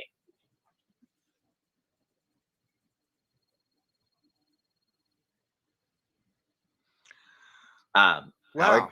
that's a big question. Yeah, okay. Well, we'll no try to narrow problem. it down. So, no, that's fine. That's fine. What I would say is that I am honored to have been one of the pioneers, and only one of many pioneers launching video games. I'm super proud to have done some foundational things that really have become standards and pillars, like you're saying, of the industry. I don't really think of myself as a pillar because I'm usually not that stiff, but I do think that when you look at gaming now, what you see is there's tremendous. First, there was the move 2D to 3D, and now we're going from 3D to virtual reality. Gaming today, I always advocate for creativity. And what's interesting about the whole situation with gaming is that gaming has kind of come full circle in a way. In that originally it was just one screen things on a very simple system, just people playing, and you just play your game and there you go. And console games grew and grew and grew. And they got to the point where they were so big, no one person could do one. It takes huge teams to create a console game. And when you have large teams needed to do anything, you get inertia. You have trouble shifting momentum, and you lose flexibility. And you see it there's narrow casting, right? If you look at console games, there are not that many different genres. There's your basic games, and that's what people make, and they keep redoing those games over and over. What I like is innovative gameplay and new ideas, and that's harder to come by as time goes on. It's so expensive to make a video game now, a console game, that people don't want to take a chance, they don't want to take a risk, and that suffers, and innovation suffers in that environment. But when I say it came full circle, because in addition to giant console games that we have now, we also have handheld games. Now you can play on your phone, you can play on small devices. and one person can still write an app to make a new game, a fresh gameplay. And so the idea that a small group of people or one person can just experiment and play with new types of game mechanics, that's super exciting to me, because if there's one thing I felt I brought to video games, it was fresh perspective and the idea of always expanding horizons. And that's what was really important to me. That's what is going to remain important in the industry. The video game industry is generating technologies that are very important to everything that we do. And people talk about VR, virtual reality. I think augmented reality, or AR, is actually going to be the great contribution of video gaming that's going to really change people's lives. But the real thing that I hope, if there's anything that I brought to gaming and I promote forever and hope always maintains, is pure creativity, is the idea of trying something new, find the new way to go, inspiration. That's what I'm all about as a therapist, and that's what I'm all about as a game designer, and that's what I hope becomes my legacy in the industry. And Joel and everybody, I just want to say thank you so much for having me on. I really appreciate this opportunity. It's great to talk to all of you. Yes. My goodness, Howard. We're the ones who are actually very honored that you've decided to grace us with your presence. It is completely amazing for us that that you have taken a little bit of your time and decided to share your experiences with us, not just with panelists here in Timeless Gamer, part of Pinoy Retro Gaming, but also our audience worldwide, because we are trying to communicate to not just our generation, but also to the generations that are coming up nowadays, who are video gamers and who play the games, but might not have a good understanding of how everything started. Honestly, it's an amazing, amazing trip.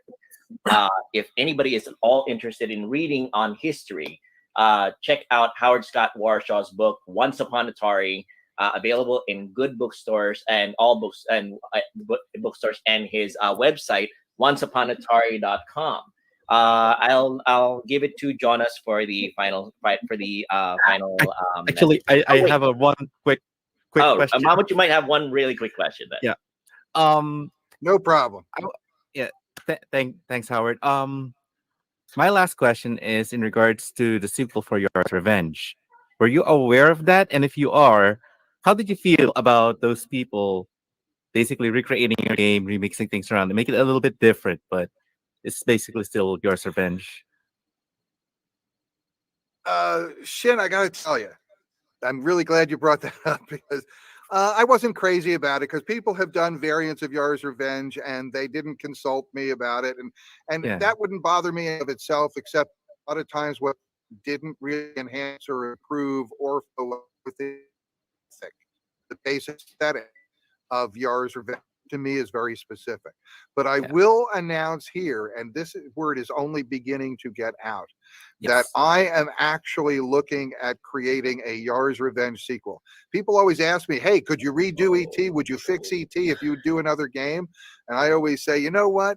If I were going to do another game, not being ET, I'm going to do something you haven't seen before. I've had a design in my head for a Yar's Revenge sequel for like over 30 years. I've still never seen it done anywhere. It's a beautiful gameplay. It's well tailored to the 2600. It would be a frenetic, fast action gameplay with exciting visuals, lots of eye-popping, ear-popping action going on. I think I'm finally going to do this game.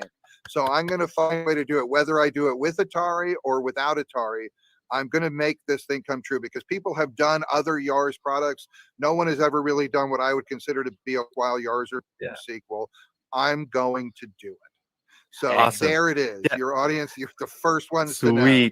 Yeah. And if you need if you need a good Christmas present to have fun my development of next game, as was saying, Once Upon Atari, How I Made History by Killing an Industry, and the Once Upon Atari DVD, which is all the actual game programmers and developers telling their stories of what happened at Atari, which was amazing. And onceuponatari.com is the place for your late Christmas shopping, because you can get the legacy that keeps on giving. Excellent. I'm Wonderful, looking forward wonderful, for that. wonderful. Awesome. There you go. Again, ladies and gentlemen, onceuponatari.com, the website where you can get the Once Upon Atari documentary on DVD or Howard Scott Warshaw's book, Once Upon Atari, which chronicles how he made history by killing an industry. All right, final thoughts, final comments from our master of ceremonies, Jonas. Joe, take it away. All right. So there you have it, guys. So Once Upon Atari is now available on Howard's website. So that's Once Upon Atari. I think the website now is called New Once Upon Atari hswarshaw.com. Just Google that, guys, and then I'm showing you guys uh, the homepage right now. And for a limited time only, you can get the Once Upon a Atari set, which includes the book and the DVD documentary series, both signed by Howard Scott Warshaw himself, all for a good price of $54.95 US dollars. Now, I already corresponded with Howard with my copy of this particular bundle.